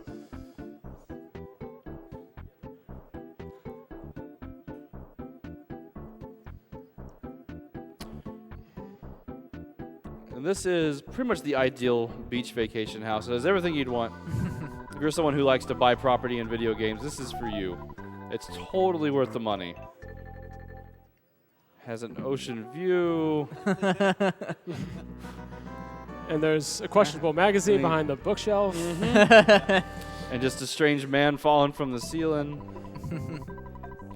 That's about worth $7,500. I almost forgot that one. I apologize for chastising you. I did forget that one. I did forget that, but I did it after. Oh, yep. At least you did it in spirit. That's all that In matters. spirit, it is. So now we need to go to Foreside. Teleport Alpha is quicker than Beta, so we do try to do that whenever possible. Yeah, by quite a few seconds, too.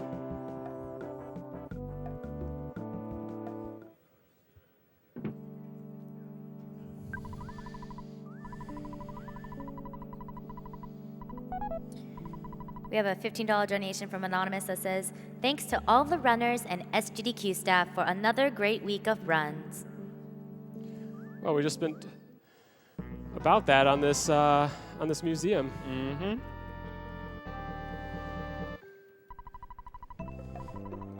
It's that time again. Fuzzy Fuzzy Pickles. So we're about to have our biggest input break of the whole entire run, besides the Belch's door, of course. It's about comparable to that, too. I think it's just under 3. This is the last major section to get up and get a drink, use the bathroom before the final push. And the museum owner here, he's of questionable character, so he has an affinity for Venus, that borderlines obsession. Gotta love Mr. Spoon. That is his name. Yep. This is where we kind of check. So I have one extra item I should not, which is this. So we're just going to kind of move that over. Getting ready for Magicant, because you want your inventory to be pristine for Magicant. There's a lot of items that we need for that. And this is our last show. A little bit of a different tune to it.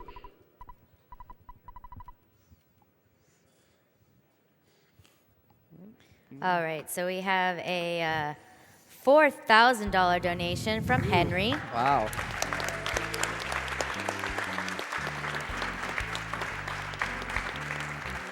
That says, "Thanks to everyone for the great marathon. Looking forward to AGDQ. Put my donation towards Iwata because he moved heaven and earth to get this game out the door, rewriting a large amount of the game's code. However, Reggie, give us Mother 3, please. Even just a virtual console release.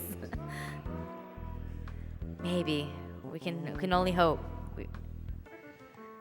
We have a $500 donation from Disco Superfly saying, "Big shout out to the whole Earthbound community. Some of the best people in speedrunning. Also, shout outs to all the organizers, volunteers, staff, and everyone behind the scenes. You are all amazing." We have a $150 donation from Tiger51 that says, "Made it just in time for the end. Love what the gaming community can achieve for an amazing cause. Greetings from the Netherlands." $75 from War in Gaming that says, "Thank you so much GDQ staff and runners for such quality and speedy entertainment all week long. Couldn't miss my last chance for giving what I can while the gaming is still on. We in there with the fast. Oh, and Fuzzy Pickles." Venus is still going. She is still going. She rocks it, though. She does. She does rock it. We have a $150 donation from Tabs85 that says 2 million hype. Let's go, everyone. I know we can break it. We're still at 1.75, guys. So, I mean, if you guys want to make it happen, this is the time to do it now. If you want to win all those beautiful prizes, I know Earthbound has about like 9 prizes. Pearlers, we have magnets. Fangamer is releasing their prize pack, which is insane. It's a whole bunch of different items. My friend Eyes, who's also known for Metroid Hat, made a Ness plushie, which is just the cutest Ness plushie you'll ever see in the world. You can like take its hat off. It has a Mr. Saturn that comes with it too in its backpack. It's so cool. So if you want to guys get those chance to win those prizes, for the Fangamer, the top is $50. Everything else is around the $5 to $25 range. So we got the banana peel, and that's going to make Mr. Spoon pretty happy. We'll probably age pretty well. Getting an autograph on a banana peel is probably not just a terrible idea. He's not thinking long term. He's in it for the instant gratification here. I love New York kid playing in the street again. Yeah.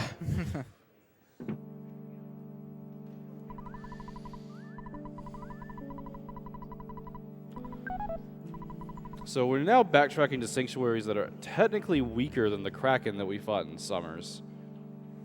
So with that Rabbit's Foot and all of these increased equipment, shouldn't be what Diamond Dog was.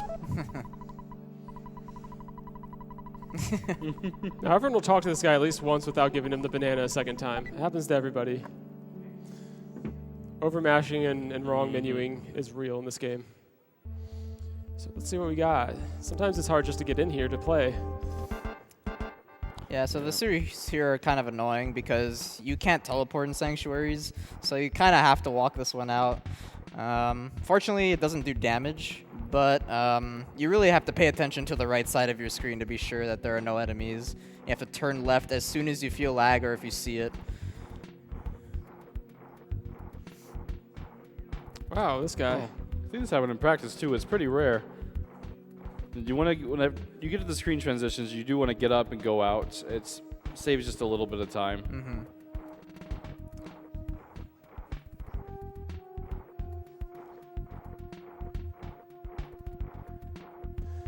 Ooh, sewer stuttering. Come on, mouse. Oh, Yeah. on either side. And Now that we take decision it. was made for us. They have low speed. Only the cockroaches here are the only ones you have to worry about. They have really high speed, whereas these guys, pretty much a first turn run. Mouse, why you do this? Yeah, see with these, if you don't catch them right in time, and I mean, sometimes if you do, getting away is quite difficult.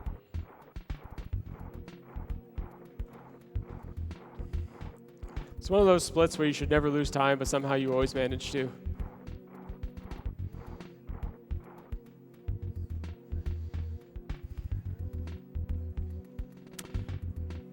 And then this room is always empty with the exception of right in front of the boss. A little bit easier to stutter step there. So we'll see if I can stutter my knee or if I've lost it.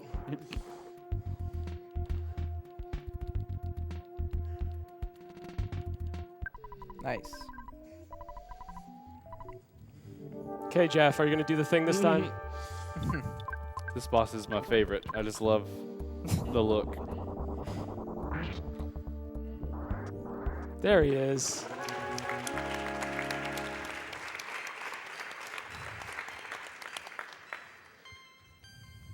Rip Splinter.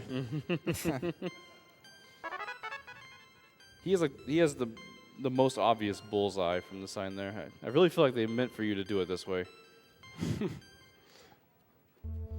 Now the cockroach will run now, so we're good there.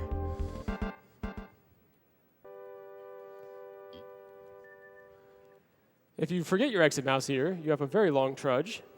Oh, yeah. And if you forget that little box, you have an even longer one. Yes, you do. That is correct. That box is very important. That contains the carrot key, which we'll be needing to get into the next sanctuary. Whoa. Whoa. Whoa, Nettie.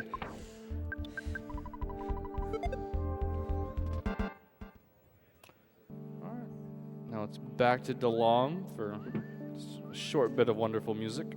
Not quite to Delam yet, though. We got something to take care of here. Ah.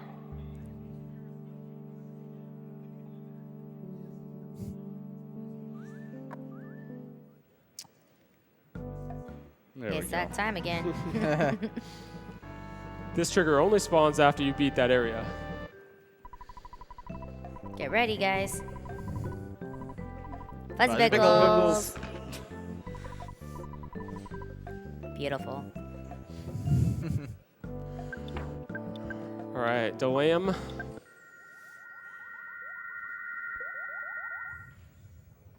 And I hope you got your fingers warmed up, because here's another. And don't put it away after this. Keep your selfie sticks out.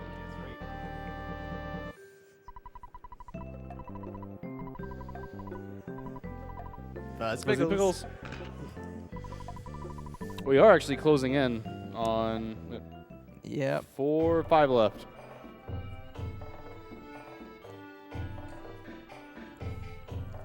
Which one you just get at the end of the game, so we won't actually get to Fuzzy Pixels that one.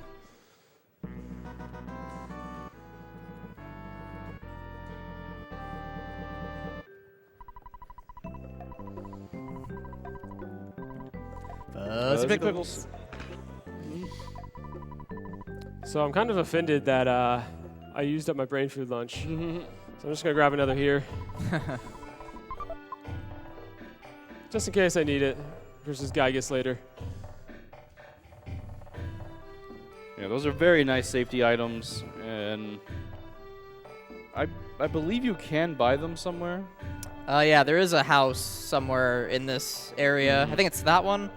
You can buy brain food lunches there, and some other things, I think. Or maybe just brain food lunches. All right.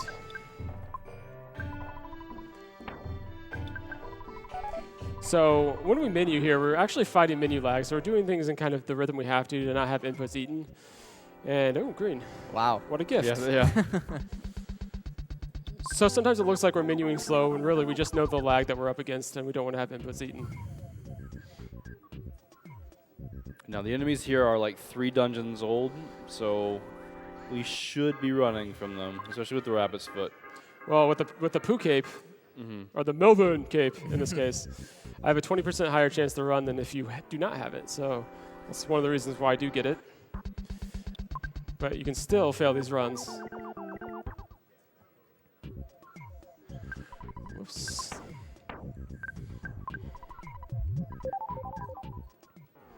Nice. The Lom is a pretty deceptive dungeon. You can get through and have like no spawns and think everything's good. And then you get to the very last room. Butterfly. And you meet some more conducting spirits. The electric spirit guys are they're just the worst. This is the last spawn plate. Yeah. Good deal. Now Jeff can also fail versus this guy, but it's not as dire as the last one.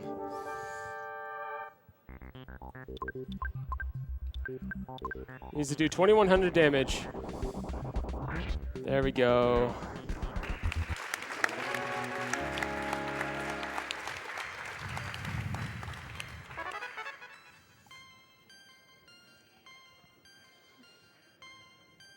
Was that RNG Gamma? RNG Gamma, I like it.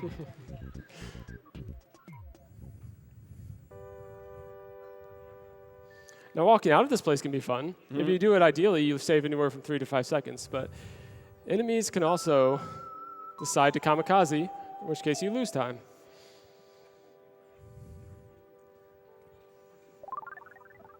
And this is another unfortunate case of a dungeon where spawn tiles are right on top of the door. And since all the enemies here are also the swinging pattern, sometimes they just don't care, and they'll go wherever they want to go. You almost got me there. Here's another place where they can get you clear. So since we got all our incentives done and met and everything, we're doing a little fun one. Because there's a lot of people that are Mother fans, Earthbound fans. So we made an open little incentive vote of what your favorite Mother game is, 1, 2, or 3. Just as the little see what people think, which ones are favorites, and if you guys want to, say in the comments what, why it is one of your favorites.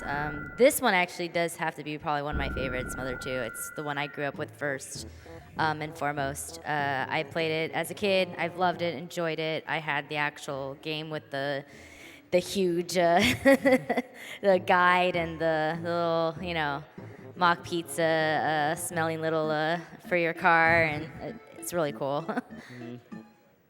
So if you guys want to make it a little vote war, go ahead and do so. I was actually very disappointed Earthbound 2 never came out as a kid. I had a rough 12-year-old life. Oh. Plus pixels. Yeah. So I have to say Earthbound just because I was offended as 12-year-old me. Oh, I thought that'd be green for sure. I'm going to pretend that my Fuzzy Pickles was here hidden behind the camera. So we don't mess with these spawns. The mushrooms can mashermize, and you've seen how that can go, especially how today has gone. I'm not messing with that at all. Yeah, the Mashermind seems to be a magneted onto Melvin, or onto Morty.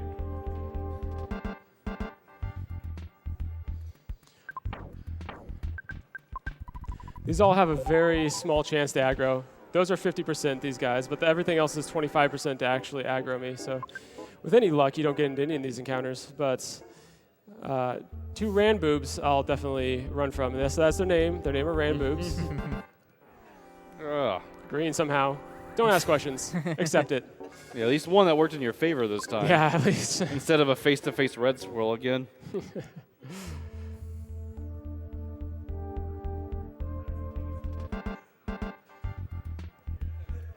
Everyone will accidentally kill the Sprout here, so you want to be very careful where you aim your multi-bottle rocket here. Because you auto-aim on one of the Sprouts. So go to him.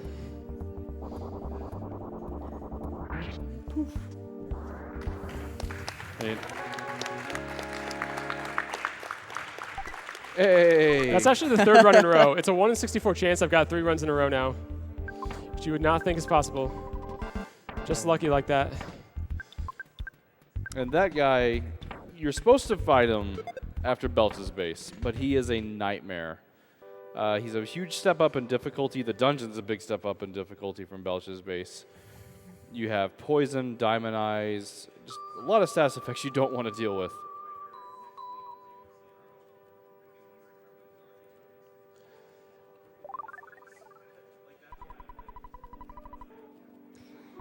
We have a $125 donation from Anonymous that says, Earthbound is real from anime. Get out of here. So if we haven't mentioned it yet, the mechanic of this game is if you beat the dungeon, all the enemies run from you 100%. So they now fear me. I am their master. The only disadvantages in this cave, they might get kind of traffic jammed or spawn like that. There we go. Oh, no. Can you there you go. All right, so now do a tight little teleport here.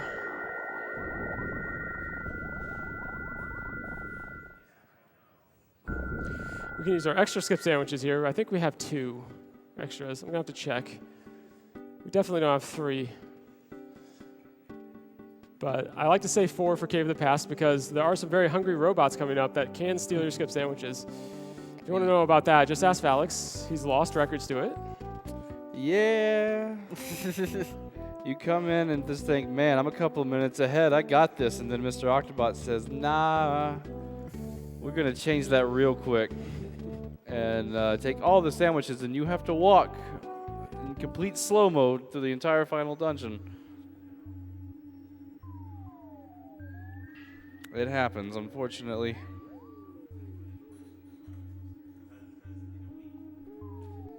Did we go back and get that? Yeah, we did. Oops, goods. I didn't see how many I had. I think I have 2 extra at least, maybe even 3. Extras are fine.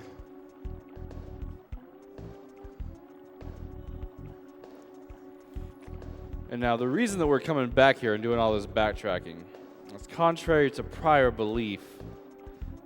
For I know some people who don't like to accept reality of the modern times, coming back and doing Mondo Mole later and not having to deal with life ups and not having to deal with spawns, it's faster than just doing it the other way. Right now it is. Asterisk. Forever. Right now it is. Forever.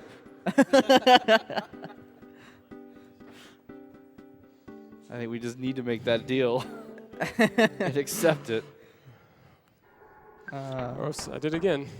Montemol early, good times.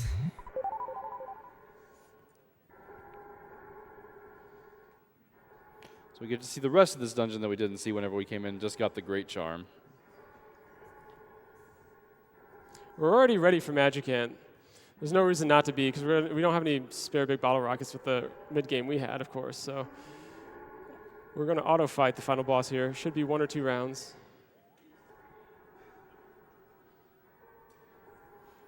These bats are also like their cousins. They can just be very disappointing. Just fly right into you, right there. I mean, it's a very quick fight, but it's just a useless time waste. And here's number 2. Oh, the life up. There Hey, we go. erase that.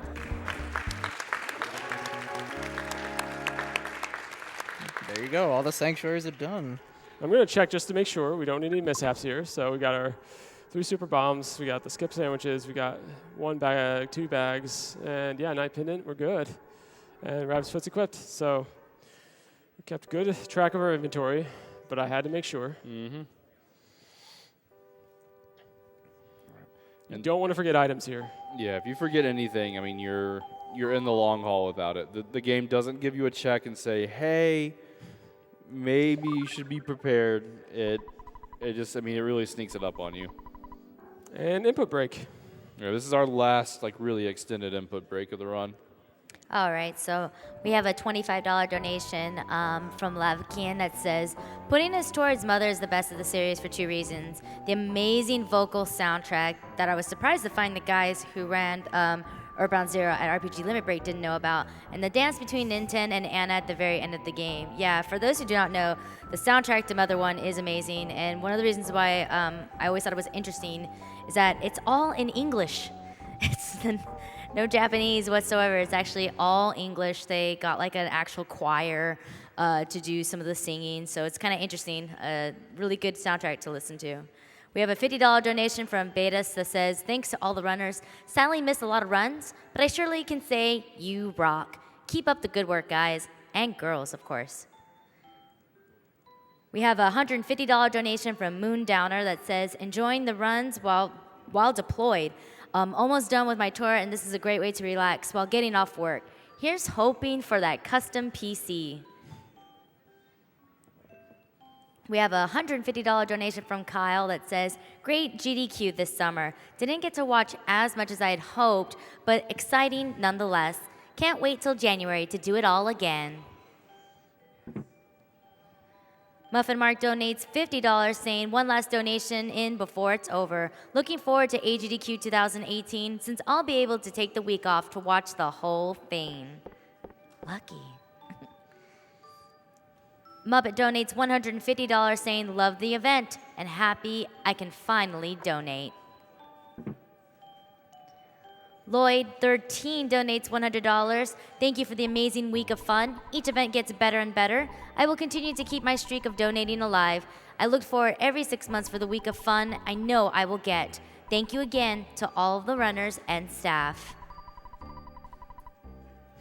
We're going to celebrate with some anime, by the way, if you missed it. Yeah. This section, whenever we collected all the melodies, like BuzzBuzz said, to help increase and awaken our inner power, we got knocked out. Ness is too young to handle it. And now we have to dredge through his mind. And for a 13-year-old, this is pretty weird. Fields of carrots and tomatoes and rabbits and birds that assemble your courage. At least he's wearing his jammies. Mm-hmm. If you play Mother 2, it is not the case. Another difference between the 2 versions. Yeah, he kind of wears his birthday suit for the Japanese version. And there's your goldfish you flushed down the toilet at age 3. Oh, this guy. Ooh, I'm just going to get rid of him. He's not my friend. Also shout outs to the Flying Men. That The Flying Man music is incredible. Unfortunately, they extend our butt too much, so we get in too many encounters. This present is my friend. Oh, no. Hey! No. No. Yay! Color change! this game was surely ahead of its time. Other Ness, how could you? I don't like that guy either. I can't really get around him. Can get around him, though. All right, so first skipper here. This is probably one of the heaviest execution and decision-making sections of the game.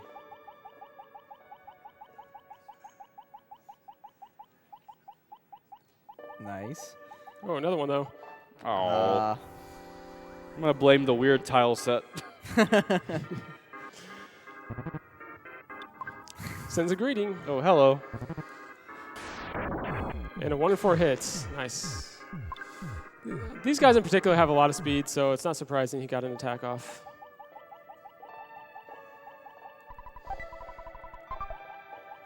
Oh, he's coming.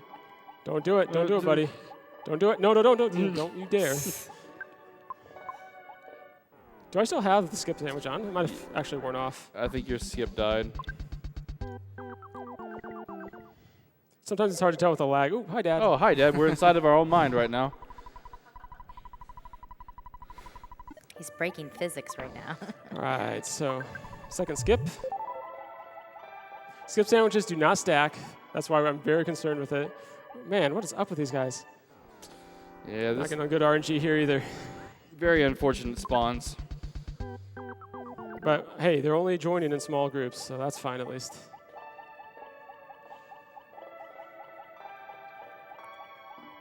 There we go.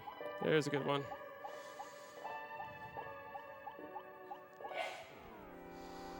Mr. Molecules. Yep.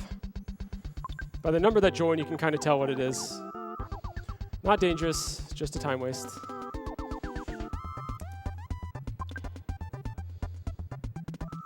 We're sitting at about 70-80% after this, I think.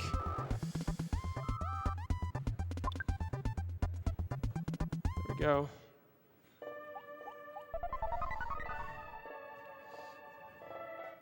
Now we want flash protection, so we're going to change up our equip here.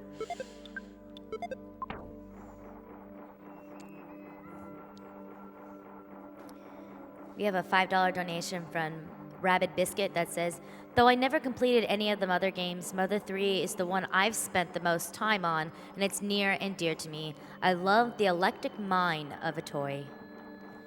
Oh, that's kind of a weird position. Oh, yeah, he's Yeah, way so over there. Here we have 3 Krakens. We want to be skipping all 3 ideally. We have the Magic Bat just in case we get into a fight with him, but... Are you good, dude? But I don't like the way the other one is. Kraken wrangling. Oh, jeez. I don't like that. Is he stuck? I think Yeah, the top one looks stuck. that's really weird. So this is the deepest recesses of Ness's mind. There we Yeah. go. Just full of water and a statue.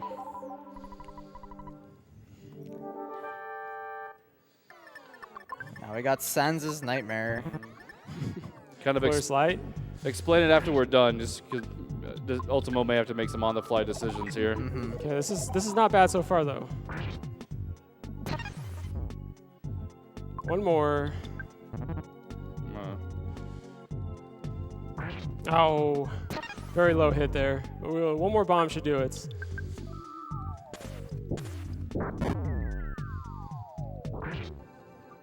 Nice. Okay. Okay. So, that guy is the final gatekeeper of the run. He can do various things and start spiraling out of control. And if it goes out of control, you could end up having to lose about 7 or 8 minutes, draining him psychic points, or a good 15 minutes if you die. And he has a scripted movement pattern. I think you've looked into it, guy. I believe It's he has certain semi-scripted. things- Yeah. So he has every boss in Earthbound actually has 2 chains of moves they can use. Now, the first chain usually leads into the second one under certain conditions. Now, in this battle's case, he has a 1/4 chance to use Glorious Light, which is benign to us. He has a 1/4 chance to cast Rock and Alpha, and that's it, ends there. He has a 1/4 chance to cast a shield, which will deflect physical damage, which you saw. And his last one goes to Chain 2, which is a set scripted amount of moves that does Rock and Alpha, Healing Beta, and then Rock and Omega. So if you get that chain, then he'll heal himself, which means you have to do more damage, and he'll also do enough damage to kill you and start rolling down your life bar. So it can get a little hairy. Yeah, really, the worst thing he can open with is do the shields and then do the healing and Omega combo, because there's a lot of text you have to go through there. So if you do get a Rock and Alpha versus him, you're just kind of flipping a coin whether or not you're in trouble. At that point, it really depends on your Dragonite rolls. This part is awesome. Did I get Healing Gamma? I didn't see. I would figure you would with Paula being dead for those fights. Yeah, especially for Diamond Dog. Oh, yeah, with Diamond Dog dead too. You should have it. And from right here, we have, on average, 20 minutes. Well, from when Ness wakes up. On average, it's going to take about 20 minutes to finish the run. But we still have stuff to do after the credits. Yeah, so with as bad of luck as we got, this is not a bad pace because we were going to lose about 12 minutes to getting all the photos. And anything under 420 is considered pretty good race time.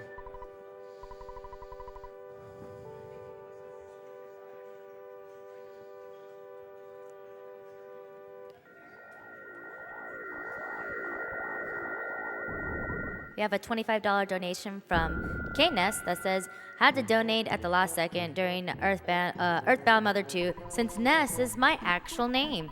Gotta show support. Major props to all the runners and thanks to the volunteers. Wow, that's an awesome name. Yeah. Right? In this section, Dr. Andonuts is telling us, we have this phase distorter to go back and fight Gygus, but it doesn't work. We need a piece of meteorite, and hey, we found one of those at the beginning of the game, so that's where we're headed. All right, we're going to get our run chance back with the rabbit's foot. And he does have healing, which is good. And that is just it's a revive spell, 75% chance to revive. You can't have it missed 11 times in a row. That's always fun. So now we're going to see more teleport swag. I mean, ideally not, but we will. Yeah, Onett is now back to nighttime and full of some of the most dangerous enemies in the game.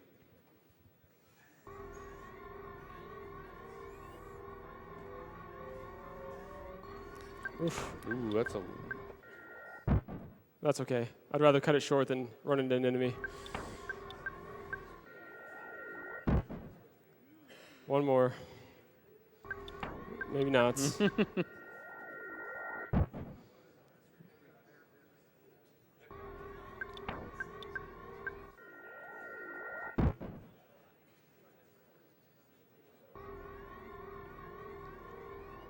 We have a $200 donation from Rockweller that says, put my money towards the regret I have for sleeping at all this week.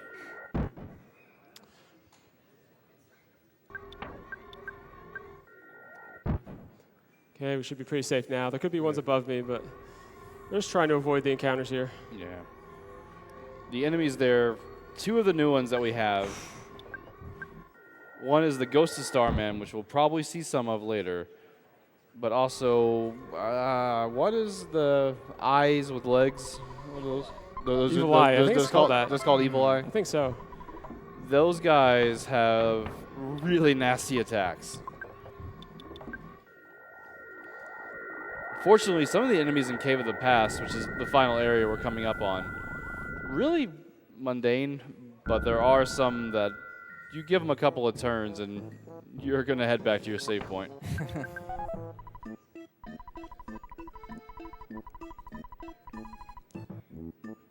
Now we have to go take a nap. Bunch of story triggers here.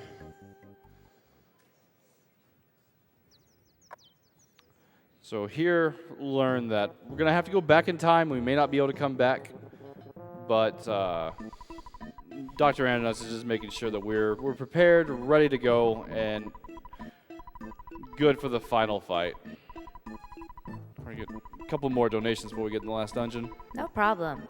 We have a $55 donation from Anonymous that says, the feels of Mother 3 are too strong for me not to vote for, but 3 couldn't have happened without 1 and 2, so props to those two as well. We have a $200 donation from a Pudapus that says, thanks to all that makes SGDQ possible. We also have a $5 donation from Ghost King. It says, the Earthbound community is one of my favorite communities to be around. Your love for this game is infectious, and you guys are rocking, RNG-ing this run. Good lucks to you, Ulti. Shoutouts to Falix, Ari, and Skateman behind him. Edo being on the mic, thank you. And all the Earthbound people behind the couch. You guys are amazing. However, to Falix's jargon, I have to go with Mother 3. The game introduced me properly to this series in 2010, and it holds a special place in my heart. It's okay to be wrong. Ouch. You can still vote for which one is your best. It was just the favorite one. Actually, right now, Mother 3 is winning, so with 2 right behind. They keep going back and forth, so. Apply freeze beta to burned area. And here we're learning that, Endonut's not a very good father. So he's saying, hey, I'm going to have to take your souls out of your bodies and put them in a robot. You may not be able to get back. Is that cool? And everyone's, we got to save the world. Again, he just really doesn't want to spend any time with his son, I think. Actually turning his son into garbage. I always thought this part was very disturbing as a kid. Mm-hmm. The drill sound is amplified in these headsets. Only high quality at SGDQ. It's like being at the dentist.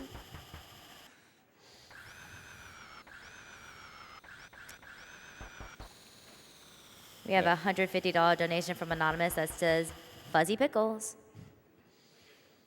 And once we get through this section here, it's going to be pretty much non-stop until we get done with the actual fight.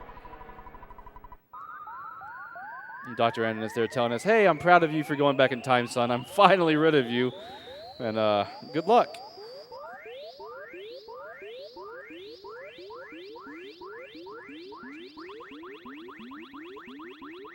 We have a $10 donation from Zarius that says, Mother 3 is the best in the series in my opinion. It's quirkier than Earthbound. The rhythm battle mechanic was fun, and honestly, it's the only game whose ending that teared me up.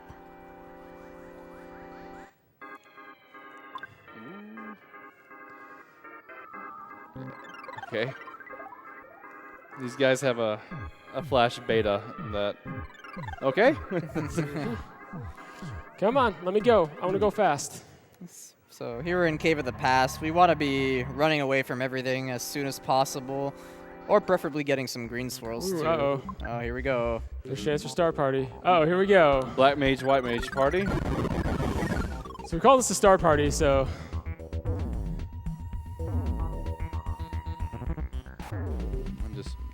And just to double down to give Jeff what for. There we go. Right. We're fine. Everything's fine. Was that little hook around to the left, is that something new? Not that I know of. Oh, I've never seen that before. I guess, does that despawn that top left corner? Huh. Oh, man, this is the Destroyer of World fight. Uh-oh, here it is. All right, we're good. I still have nightmares about that a year later.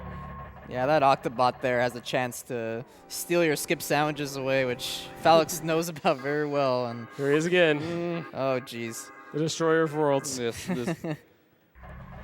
Of all the world records I lost before getting it, that was probably the one that made me the most salty. Oh, man. Wow. I mean, he's hungry.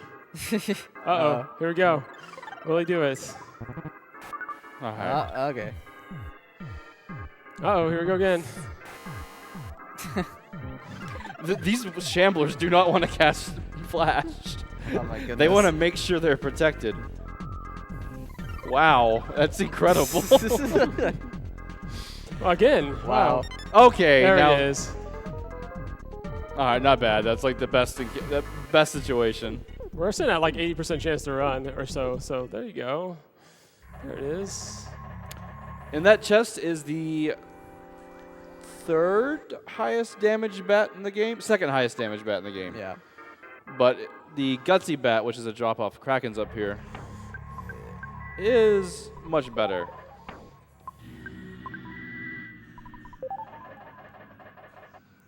Definitely some Nimi despawn plates in here. Yes. So you walk down here, up through here.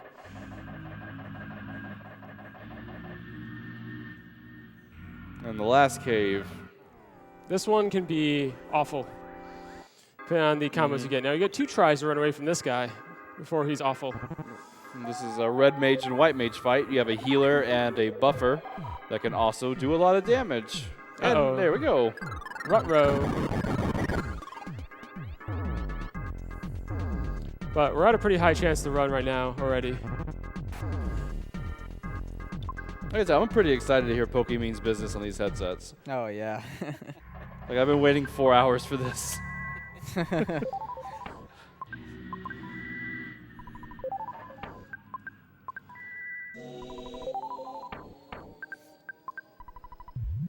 We have a $50 donation from Right Esper. It says, thanks to everyone involved for a great SGDQ. Had to get a donation in while one of my favorite games ever was still being played. If there's one thing JRPGs have taught me, it's that we can accomplish great things together. I think the GDQ events proved that. Fuzzy Pickles. And that's all I need to do. Wrong thing. Good. All right, so we're already ready for Gygus. Yep. This is called The Place. Looks a little bit like intestines, but Actually, one thing I am going to do, I have a Horn of Life and a couple life noodles. I'm going to give one to someone else just in case. Because nothing ever bad happens at Gygus, ever. No. not at all. In fact, it's only alpha. Alpha. Yeah. We do not speak of the other possibility. But here, Pokey comes down and says, "Oh look, Gygus entrusted all this to me, and his rage has consumed him. He no longer has a physical form. This devil's machine is what he has to be in." And you have other things to say about that, and you're gonna see an alpha. That's all that you're hoping for. And if we do get the beta, we hope Pooter's not outspeed. All right, so Super Bomb, PSI, Assist, protects us. We are hoping for that high damage on the bottle rocket. It's a beta, but it's okay. We're gonna cape strats. Yeah, so because Melvin has the Cloak of Kings, he should be able to squeak in a there we life go. up. There we go. Awesome, and that was an excellent roll from Jeff. 1117 is extremely high. And we have to do 2,000 damage to Pokey in this phase.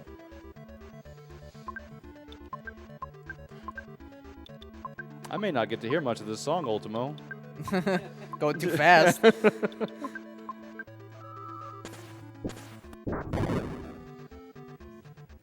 Might just barely get to the rock part. So we'll have 2 bombs queued up Yeah.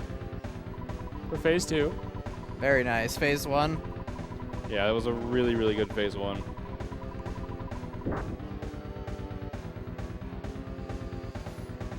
All right, time for nightmare-inducing. So, Falix, do you want to tell the story of how this enemy was imagined? I don't know. I want to think a lot of people had nightmares and threw it all together. Yeah, it's actually from a nightmare of the producer. So what bombs do I have left over? He had a very traumatizing situation as a kid, and basically went through some psychology to figure out what his feelings were during those moments. And there's Gygus. Wow, those were all 300+ bomb rolls. Wow, these were really good phase 2 and 1. So if the things that Gygus say are creepy here, it's because they were meant to be as creepy as possible of the things that he could say.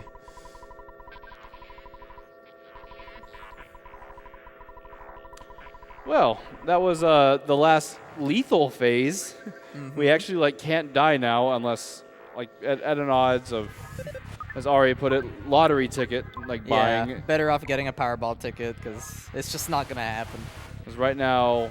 There you go. Hey, that's perfect. Oh, wow, wow. look at this Gygus fight. So in this case, we want those kits to kind of drop there. The Paula cannot be hurt by flash attacks. Gygus's only 2 other attacks are lightning-based, which Paula can't be hurt from. And the other attack is an ice-based attack, which Paula is 95% resistant to. So we're good to go. We now just have to keep praying to our friends.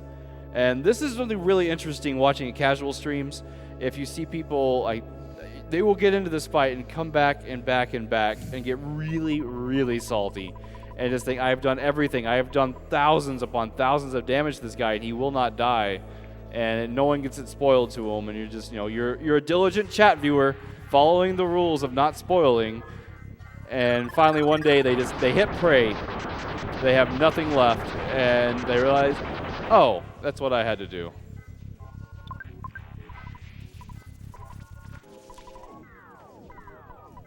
We have a $500 donation from Erica that says, thought I was going to miss out on donating this year. Sniped. We also have a $500 donation from Fluffy Critter that says, games are life, and MSF brings life to the world. A perfect combo attack.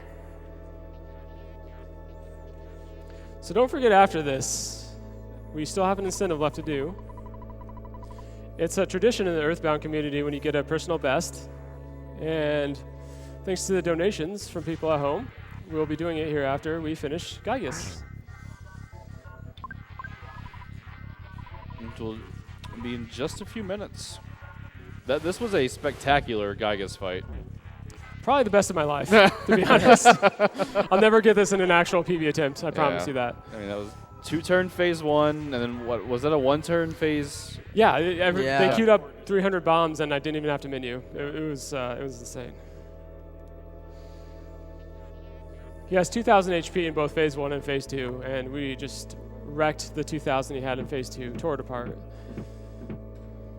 I guess we had to go through one menuing round, but yeah, it was pretty quick. Mm-hmm.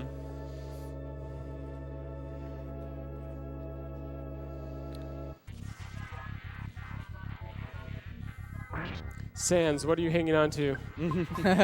Yeah, we want them all to be gone except for Jester. There he is. Now what we're wanting is either a turn waste from Gygus or a flash. Those have the two fastest animations going through it. I can start to drink water again.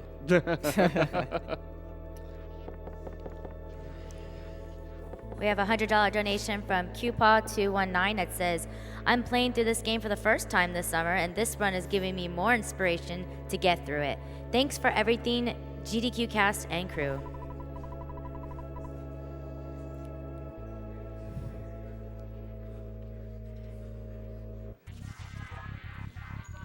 Now, the background noise sounds like he's saying something. What does it sound like to y'all?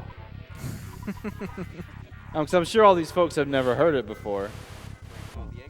Yeah, break out the eggnog. There you go. Break out the eggnog. Yeah, if you listen real close to it, it sounds like break out the eggnog, and now you'll never unhear it. So, kudos. I still don't hear it. I still don't. Oh, come on. Just got to listen closely. I want to hear it.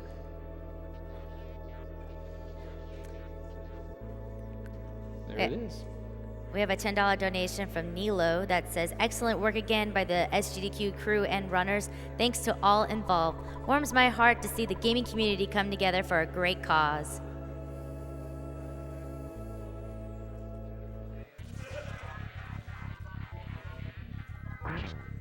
Just a few prayers left.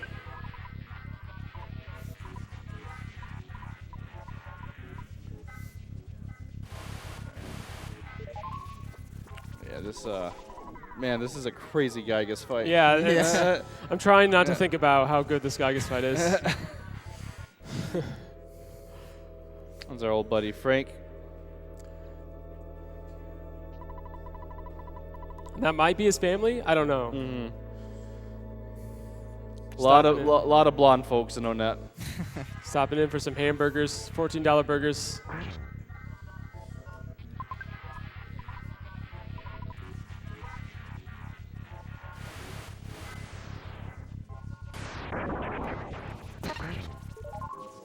That's why we're invincible right here. Mm-hmm. Franklin badge plus C pendant means she cannot be hurt.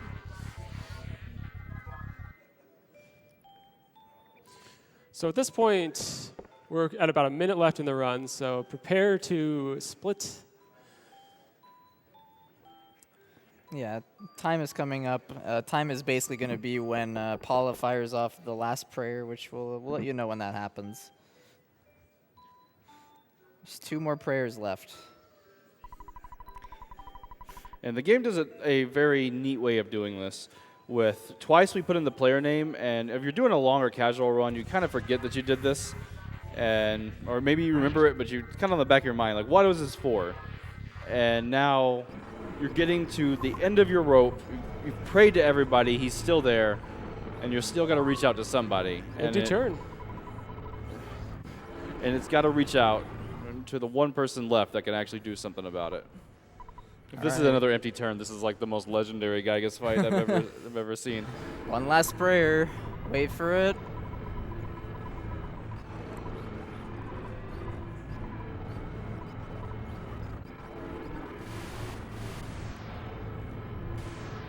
And Time.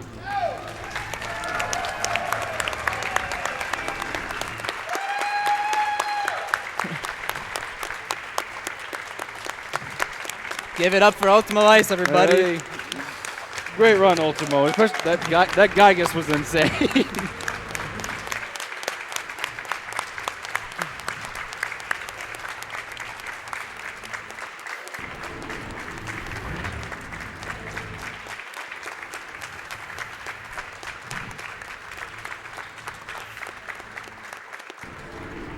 Yeah, thank you, everybody. Thank you. And big shout out to the commentary who did a heck of a job as well. So. A lot of kept praying. Personal appeal, thank you all for doing a different name. But we are not done with our incentives. Oh, no. We're not done yet. We actually did not finish our photos yet. If you remember, we saved one. And there's a reason for this. You will see why. If you have a bad or decent internet connection, this is where your viewers can no longer see you. And you all get to wait and stare at the screen. Or if you're 7 years old, this is where you think you broke your mother's TV. And then just go ahead and go to your room and await punishment. Yeah, I made the mistake of playing this game like really late at night in my room. No lights on or anything. Yeah, that was pretty scary. I'll never forget that. Once again, another round of applause for UltimoIce for his Earthbound run right here. To our commentary. Shout outs to our staff behind us as well. Our photographers, our stream tech, our audio tech, our donation stations, our hosts. Thank you each and every one. I have an enjoyable time doing this. So thank you guys, and go ahead and do your last part. Yeah, but 4:27 is pretty. I'm proud of that time. With the photos losing about 12 minutes, making about a 4:15 unmanipulated, which is not bad. Not bad for a race time. Especially considering you had a red swirl in there where you were face to face with the enemy, and it still gave you a back attack. We survived it. We survived it. It's all that matters. That's Earthbound. So if you want to pick up this run, there are shorter categories. There's any %, there's some PJ %, there's photo %. There's a lot of different categories you can choose from depending on your playstyle. This is the longer category. And yeah, there's a lot of fun tricks in all of them, and we definitely recommend more people get into it. It combines RNG with decision making and execution. It's a great run and a great community. We'll be there with you every step of the way as well. And speaking of growing, Temple kind of gave us the okay for something. If he didn't put a date on it, so I think you might be good to plug that one if you want to, Ultimo. Well, you may know more details. I'll let you have that one. Well, a lot of you may know about the shorter category, or shorter category runs like Kefka at Narsh and Paladin Percent, Mysidia Mayhem. And we've done 2 years of the Earthbound Super Series, and we're going to be doing it again. And it's a glitchless, non-manipulated race to Boogie Tent. We've done it twice now, and we're going to be doing it a third time. LL Temple is the guy who brought it up and has really facilitated it. We don't have an exact date on it yet, but here, just in the next few coming months, we will be putting out feelers about it, putting up signups. So if you're interested and maybe seeing if running Earthbound is for you, do a couple of runs just up to Boogie Tent. Learn a couple of just the basic strats and look out for the tournament and jump into it. Yeah, and it's non-manipulated. Boeing last year won the cart, so we usually have a cart as a prize, an Earthbound cart, and Boeing came out of nowhere, won it, and Daniel, the year before that, no one knew about and came in and won it. So it could be any one of you that comes in and wins that Earthbound card if we do that again. I'm not going to promise that we do that again, but that's what we've done in the past. It's a lot of fun. We'll restream it on various channels, and it's a good way to not only get into Earthbound, but to get into streaming. I always recommend it, folks. Like people say all the time, "Oh, I don't know if I'll be any good," or "I don't know if it'll be, I don't know if people will want to watch me." You're not gonna know unless you try. And these types of tournaments are the best way to do that. So it's in game, so all enemies are supposed to be turned off. But if you remember, we left one of the spawns up here in the museum. The game didn't think to actually take off the spawns that are supposed to be there just throughout the game or when you arrive at that location. So because of that, we still have a Shattered Man here. So we're going to do ourselves a Shattered Man glitch, which again was a donation incentive. Then we'll finish up the photos, which was the other donation incentive. And also, since you saved the world, you don't have to pay for anything. So this is a tradition amongst Earthbound runners. If you get a PB, you come here and you do this. So this is a GDQ PB. See how fast the menuing is now with no lag whatsoever. We're going to let Paula go ahead and KO or turn back to normal, as the game would say.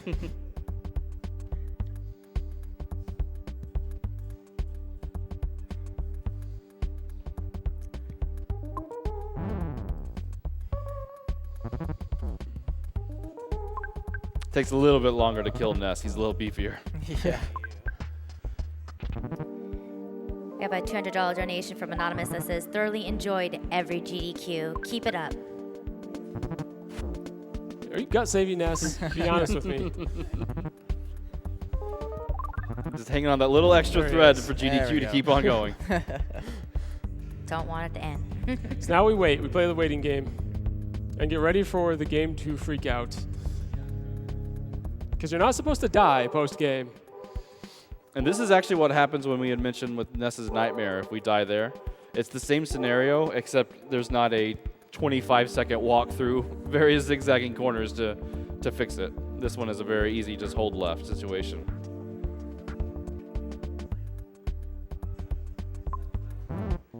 Womp womp. And no game over. Hey.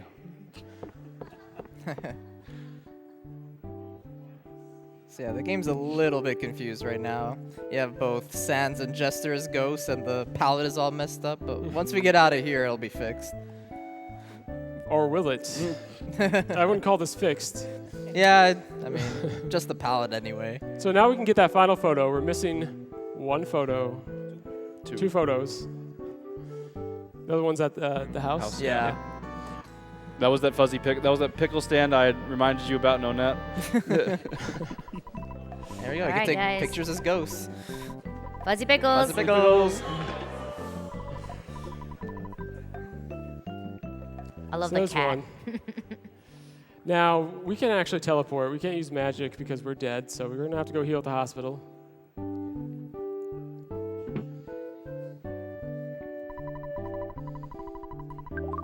But Paula can stay dead.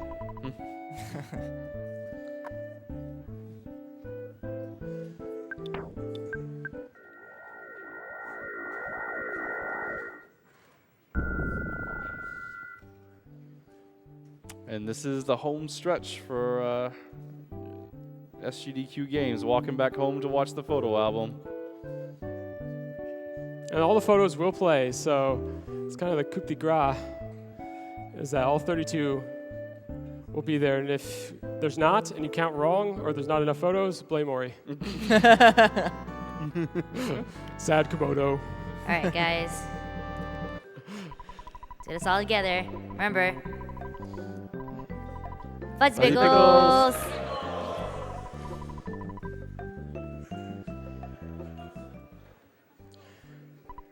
I should really go home. I'm kind of an angel. Okay, yeah, let's go home. No, just kidding. Nope. You're staying with me, Paula. This is the kidnap success ending. It's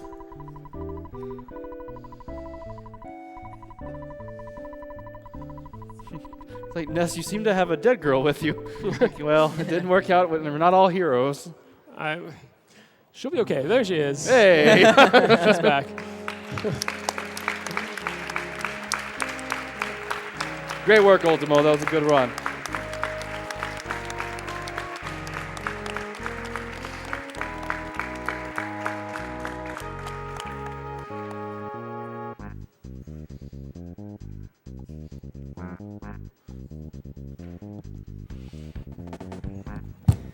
And for those who are wondering, it looked like Earthbound won for that little vote war, followed by Mother 3. Of course, a lot of people know Earthbound a little bit more than the other series games, but like if you guys have never played Earthbound, you should totally get yourself a chance. It's now like on virtual consoles. You can get them really easily. It's a really, really good game. It's very quirky. It's very different from other RPG games, which is why it's one of my favorites.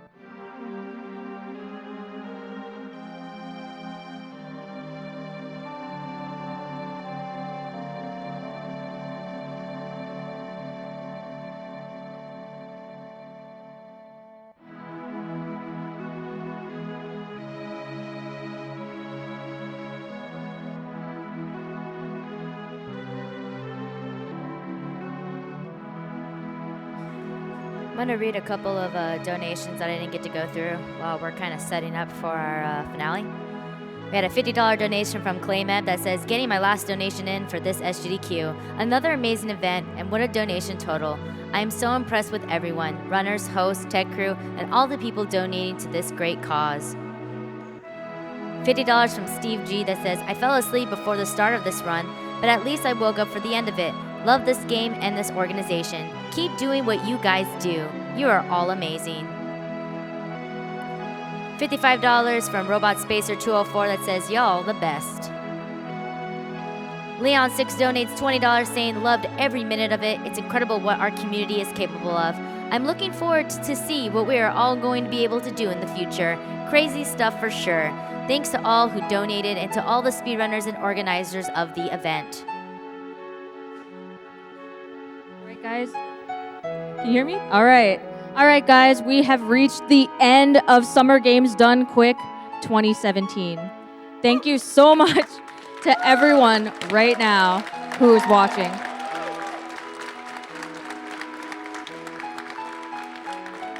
I would also like to take this time to thank our runner, UltimoIce, for his great run of Earthbound.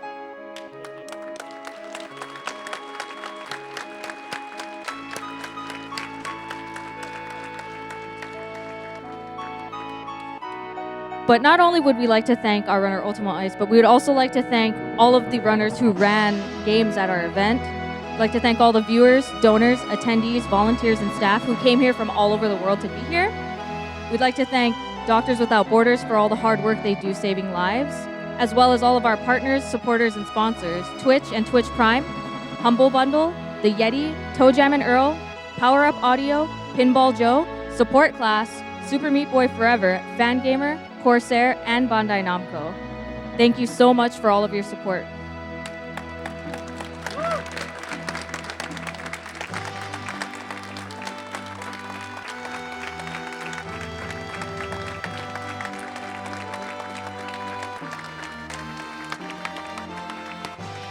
So thanks to everyone's support, not only through donating directly through PayPal, but we also have a total of 2,311,670 bits donated directly.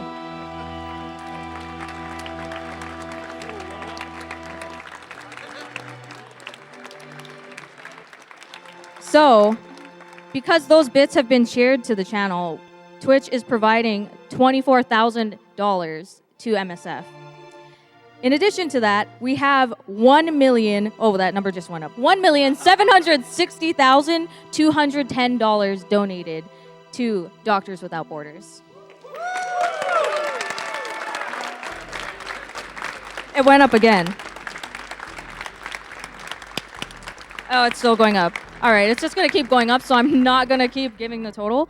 But thank you to everyone who also subscribed via Twitch Prime.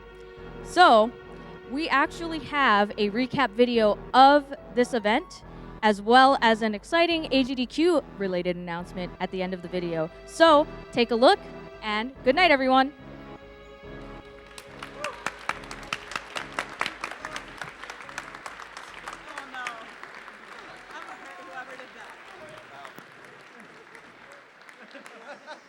All right, let's keep doing this peace sign here.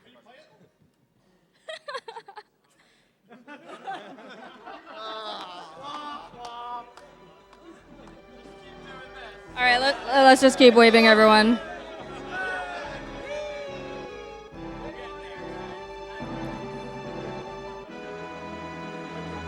Flashbacks to AGDQ, anyone? Flashbacks to AGDQ.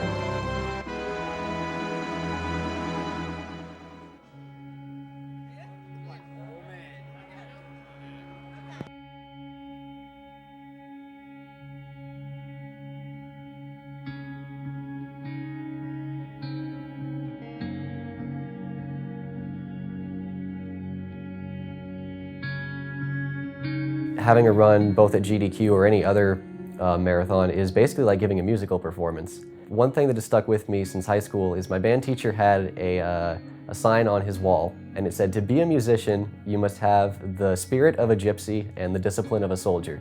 And it's no different for speedrunning. It does take a lot of dedication. You can't be the best without setting a lot of time for a game. But if you keep going, you're eventually gonna hit that point where no one's gonna try and contest you. It's a great excuse for me to play my favorite games over and over and get better, and that feeling of excelling at a game is beautiful, and I absolutely adore it. The speedrun community dedicate a lot of their time and resources to learning these games, and a lot of the games that are learned are so many decades old. They come to a lot of these events and they bring their A game for charity. It's just become the center point of the community. It's not about competition, it's not about I win, you lose. It's about coming together to celebrate the hobby, have fun, and do some good in the world. I keep coming back to these events just because of the friendships that I've gained throughout the years. I've made some of the closest friends I've ever had, and just being able to come and experience with your friends, not only from an event standpoint, getting to see all the speed runs, but also being able to sit next to your friend while watching and talking to them as it's happening. It's wonderful knowing that there's somebody out there, there's just so many people all at the same place that share the same passion, and they don't mind talking to you about that passion and sharing it with you. I get to see all my old friends marathon after marathon and just catch up with them in their personal lives, see what they've been doing, see what they've been playing. It's like my second family, basically.